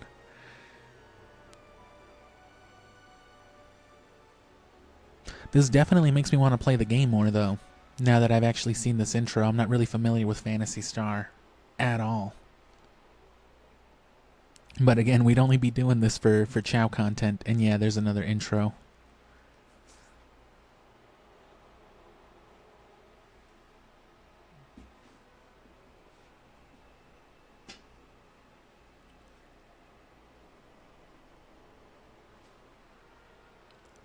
And yeah, I just slammed a little bit of my dinner and kept drinking, because that's all I was really going to do anyway. And frankly, I haven't paid my HBO subscription, so I may as well just be watching game intros, gabbing on the internet. Why not get my channel hours? But this is definitely more of the stuff that I want to do, especially on and off. You know, streaming is still... I can't really say that it's new for the channel, but, you know, it was something that came with this year. I started doing it heavily. You know, the first time I did it was last Halloween, which is why I want to give that whole attempt at the Halloween stream a go. You know, now that I have like an audience and people who are familiar with the streams, but I didn't really start until Siphon Filter. For the Siphon Filter 2 and 3 for the series, and then of course the speed run, because you got to do a speed run live. It just adds to the credibility, you know, and you want people there for it. But the only series I really did then were the Siphon Filter ones, and then I moved on to Shin Megami and The Last Story, and then I did the Zeldas before this. And I really picked up the pace with Pokemon, as you can tell. It's been about... Oh, man, especially all with the stuff that we've been doing on Colosseum, and we're going to spend even more time on Colosseum now. It's been like 120 hours between all of this and the post-gaming stuff. And that's not even, you know, the time I've spent editing and all that, so... Very time-consuming, but once it's all said and done... Because while we're not streaming Pokemon, I'm going to be editing all that stuff and publishing it throughout the next month. But once that's all said and done, the content will still be steady, but more streams will be, chill like this. I want to orient more time to these hangout sorts of things because it's easier for me and I feel like it's better for the channel. The published stuff is good, but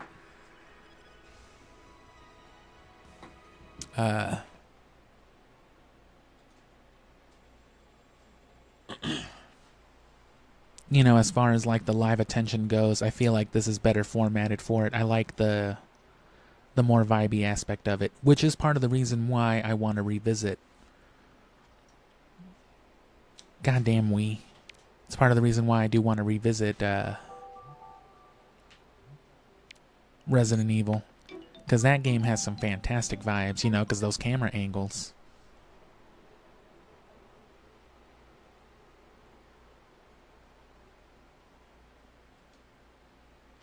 What else is on here? I don't know if I ever transferred my... What is it? My Sonic Adventure save data on here. Because at the time, when I was doing the Sonic Adventure stuff, I was still playing it on my Wii. And it was kind of stupid of me. I should have just done it on my Wii U, I mean. I should have just done it on my Wii. But what I was doing is I was playing on my Wii U, and then when it came time to trade stuff with the Game Boy, I was going through the whole ass trouble of taking the SD card out of my Wii U, throwing it onto my PC, and then converting the save data, and then throwing it into the Wii and doing all that so that I could use the Game Boy Link cable. What I should have done is just, kept the data on the Wii and played it like that, but to be fair, I was recording... Hold on, I forgot Sonic Adventure DX is the loudest game ever made.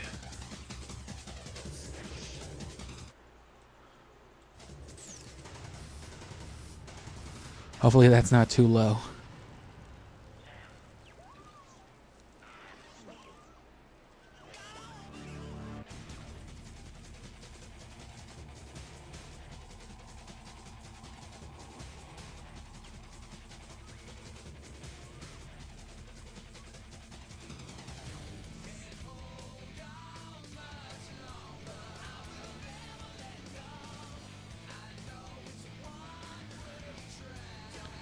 Might not have actually been too loud for y'all as it was for me, but it's a loud-ass game. So yeah, all this stuff is cool though, because that adds this cool dynamic. Obviously, they're already connected. In being Sega titles, but the Chao Garden and the GBA link cable functionality, it adds this cool other dynamic to it. Even if I did transfer my data, all my good Chao content, all my good Chao stuff is on Sonic Adventure 2.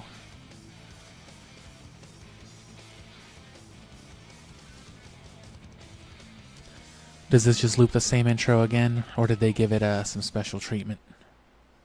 It might actually just hang out on there, no? Oh, demo mode.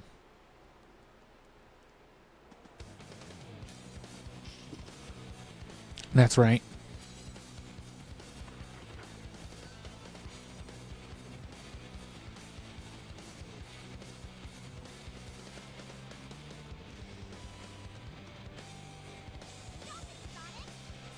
Oh, that voice, that mouth sinking.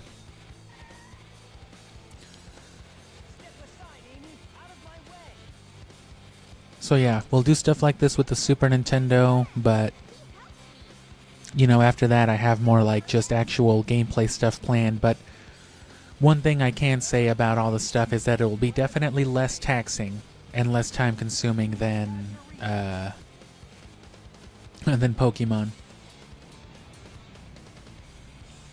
Which means that, this right now is about as long as streams will ever run, as opposed to like the 5 to 6 hour standard that I was setting with Colosseum or with Pokemon Gen 3. Automatica Mythin. One of the things that Yeah, the voice acting on here is notoriously horrible and hilarious. Oh, it just plays through the level. Oh, God.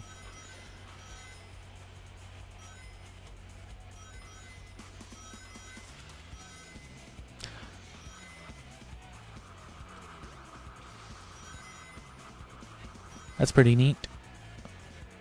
Oh, man. Tails even sucks with the AI. That's nice.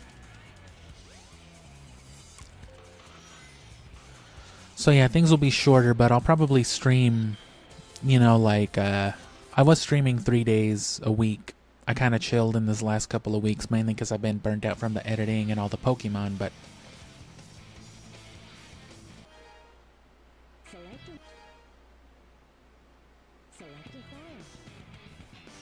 No, yeah, it doesn't keep nothing. So what I can do instead...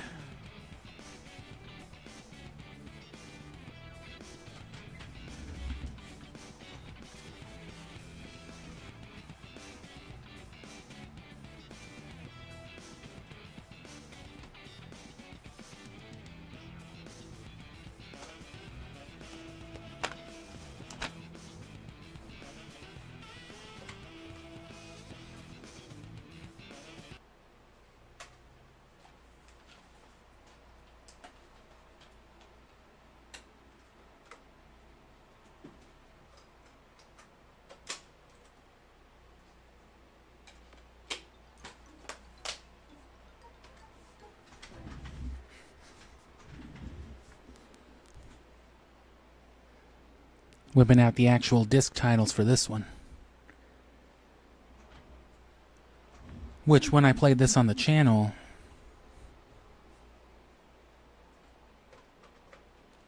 I did it on the Wii U, so it was in the right resolution, it was progressive scan and all that good stuff.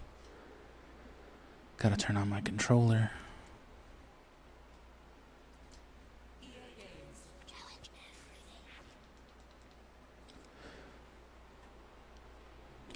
Sonic Adventure's loud ass kept making me forget what I was talking about, man. But yeah, I chilled out for a while just because I've been. It's a lot of footage, man. I still have.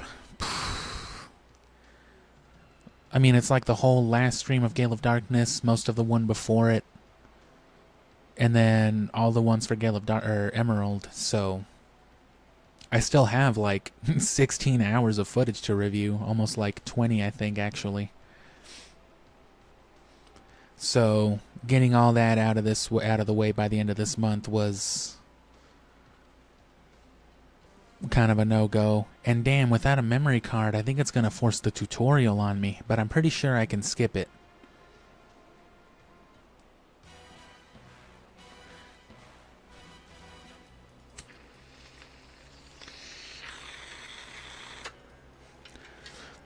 And as you might have heard me mention, if you ever watched this way back when, I know dog shit about Bond. I know what I know from GoldenEye 64 in this game. Which means I'm a fan of Pierce Brosnan's Bond. Which, Nightfire is kind of low-key one of the most successful series I've done on the channel. Because it came out really early. Right, so my editing, my vocal performance and all that, definitely not up to par with what it is even now. You know, nowhere close. But all things considered, you know, each of the uploads have a few hundred views. They all have, you know, plenty of likes. They got good, like, review, or, you know, like rewatches and stuff like that. I remember seeing when it was, like, coming out.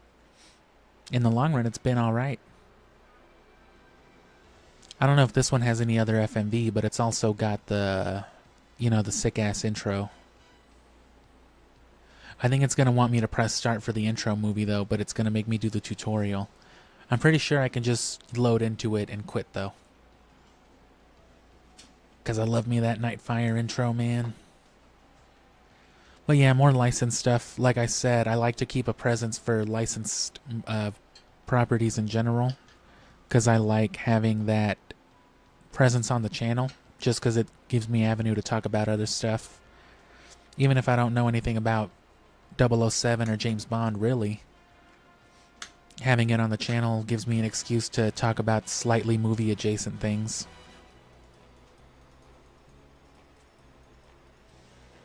But anyway, yeah, with Pokemon, I'll probably go back to the 3-day thing, so long as my schedule can allow for it. You know, I might not get that many days off in a month, for example, or in a week, for example, but not all the time. But they'll probably be shorter, like I said. Right now, I'm just running it longer because clearly we stopped the actual stream a while ago. I just decided to leave the stream on while I proceeded onto my drinking. You know, in like the hour or so that I relax usually before I move on to more editing, because that's all you do when you do this shit, in case you ever thought about doing it yourself. Even if it's just streaming video games, all you're doing is playing video games, watching footage, playing more doggone video games. And speaking of setting a bad standard, Wind Waker had me just reckless with, you know, some of those stream lengths. If you go back and look at my live streams, if you scroll back past the dozens of, you know, Pokemon Gen 3 streams now, you'll see like the Zelda, you'll see the Twilight Princess and the Wind Waker ones, and some of those Wind Waker streams got up to like 7 or 8 hours, like habitually. But as you might have heard me mention, that's because when I was streaming Wind Waker, you know, I would usually start like at 7 o'clock, closer to this hour. Usually like an hour in, I'd get anywhere from like maybe a dozen to a couple of dozen viewers in. But by like 2 or 3 hours in, when I'd be hitting like 8 or 9 p.m., you know, relative to my time, I'd have like 300 or 400, like 200 or 300 viewers sometimes. So it was just like, oh man. It's like now, you know, I mean, it's nice to have people to blab out to, you know, build the brand up and stuff like that, but I was just not wanting to stop my stream because I was so fixated on the times. It was just like, I just got to stream 2 more minutes and that's like 10 more hours on my channel. So I try not to do that as much anymore. Yeah, quit to main menu, so this should load up the intro movie.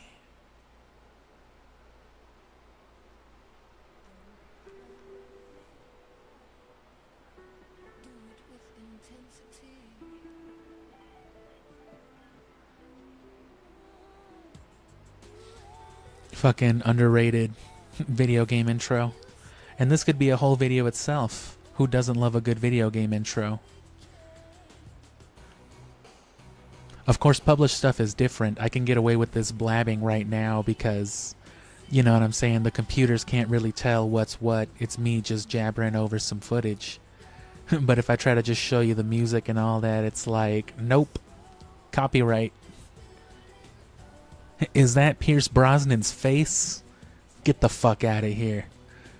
Oh man, it's not even his real face.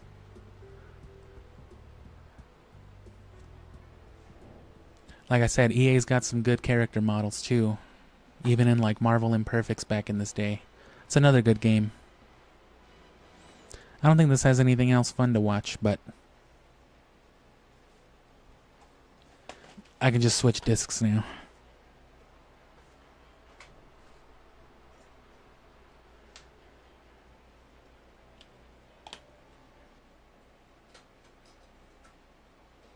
Okay.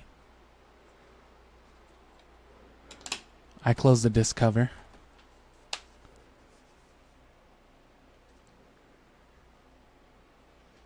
No way, brother. But when I did stream Shin Megami and basically everything up until the Pokemon stuff, I was kind of practicing basically for Pokemon, trying to get more efficient streaming done. And then when I edited all the stuff for Shin Megami and The Last Story, I did it all effectively as a way to like practice organizing my footage for Pokemon because it was going to be such a big project. So even then there was a lot of like hours and stuff going on, and those were longer RPGs. But going forward with things like Scooby-Doo, with things that we're going to do with the Super Nintendo titles, we're going to be beating these games, you know, anywhere in like a dozen hours to 20 or less, depending on how much footage I want to capture of them, you know. So I'll have more time for these sorts of streams, which I've mentioned before. I want to establish what you would call just like a hangout stream on the channel. Something a little more than that, you know, typically more than just ambience like this. Catching this sort of ambience is usually reserved for like games that I'm gonna do videos on, but you know, there's tons of stuff that I want to play though, and there's not always the most time for it, and it definitely doesn't have a place on the channel as far as like content goes. So any excuse to just be able to throw on some shit or have fun with a game, it's something I want to build up to. But it's not the easiest thing to maintain an audience with that, because the people who gave a fuck about Pokemon a week ago might, you know, not care at all about some Soul Calibur 2. You know this is on Switch 2 online, bro, right? You know this game is hype right now? This isn't Pokemon Colosseum. This isn't how you get Ho-Oh. What's going on?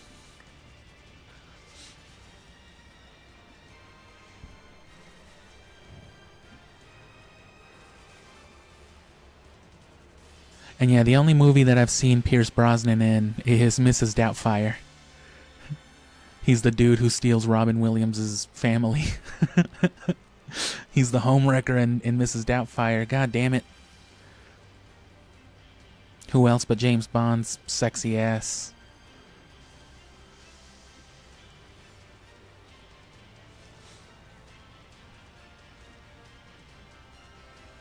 And you know, I always like an excuse to talk about the more technical side of the channel too.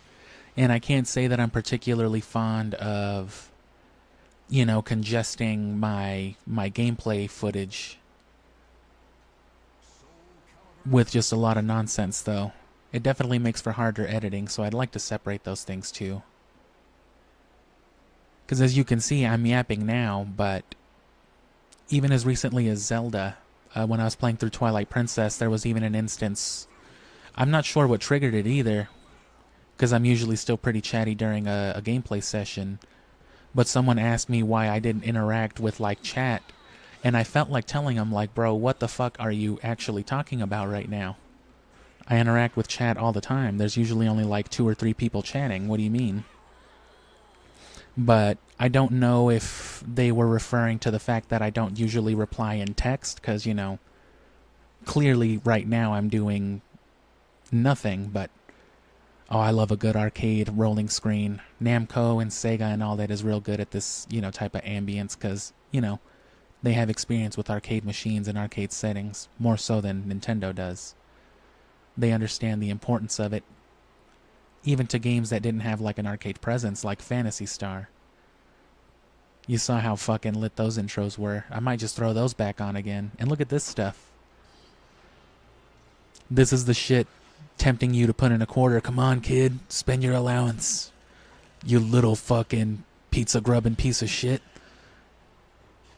Come touch this dirty ass German-fested 2001 Soul Calibur 2 cabinet.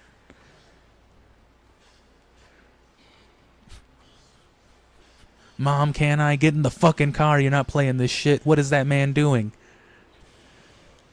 You're never coming to Chuck E. Cheese ever again. Get that thing out of my face. Good Lord.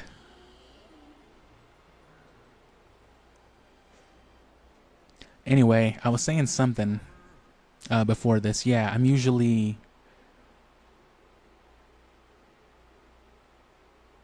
But yeah, I have no idea what he meant. If he either meant that I didn't reply to people in text because, you know, my hands are occupied, or if it's just because I'm not typically the type of YouTuber that's just like, what up, everybody? What up, chat? Type of shit. It's just like, oh, damn, someone said something to me? Awesome. Why is this 32-year-old man beating up a teenage girl?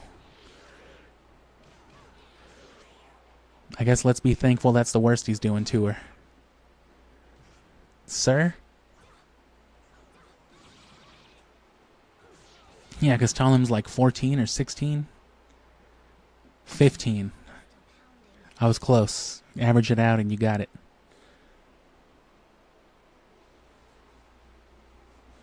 But, you know, that being said, I would like to not stop engaging with chat at all, especially since there's so many opportunities to ambience breaks and whatnot. But in general, I'd like to start talking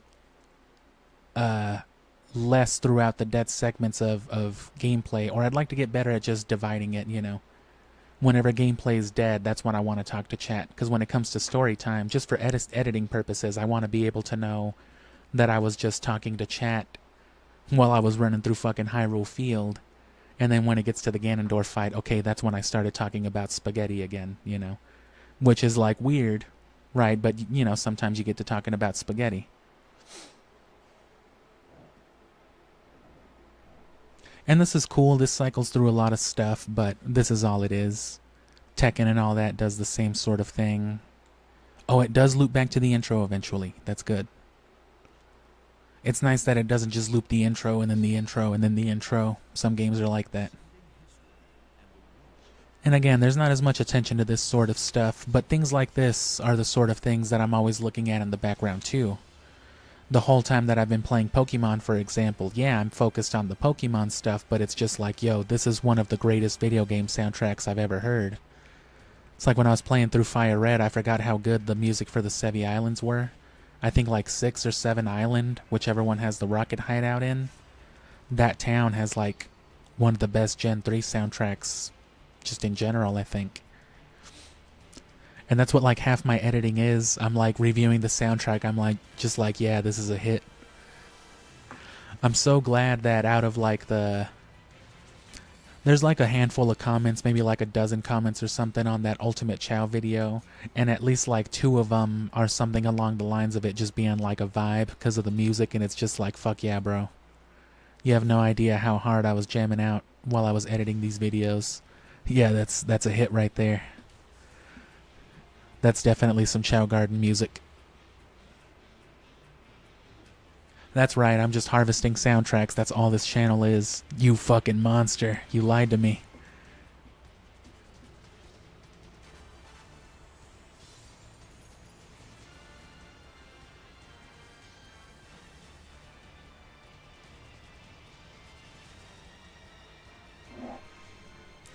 Five heart pieces left. What are you talking about?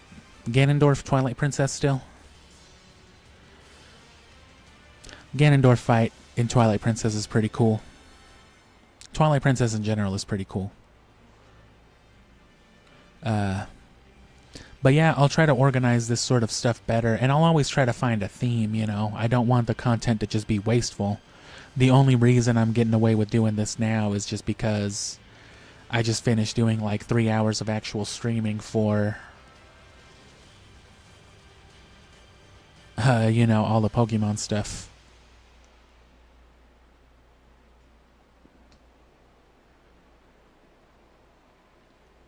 But this is also the sort of things that I do like on holidays.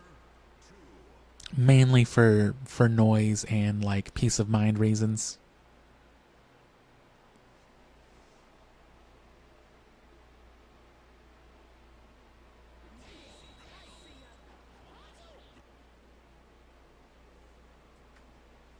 Oh fuck, another console.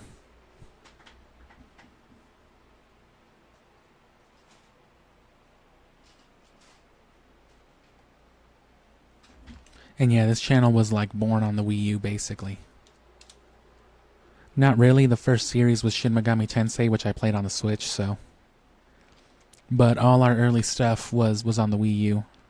Hey, there's some more Shin Megami Tensei. I'm just trying to find more cool, more intros. Mostly for stuff that I've played already.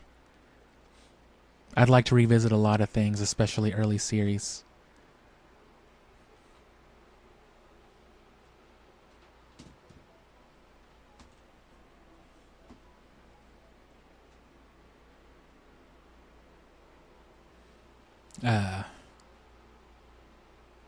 But yeah, you know, I normally would still want to be playing something. Oh, fuck, Henry? I was in the middle of a Henry playthrough?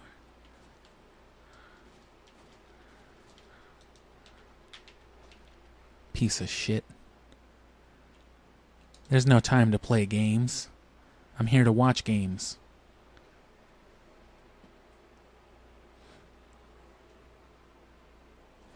But yeah, like on on Independence Day, 4th of July, you know, there was no way I was going to be getting any peace or sleep, you know, on that night. So instead, I streamed up until a little bit later and basically just watched some FNB. Same thing on like New Year's. This should loop to like the Cornell intro or one of theirs, I hope. If not, I can start the intro cinematics manually.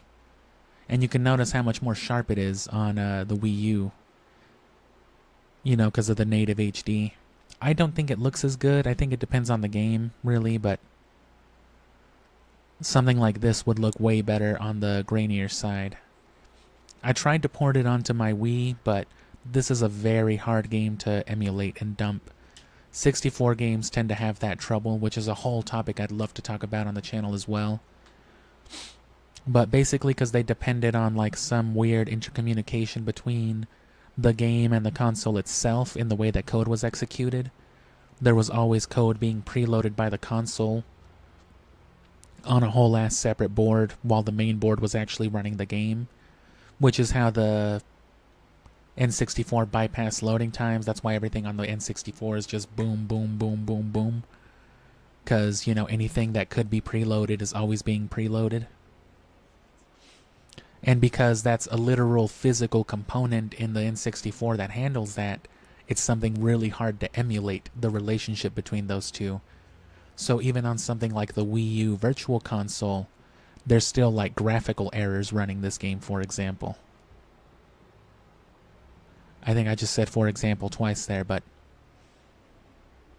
I've been drinking and smoking belligerently, so it's okay. That's another thing too. That's why I haven't played as many actual 64 games on the channel, despite it being the namesake of the channel. It's a bitch to emulate, and I would love to actually play the N64, but I had this game. As I've mentioned, I had great games like this. Any good game you would want on the N64. This game, the original, Mario 64, GoldenEye, all that stuff. I had it all. But, you know, being Mexican-American means your mom makes you give your less fortunate cousins all your cool shit after like a year or two. And it's just like, bro, no, this is my N64. This is Kirby and the Crystal Shards. What are you talking about? So, you know, I haven't seen my N64 since I was a child. It's lost somewhere in Mexico. I hope it's doing okay. Hope the cartel didn't get its hands on it. Oh god, you pieces of shit better not be enjoying my copy of Super Smash Bros., I swear to god. Never had Zelda back in that day. Didn't have Ocarina. Oh, does it go from one to the next? The intro story and then Cornell? Or no, this is just Cornell's story. Do they talk about his anti-Semitic training? Or is that only if you actually start the story with him? Oh, I had Hexen too, Cruisin' USA, all types of shit, but I'd like to get my hands on another one.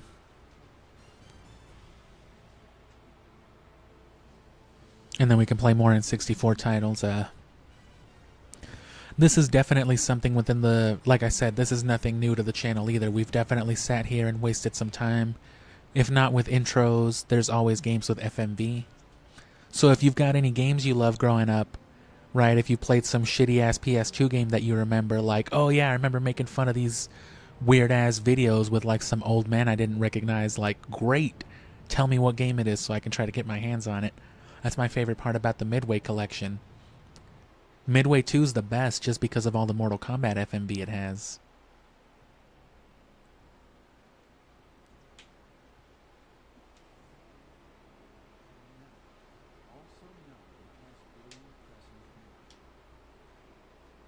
Ah.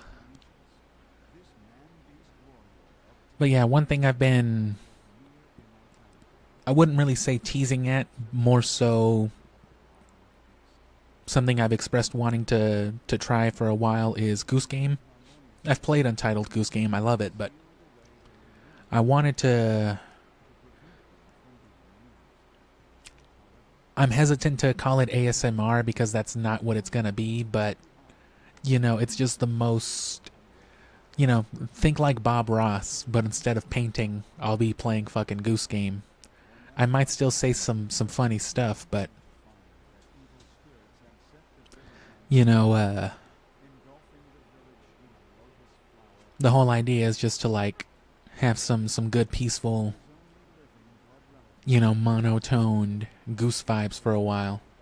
And while that's probably the sort of thing I'd want to record, you know, dedicatedly, I have no idea what I talk about, so I'd love to bullshit on some Goose Game for like a couple hours, you know, with like an active chat. Which that's another thing too. I do have a pretty active chat and pretty active commenters, and I've had before, but the problem with running the channel the way that I do, and it's just like, oh, it's Sonic this month, oh, it's Pokemon for the next 3 months, oh shit, it's, you know, robots on the Xbox, it's Armored Core or something. It doesn't all, the audience doesn't always translate. People might still show support, but you can't blame the people who really enjoyed watching one thing or another for not wanting to stick around for something else.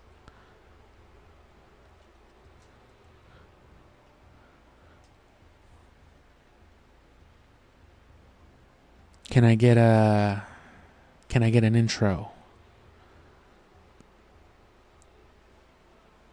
What kind of old dusty book is this? Oh no.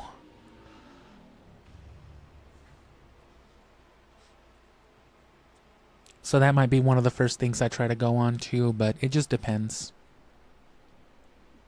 But like I said, it'll be casual stuff. The focus will be the conversation of it. Nothing really has to happen on the gameplay, whereas when I'm doing, you know, what I call gameplay sessions, the focus is entirely on that stuff that I gotta review, you know. So not only for the sake of entertainment, but for the sake of giving myself, you know, good footage to review and make videos out of, I gotta keep that stuff kind of brisk. It's gotta be natural. I try not to rush myself, but like, gotta do all that, and I'd like to mix it up a little bit. I prefer this, and I know more people who enjoy streams probably do, the more conversational side of it. But to that end, if you want to support the channel, the best thing you can do is just watch stuff. Live streams, publish stuff or otherwise. And if you care more about just getting caught up, well, you can do that too. Oh, yeah, I forgot. Because these guys, you know, are from the original game, I don't think the original game had any voice acting in it at all. Outside of like the minor, you know, grunts and audio cues and stuff.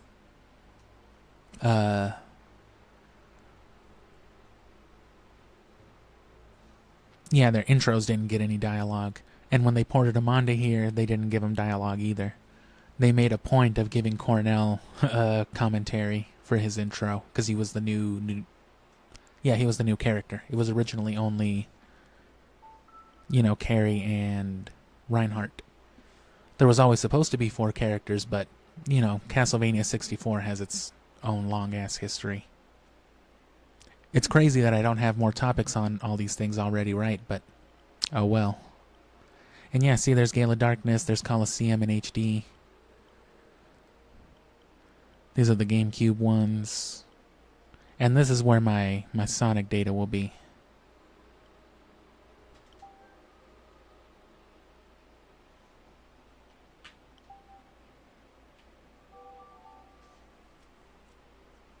Good old GameCube.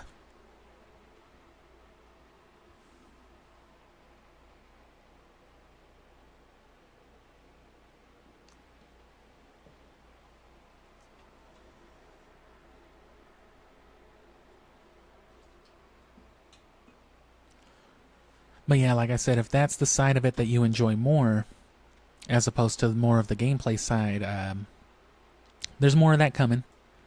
I can't say Scooby will be too intensive, but it will be gameplay series content, so the game will be moving. I'll be talking less, and, you know, it'll be more just on topic, I guess. And with the Super Nintendo stuff, mostly the same thing, but because I'm just going to be scanning the compilation stuff, you know, at first, that one will be like kind of an asterisk. I'm just going to be catching vibes anyway. But beyond that, if we ever move on to like actual gameplay, well, there you go. But we'll make time for stuff. I'll make room for it. But there's at least that queued up.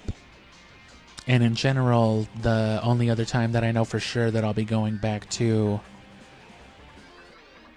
you know, these more hangout-oriented formats, it won't be till October. But that'll be like a whole week of me just mostly revisiting some stuff, but also between now and then, I'm going to try to get suggestions and otherwise on, you know, what else I could play. Probably nothing too modern, because that's a lot more money. But, you know, some of the older games I might already have, or just, you know, they're more easily accessed. Original game, Sega, Sonic Team. And yeah, see, this has the more kind of arcade feel, too. Let me show you my real power. Never touched on the multiplayer with this game, but there's not much to it. There's a multiplayer mode.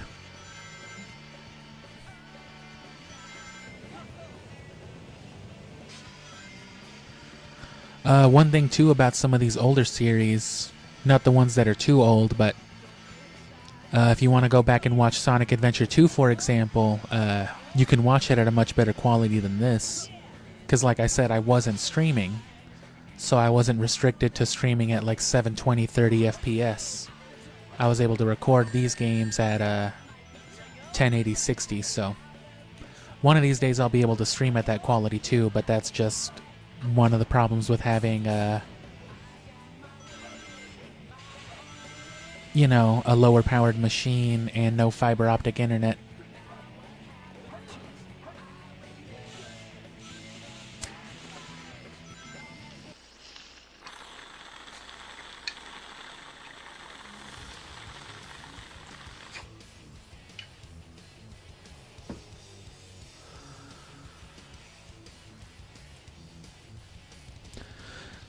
One kind of up and down side of this over the Wii U is if you over the Wii is if you press the home button.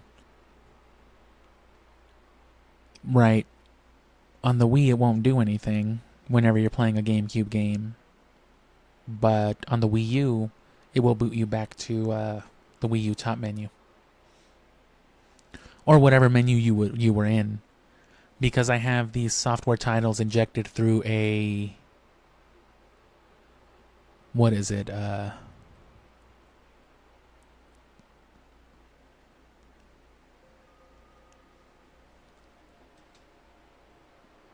Yeah, these are called forwarders. They're all running through the same app they were on... Holy shit, I'm dying. Give me 1 second. They're all running through the same app, but this lets me jump ahead without having to go into the homebrew channel. But I kind of want to jump between games easier. Some Mario Party, some Super Punch-Out, I believe that's also on there. Metroid Fusion. I don't know if Metroid Prime has any cool ambience.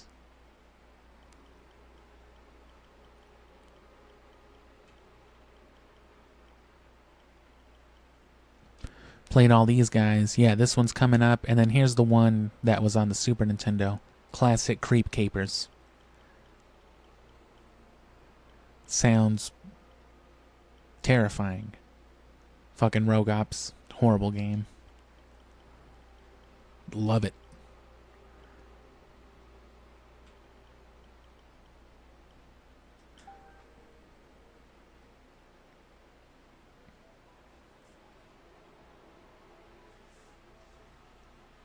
Yeah, this drink looks like it's got a few minutes still left in it.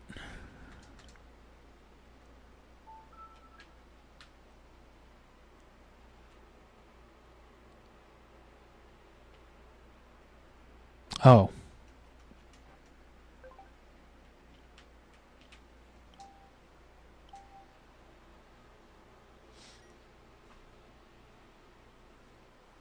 Here's your intro. Haven't played this on the channel, though. Eventually. We'll get to the 2D stuff. Because I love me some Minish Cap, too.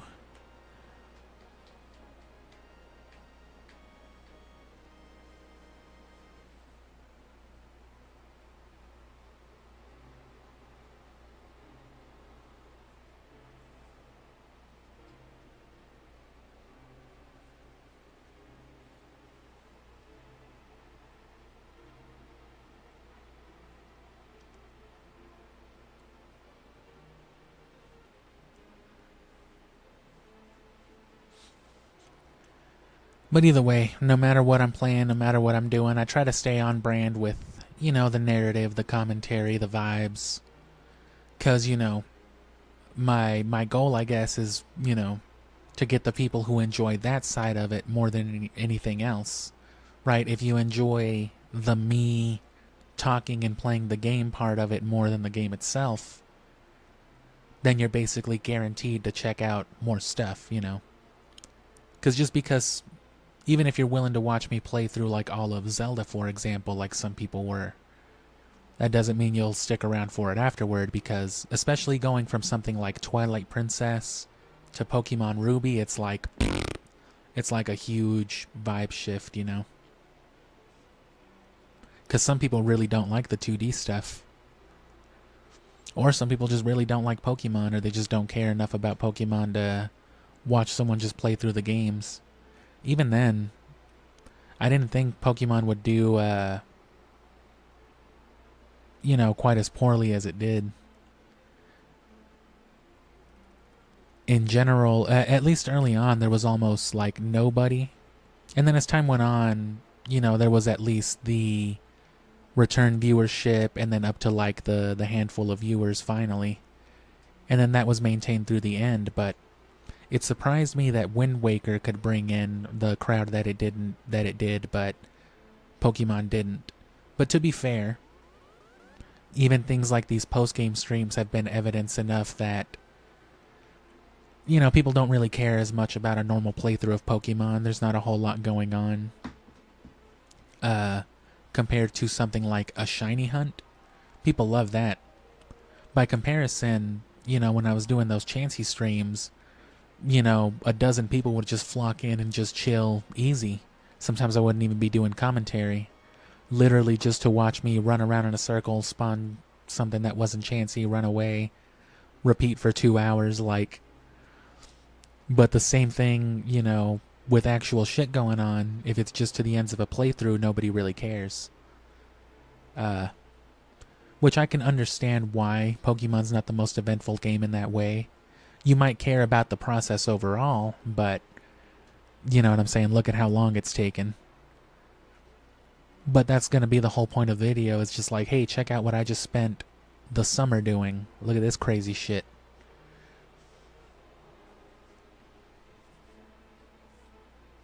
One issue that I foresaw with Pokemon, and that actually did come up one time when I was streaming some Fire Red when I was catching Articuno, was the language too. Because, you know, Pokemon fans can be kind of weenies sometimes, and also lots of them are literal children. So, like, there was a time where, like, some younger kid hopped on and was just like, hey, can you not swear? Because, like, my mom will get mad at me. And it was just like, oh, I won't swear for, like, a minute or two for sure. But I then spent, like, 2 or 3 minutes reiterating that I will say some just heinous shit. I will start talking about my own hairy asshole at like the drop of a hat, because that's just part of the content. So it's just like, yeah, you probably don't want to be here for that, but you know, sorry, wish you could stay. But that's never really been an issue before. I had some people on Ocarina of Time who just didn't like the swearing. I guess like, wow, bro, like grow up, like whatever, man. I'm just playing some Nintendo games. I'm just chilling.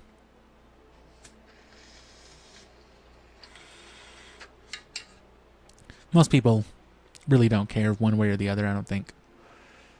Some, I think, prefer it because it's less likely to be monetized, which means less likely to have ads on it. Not that YouTube really cares. They'll slap ads on anything. Click on one of my Chao guides and there's a good chance you'll get an ad before that. Not to say that they're giving me any money for that shit, but right, you slap guide or tutorial or how to on a YouTube video, that makes it searchable, and YouTube is just like, oop, we're putting a Lysol ad on that shit. That's Chips Ahoy money right there. Come on, you guys. At least send me some cookies. The Super Nintendo stuff is a lot easier to load out of because it uses the... You know, it uses this emulator. Oh, well, you know what? Gotta get funky.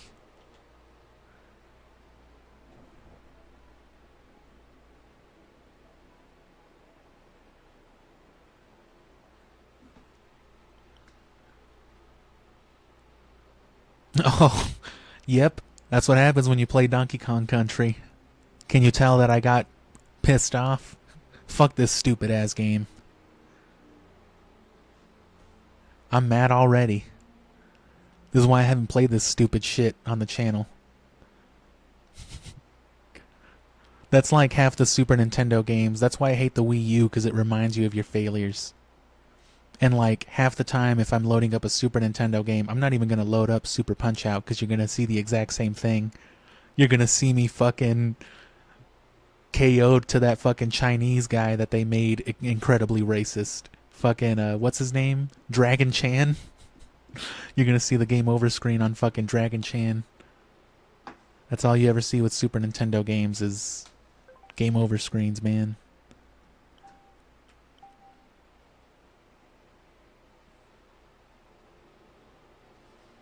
Can you believe I'm gonna willingly play Zombies Ate My Neighbors in goddamn October?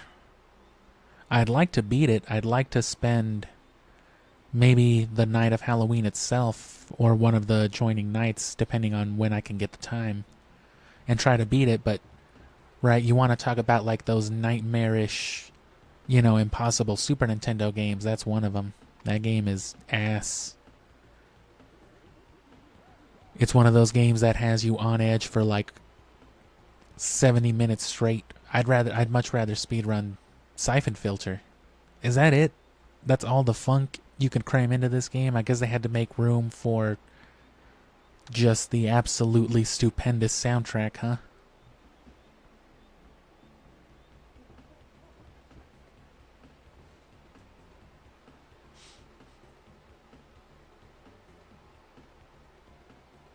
So yeah, that Cranky Kong down there used to be the Donkey Kong that was beefing with Mario all the time. And this is Donkey Kong Jr., you know, who graduated to Donkey Kong just proper. It's not Junior anymore, bro. It's just Donkey Kong. Oh, excuse me. You fucking gorilla. Yeah, I used to just run around wearing a romper. So that's not as vibey as I thought it was going to be.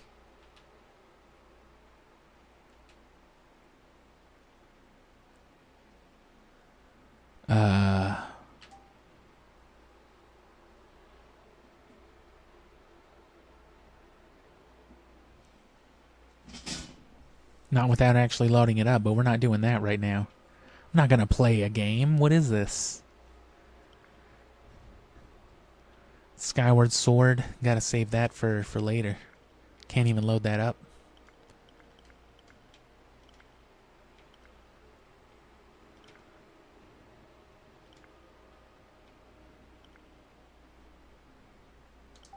Wii U's got some cool ambience too, though. Even if it didn't get themes. I'd love to stream some actual Wii U games, but even recording them is one of those things that I'm reluctant to do and haven't done yet because I have no way to capture the gamepad. I do have a spare gamepad, though. I could try to get that modded.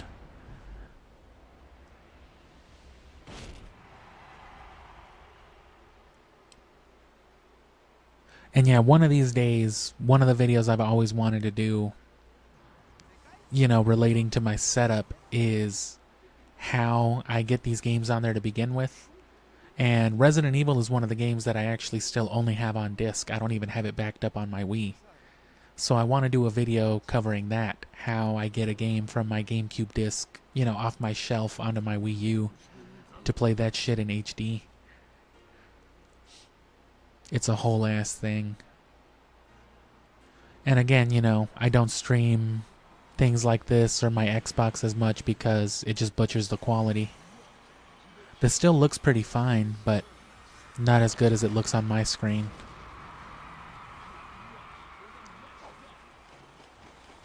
I love me some Tekken, man. You have no idea.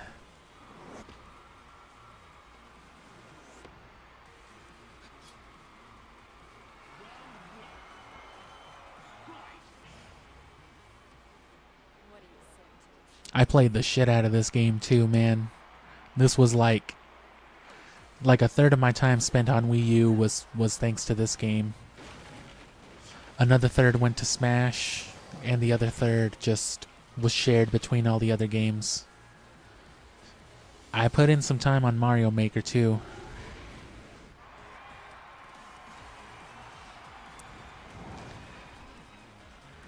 God, you should have seen me when they first released Kazuya on Smash Bros.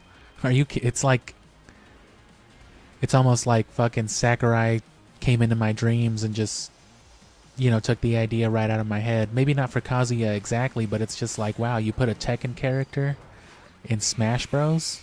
Thanks a lot, man. People already hated playing with me, but sure, I'll take a Tekken character. And you're telling me all I gotta do is hold the control stick this way and I can just trip you? That's great.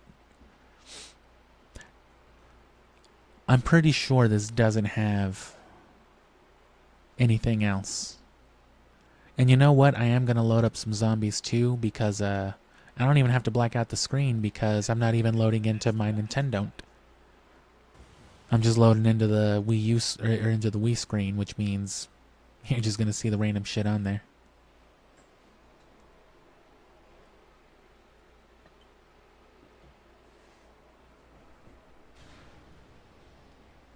Wait, Earthbound on your Wii U Virtual Console. That's how I first played it as well. Never played it before then, because it was never officially released here before then outside of, you know, the original Super Nintendo release, which, you know, that's one of those games that people sell, you know, a couple $100 for like a shit tier cartridge for like a fucked up one, because it's Earthbound. God forbid you try to get your hands on one in the box with that strategy guide. Shh. I hope you have a couple grand lying around that you don't mind just dropping on a fucking video game. Though that would be a thing to have on your shelf, though. I want that legitimately, and I want LSD just so I can get high as fuck and play Earthbound. I'm just kidding. I want LSD on the PlayStation.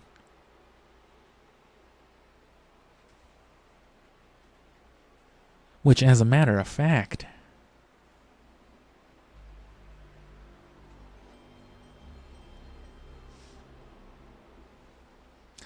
I do wish I had a camera to show you my setup, because it's just like, did you just literally load up a PlayStation right now, bro? You're goddamn right I did. It's all right here. You know how many controllers I have sitting to the left of me? Good God, I have a mess in here. It's about time I did some spring cleaning. I have the wrong controller.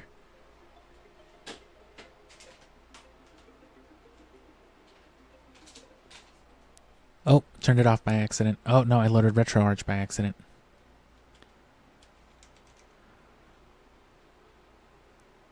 Just let me leave, bro.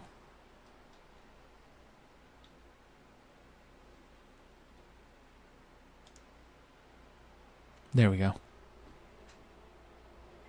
I got this, you know, cracked, obviously. And yeah, there's some vibes here. Oh. There's some great vibes, but if you don't know what LSD is, it's not a horror game, but I think you'll see why I want to play it for Halloween, or on Halloween. But this is another one of those games, you know what I'm saying, never released here, so if you want to get your hands on a copy of this game, like in good condition, something nice to put on your shelf all pretty. I couldn't see anybody taking anything less than like $800 or a grand for something like that. Because this is just one of those things. Which if you've never seen it, here you go. And if you see this and decide, what the fuck did you just show me? And want to see more, subscribe and come back for Halloween. This is what you're getting after Pokemon. Hello, people who logged in within like the last 45 minutes or so, or like an hour now.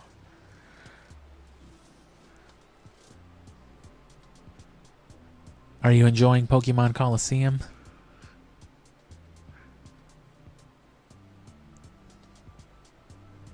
This is how you get Celebi in Gale of Darkness.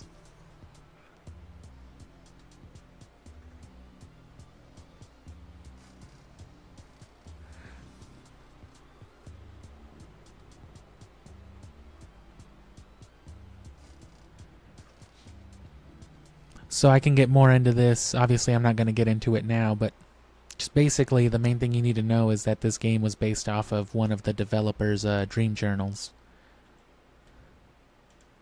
The main lady who, I don't know if she was a programmer, writer, or what. She had a dream journal, though, and they just took a bunch of crazy shit that she put in there. Oh, hey, there's Persona, and there's the Cyber Chase. Spyro Trilogy, Siphon Filter. And this is the PAL region specifically that I use for speedrunning. Sometimes when I'm, you know, exporting video and I can't emulate on my computer, I'll just, I'll run some speedrun on there. I've had this since I was a kid too, but it's one of those games where like I just kind of gave up on it, never really touched it again.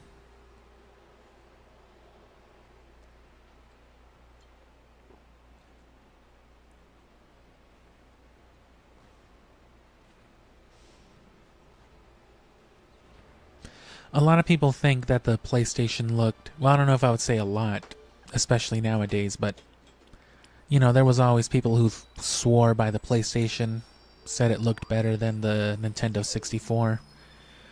And I'll give you that it was a better console for, like, large media storage and stuff like that, the sort of thing that games like Final Fantasy VII and Phantasy Star wanted to be doing at this time. But it, you know, in no universe does the PlayStation look anywhere near as good as the N64. Look at this shit. Look at all the pixels, look at all that. The models, the polygons and things like that in general could have like a higher fidelity, but when it came to the actual performance of it, you know what I'm saying, you got a lot more fuzz. The models are of a higher fidelity, no doubt, but this is like FMV first of all. And even then, that's like the best it could be rendered.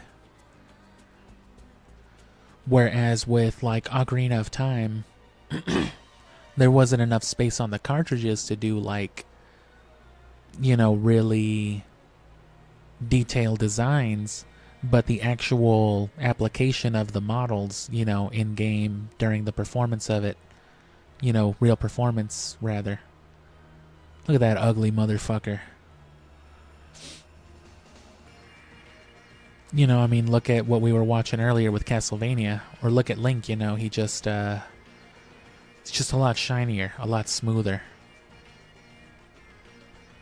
But again, everything is simpler by design, but it looks better as like a functional game, though.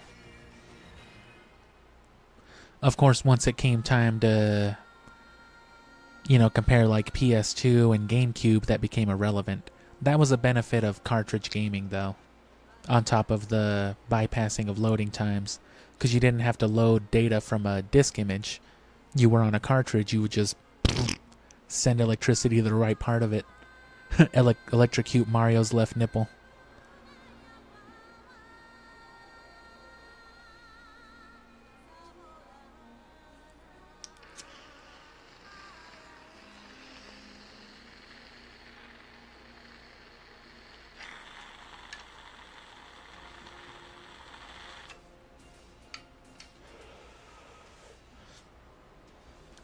Can't say I'll ever give the PlayStation Mini the same treatment that I plan on giving the Super Nintendo next month.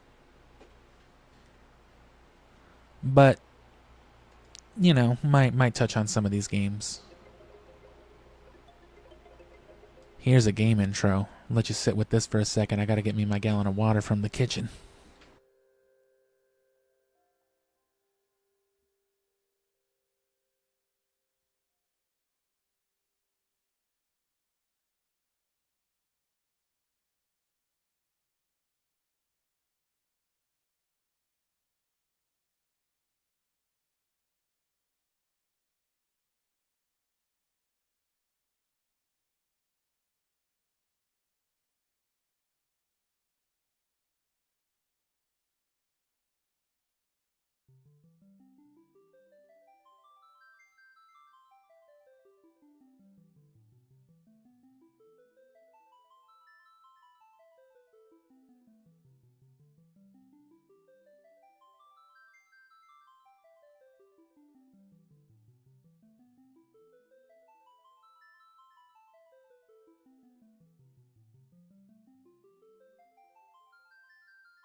And yeah, I can't say I've ever been the biggest fan of Final Fantasy in general, but that's not to say that I think anything particularly bad about them at all.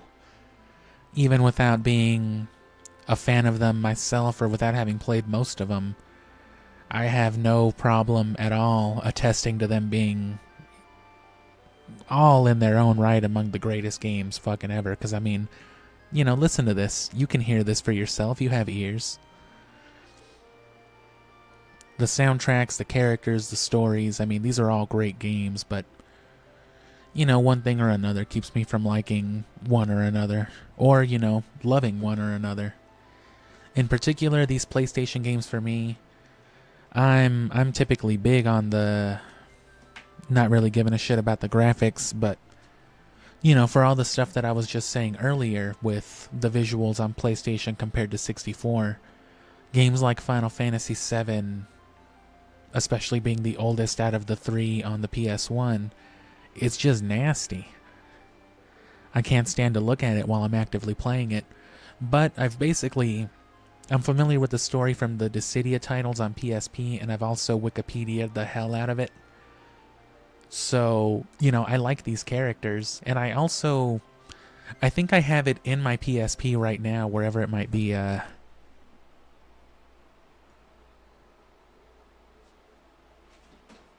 Ooh, it is right here with my PlayStation.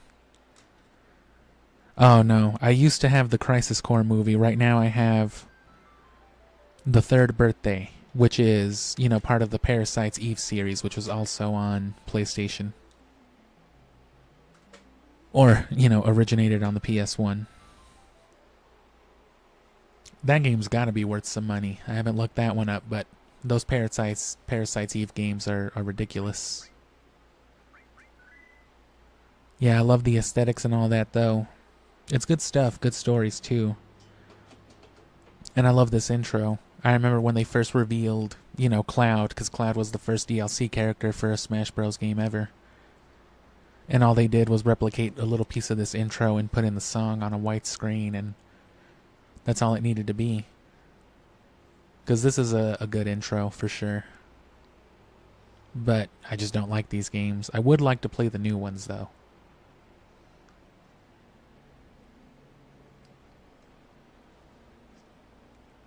And I've tried some other ones on the PS2, and then, like I said, Dissidia and Duodecim, but I easily spent the most hours on Dissidia and Duodecim, but they were more than just the story. It had the whole character leveling and building mechanic of it.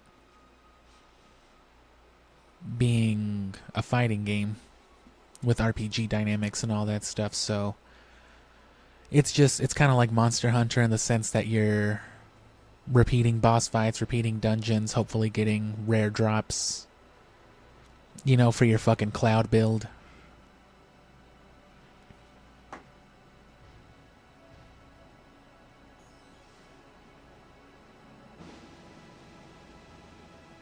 It's okay, I'll turn it up for you.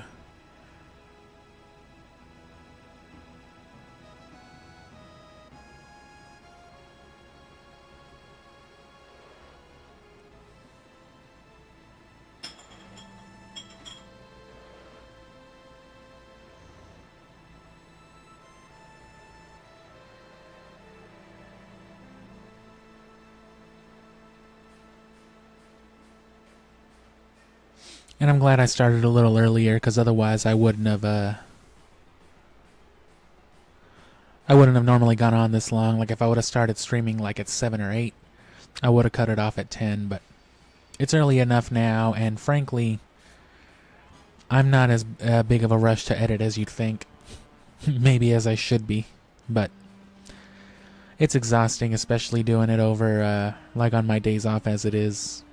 And I'm just gonna let this jam run, because we're not saving no people.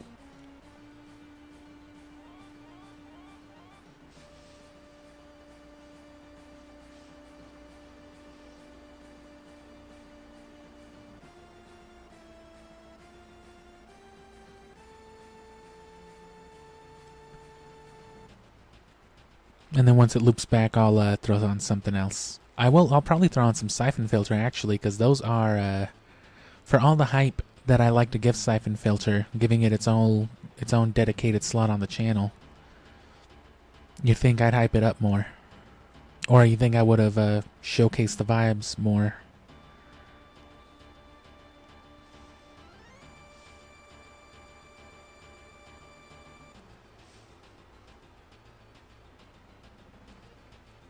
Which, you know, there's also the Sephiroth jokes in the most recent series, to the point that if you remember the NASCAR battle on Colosseum, there's no music. It's just the audience cheering and the sound effects. So I went right on ahead and slapped the boss theme from here on there. You know, continuing on to the very clever, you know, Sephiroth joke.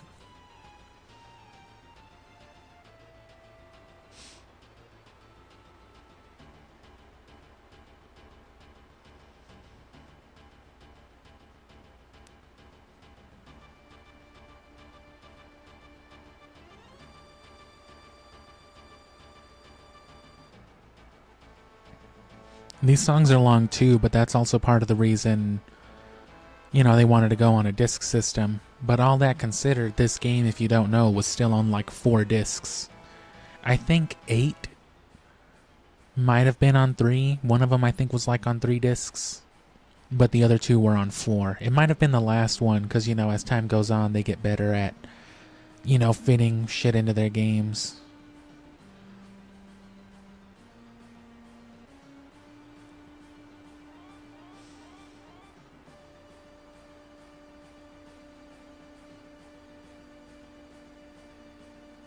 And that sounds like we're good enough. What else happens here? You better run. Hey guys, welcome to my Final Fantasy VII stream. Just kidding. Fucking hate. Look at this. Look at this. This is nasty. It's like Trunks with bad graphics.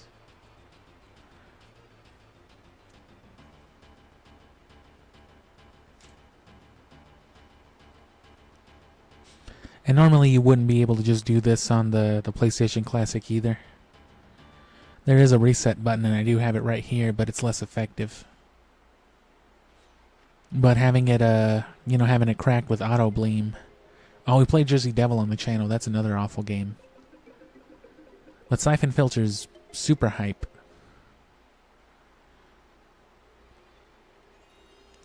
You know, it's one of those, I always give it shit, especially as a fan of both. I give it shit for, you know, ripping off Metal Gear. And I always make fun of all the Siphon Filter fans who say that it doesn't. I guess that's not a... I guess that's not a wholly fair comparison, because it really actually doesn't, but you know what I'm saying? What I mean is, it was playing so hard off that hype at that time. Secret agent, espionage hype. I will show you how I deal with informants. Finish him. With pleasure. You know, especially just a couple of years after GoldenEye. It was one of the greatest hits. The whole trilogy is like amongst the greatest hits on PlayStation. I think the whole series is. It's all part of their greatest hits collection. So clearly it's sold, but it makes you wonder who was actually buying it. It might have been more of like the cool crowd, you know what I'm saying? Especially once we got to like the PS2 series. It was more like the crowd who used their PS2s primarily as like DVD players and CD players, as opposed to video game consoles. Logan's report was clear enough. I want 2 additional teams assigned to this. Because this was definitely the sort of game that appealed to that demographic. Logan is my best. But that demographic is notorious even up to this day for owning a bunch of games they never play. It's like people nowadays who have, you know, Call of Duty, God of War, and all this stuff, but the only game they habitually play is like 2K or Madden or something. Everyone within 100 miles is dead. And it's just like, oh, bro, did you finish God of War yet? Like, oh, no, I'm still at that one part. Like, bro, you've been on that one part for 19 months. Yeah, I'm not going to play that shit. I'll get to it one day. So this was very much that kind of a, you know, what it was appealing to. My older brother, more or less, basically fit into that crowd, and, you know, this was his game originally anyway, so. That being said, if I remember the family lore correctly,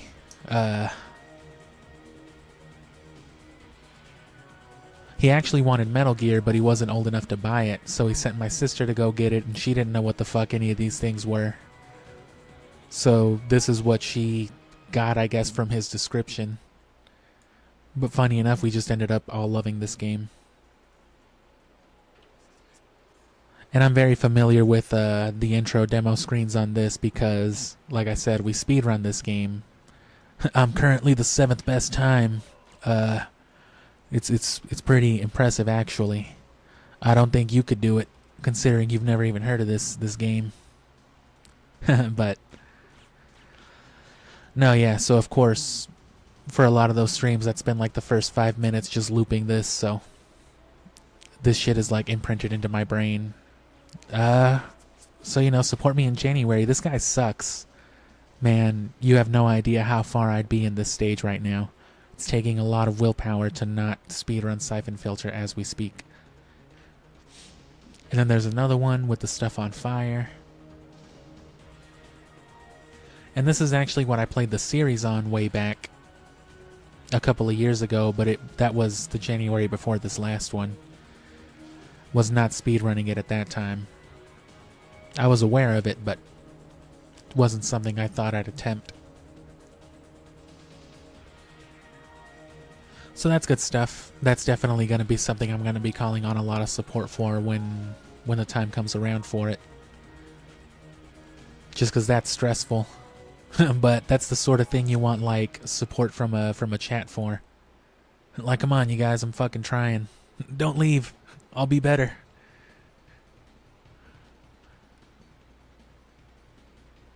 It's like the second to last stage. It's genuinely pretty rough. It's one of those things that's like, it's one of the shortest stages in the whole game, in the whole speed run, but you know what I mean? It's easy to die, it's easy to fuck up. These demos don't get very far either. I mean, I gotta, given our little pool right now of games that we've been vibing out with since the end of Pokemon Ruby, Colosseum, up to all these other things, I gotta give it to Sega, man. Those Phantasy Star vibes were some shit.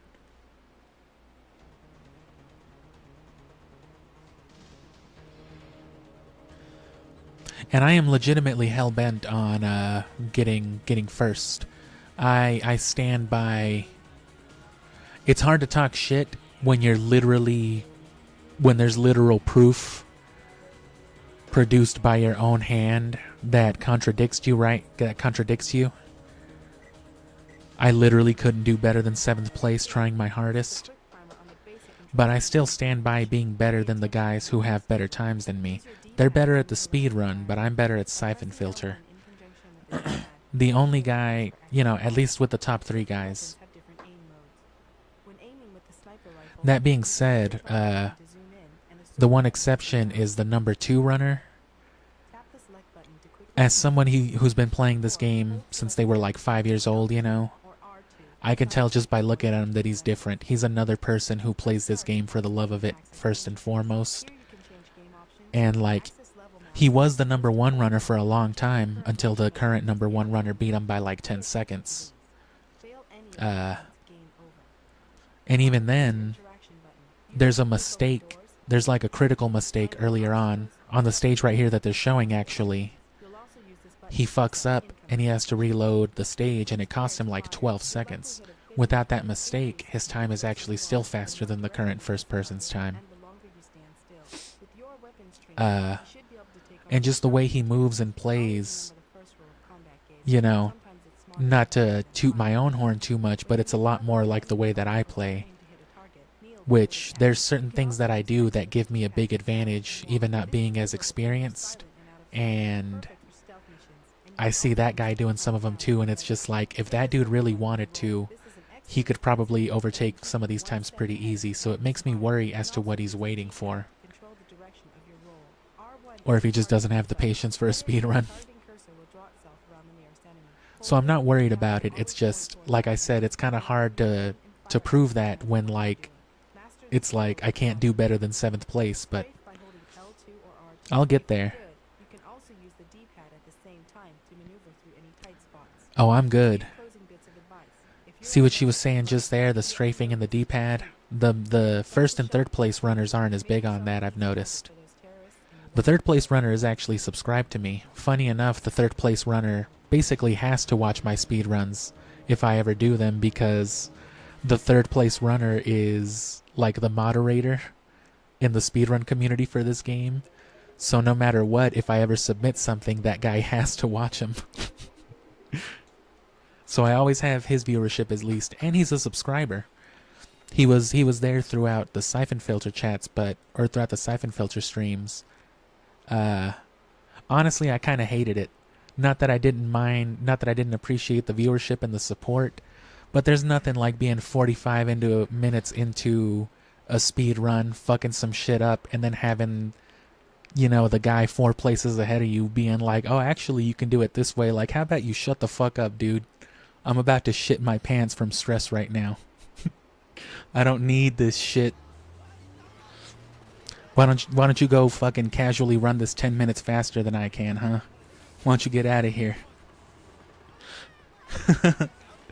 But I also caught him on like some of the Wind Waker and Twilight Princess streams.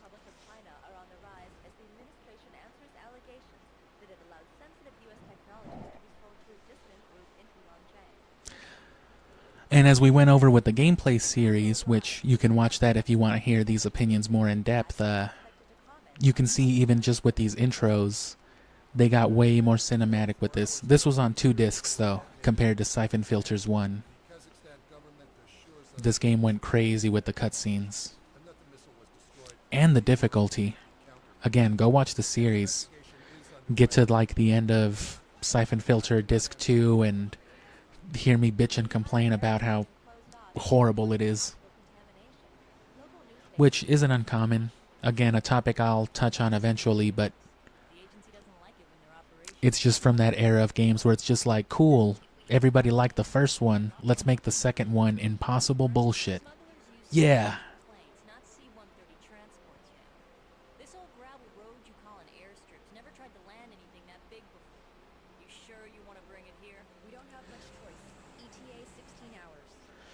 And yeah, I've been drinking, so I can't drive anywhere, so I went ahead and ordered me some dessert. And I guess I'll call it as soon as my food gets here, which should be in like anywhere from 15 to 20, 30 minutes. Fine. Just make sure that airstrip is ready. Teresa, you're the only one we can count on now. I'll be ready. I found the mainframe with Farcom's backup data. It's nice that there's places that aren't super expensive to deliver from, even if like in-house delivery has gotten more expensive for places. But it still beats the hell out of like door dashing stuff. That shit is too expensive. And I am poor. So, you know, like Midway said, or like I said throughout all that Midway shit, give me money.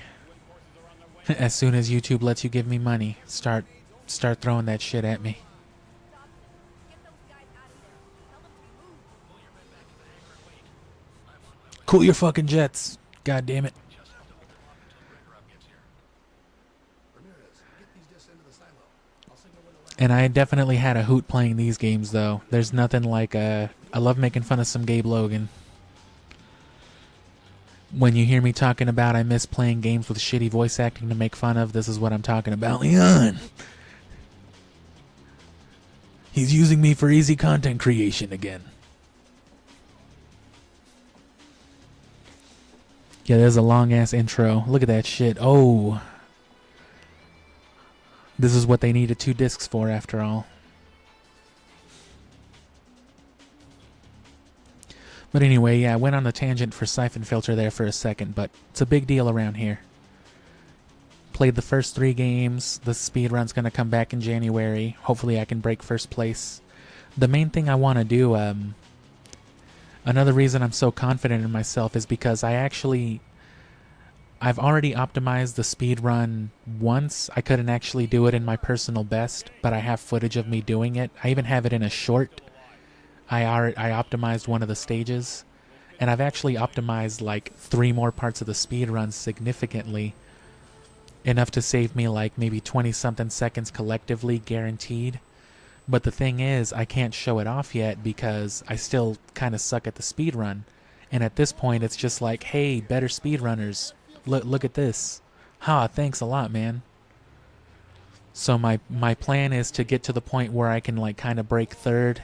As soon as I can get close to like third or second, hopefully, that's when I plan on dropping like my optimizations. Like, all right, cool, check this out. And even if it's only for like a week or a month or however long it lasts, I just want to be able to claim that I was the first place fastest runner. I've already got the video topic lined up, talking about how I did it. I just need to actually do it.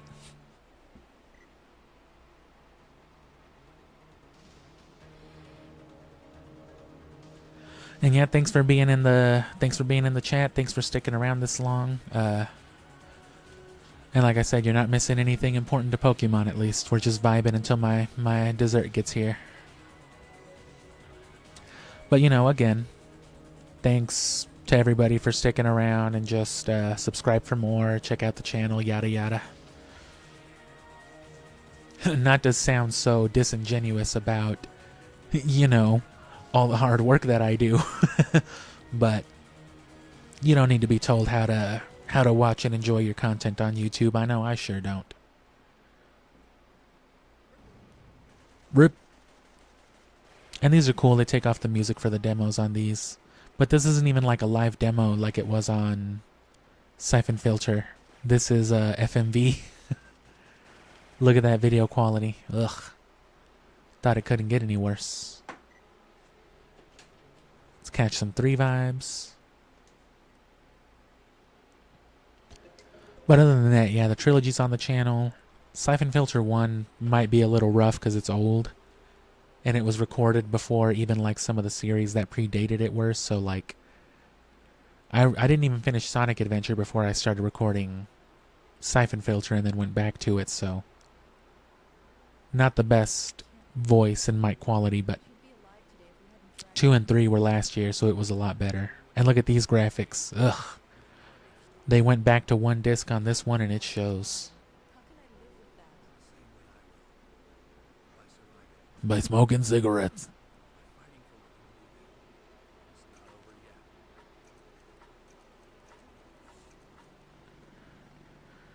This Siphon Filter 3 is also the origin of all the Cousin Tony shit on the channel,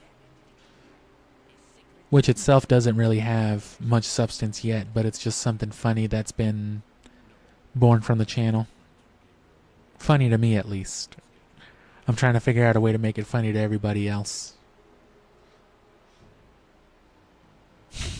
Just a JPEG of the White House or whatever building that is. The Congress building.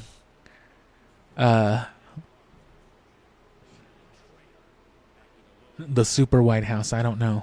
Leave me alone. You again, Mr. Logan. As an operative in this unnamed agency, did you ever assassinate a world leader? No, never.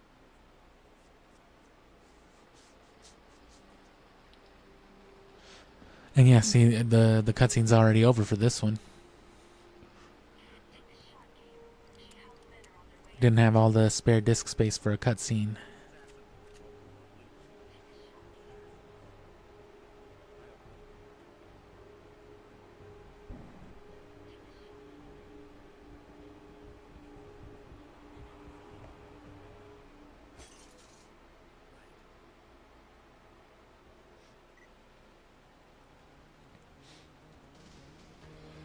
So, you know, I guess I could keep it a secret, but if you know Siphon Filter and or I mean, if you know, yeah, if you're familiar with Siphon Filter or care about it at all, and if you can count, you know what I mean, then you know that the next game in the series is the one after 3, which is the Omega Strain. They didn't call it 4, but most 4th games didn't get the number 4 treatment, right? You got Spyro 1, 2, 3, and then Spyro Enter the Dragonfly. Similarly, you got Siphon Filter 1, 2, 3, and then the Omega Strain. Which, like I said, I could keep it a secret, but, I mean, what else are we going to play afterward? That's what January is Omega Strain and the speedrun more than anything. Another thing, though, is I wasn't as good at streaming at that time. That was like literally the first mainstream thing I streamed. You know, before that, I had done like 2 or 3 streams, and they were the Halloween ones, and they sucked.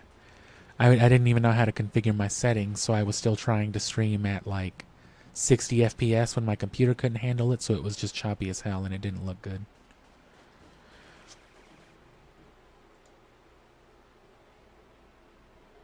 Those are definitely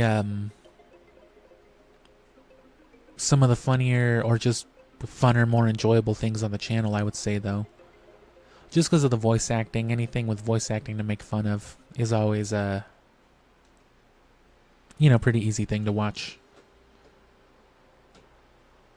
Whereas something like Ocarina, you know, it was really more on me to say shit. I usually don't have anything substantial. I mean, not to say that I don't have things that are substantial to say during just regular gameplay, but I'm usually just blabbing. If it's anything good, it's amidst a whole bunch of rambling. But that's the whole point of reviewing stuff, is that I can make a note of it like, oh yeah, that was a good point. And then I make a good clean sentence of it.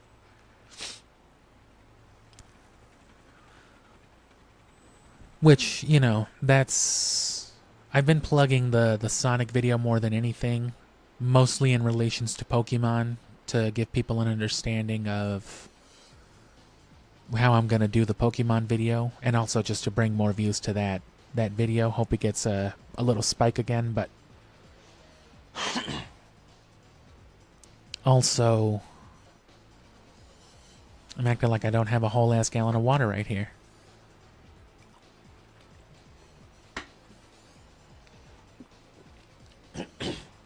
Jesus, forgot what I was saying. Also not untypical. Yeah, this looks horrible though.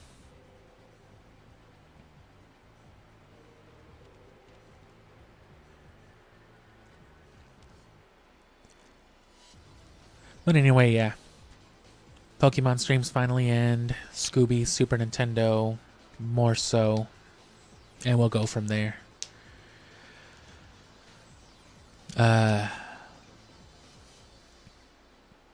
But especially once the Super Nintendo stuff comes around, I'll try to get back on some of the more casual discussion. I'll try to have things to say, obviously, because I'm going to be, making note of all that stuff. But, while I have an excuse to catch vibes when that time comes, I just want an idea, see what other people think, because there's lots of games I haven't played, and even games that I'm familiar with, I've been known to visit some of those retro video game playlists, the ones that just compile N64 game music for like hours on end. Basically what I've been doing right now, only I've been doing it with intros and all this other stuff.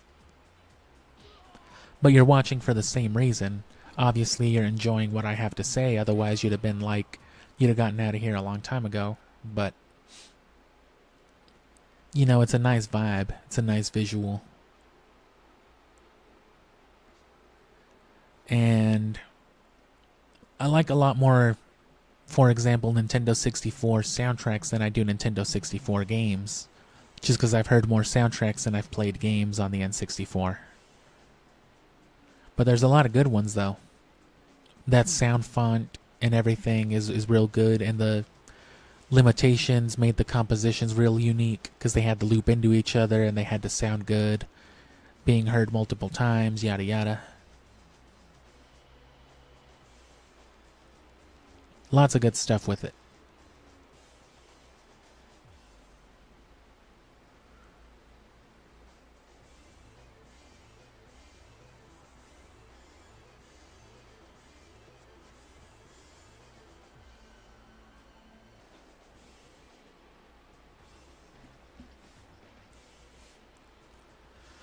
But yeah, the cleanest series I've got probably is the Zelda stuff. So if I had to recommend a series overall to anybody, it would be that. And probably my favorite video out of the ones that I've done, properly.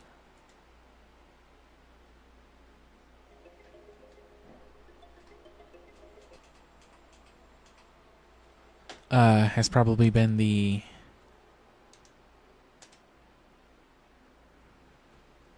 Ocarina video.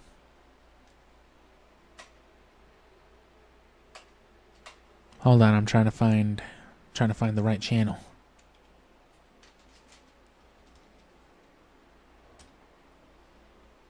Oops, wrong Wii remote.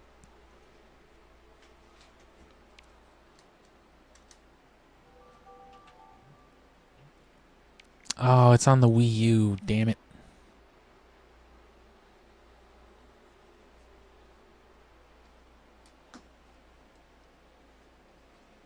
Well, more accurately, it's on the Wii channel on my Wii U.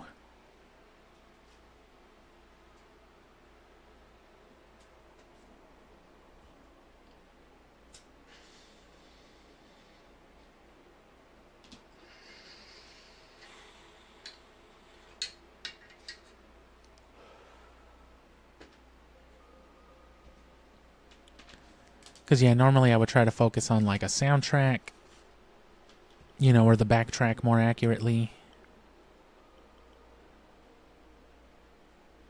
No, that's not it. How do I get to the... Oh.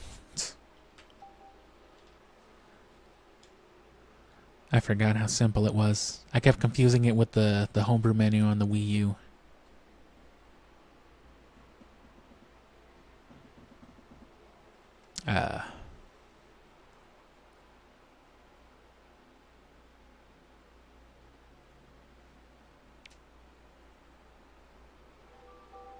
There we go. I've also got, these other guys on here. Also Punch Out. This was the first place I ever played Majora's Mask. Didn't have it on the 64, but I played it here. Fucking WiiWare. Kind of wish I would have kept all this stuff on my Wii. Because this was my Wii, and then I transferred the data onto the Wii U. And then my Wii's just been modded since, but... You can't even get this in a virtual console anymore.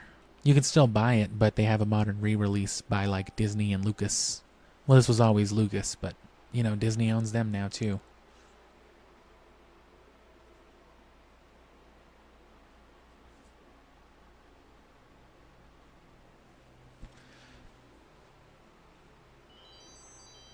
Should be expecting my food in the next like 3 or 5 minutes, I think, so it's a good calling point anyway. Not that I've been doing anything but drinking and smoking the last hour.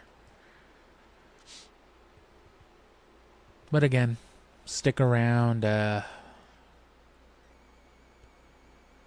try to do more stuff like this for sure. More conversational stuff, like I said. But yeah, that Ocarina one, there's probably no real wrong way to watch it. I guess I would probably recommend watching the video first, just because I feel like that would have a better chance of retaining your attention. And then if you care, you can watch, you know, the actual abridgment, the playthrough. Oh yeah, and this just loads into that, I knew that. Or, you know, I remember that happening the last time I tried to load this up. Okay. Well, what else we got? Well, while we're here, actually.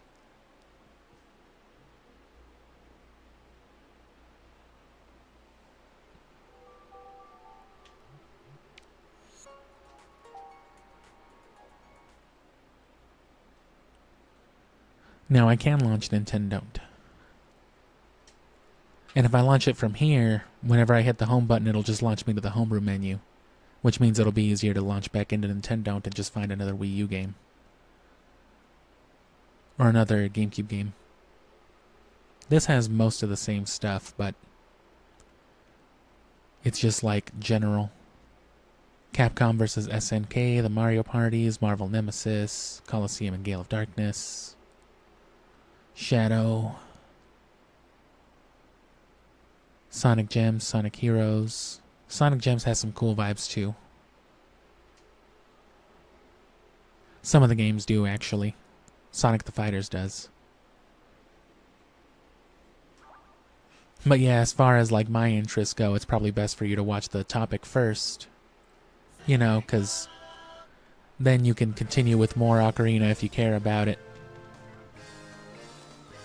But the gameplay stuff, you know, again, I wasn't even streaming, so it's not even conversational. It's just me giving recorded, you know, blurb.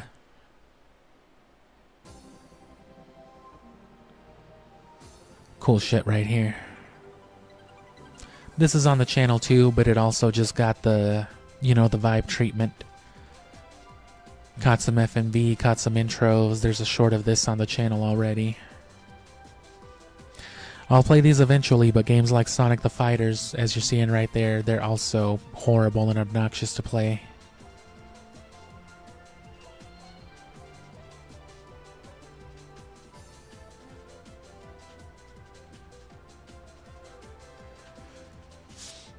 But yeah, thanks for just hanging out. Thanks for just blabbing around. Usually there's a more controlled topic, but there was no topic today. I was just hanging out. Took advantage of the audience that was here and had a little bit of a good time. I'll eventually get a camera. I would like to, and that would be better for this sort of thing as well. But, you know, after this, the only anywhere near big project I have is just doing some streams for Halloween or around that time frame. But that's going to be easy. I'm not going to be doing a big video project with it, right? It's just going to be, you know, pre-planned is all I'm saying. So from this point on, things will be more relaxed. So sorry if you were enjoying the more frequent and habitual streams, but, you know, 3 months, 12 weeks of that is enough for me. At least for now. I'm happy with coasting until January comes along. And there's a lot of stuff to do. Zelda will come out eventually. It's all on the way, so let me just throw on this Sonic the Fighters intro. And yeah, just final thanks. Again, subscribe if you aren't, but that's mostly for info stuff. I do community post a lot. Basically, you know, insider stuff like what I'm saying now, but I'm usually not too keen on sharing this stuff on typical streams, so. And, you know, I try to do polls and whatnot, so if you want your opinion and all that to matter, on top of being aware of when streams are going to happen and so on, that's more what you would want to subscribe for. Otherwise, subscribing mainly helps me. Because as far as your viewership goes, you know, if you're going to watch, you're going to watch. And YouTube knows it, so it'll show you my stuff. If you click on it, it'll remind you when I'm streaming, if you tuned in, if you interacted, so things will line up for us. But again, just, you know, most of the time you can expect actual gameplay. We're big on vibes even throughout gameplay sessions. We captured a lot of soundtrack for Pokemon, for example, but that was in the middle of gameplay, and that was usually for like 2 or 3 minutes at a time, and then it was just, you know, back to business.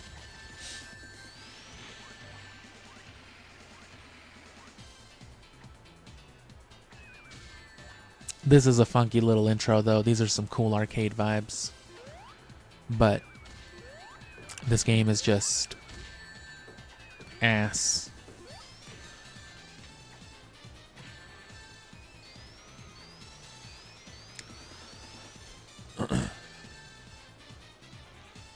The Cartoon Network stuff is also stuff I've plugged quite a bit. It's probably among the funner, easier viewing stuff.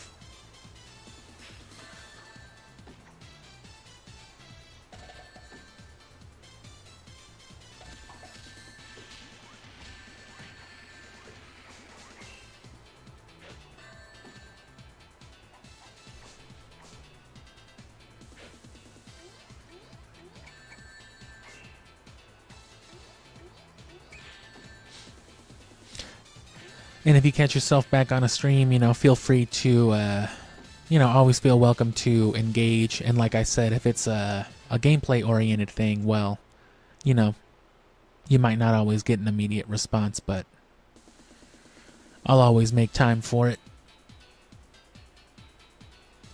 And once there is more time, I'll find something to stream. Is that all? So yeah, if I press home, it should just take me back to the homebrew menu now? Yeah, much better.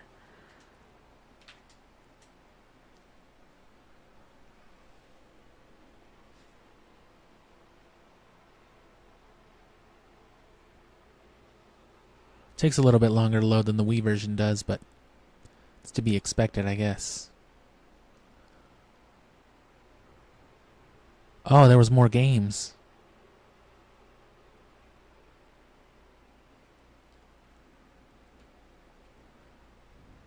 Multi-pack. Oh, Ocarina multi-pack. Okay.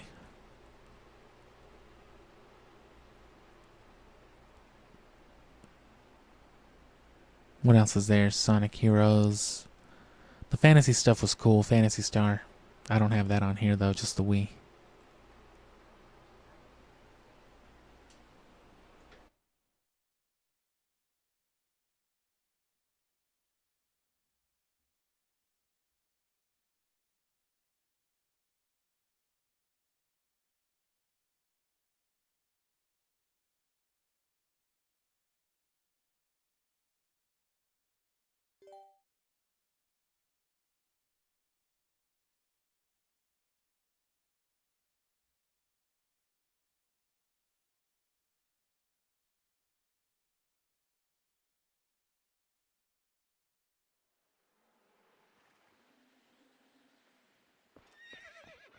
Hey-ya!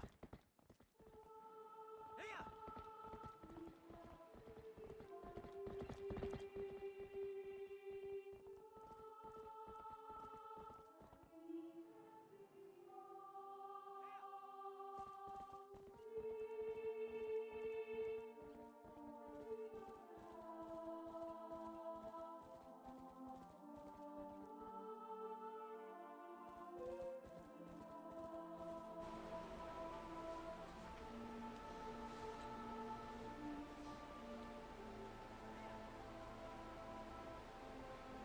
Looks a lot cleaner than it did on the Wii through the AV upscaler, but of course you get a lot of pixelation with the progressive scan on the HD.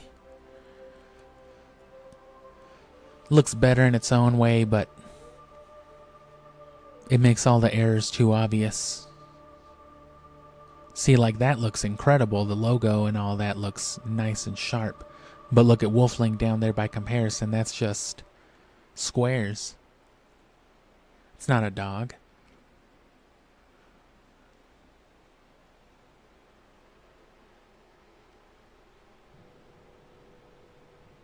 Fun fact, they don't keep this in Twilight Princess.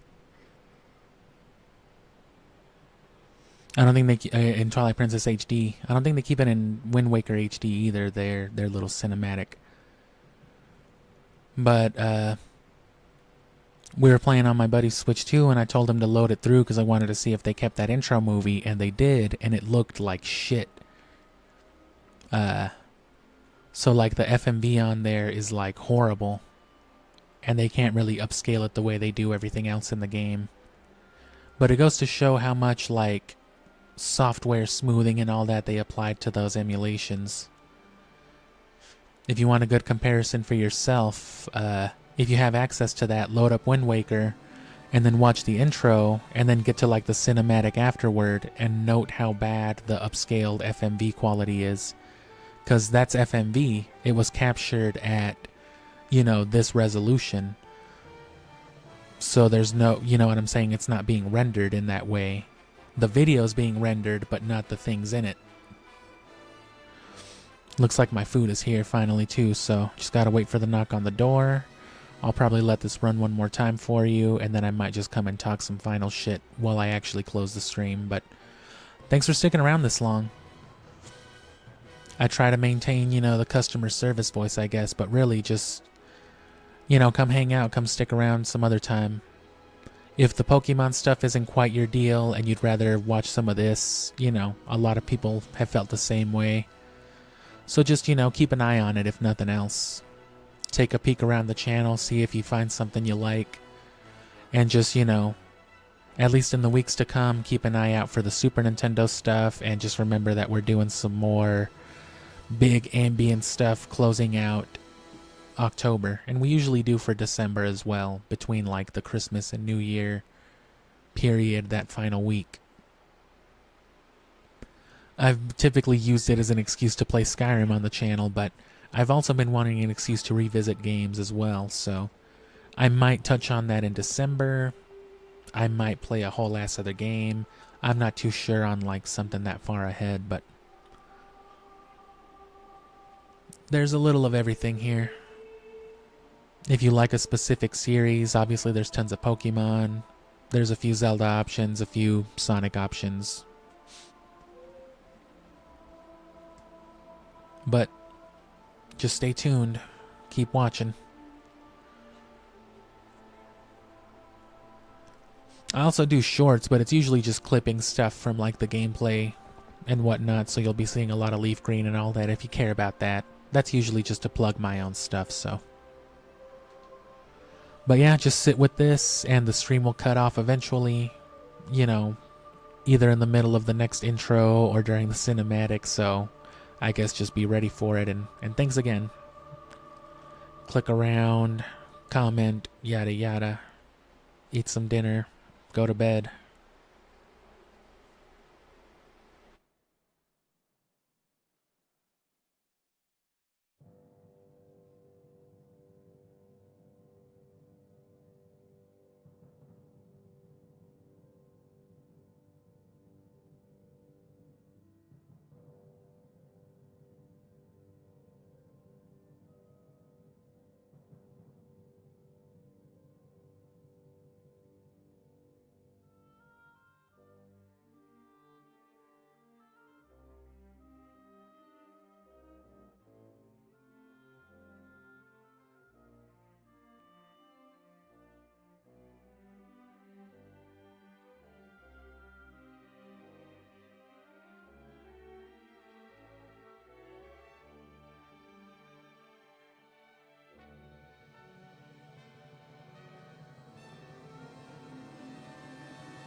Sorry, that was literally the door right there, but you know, that was pretty much it.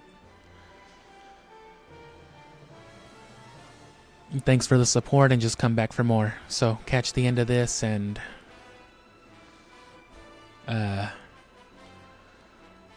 you know, have fun, be responsible, be safe.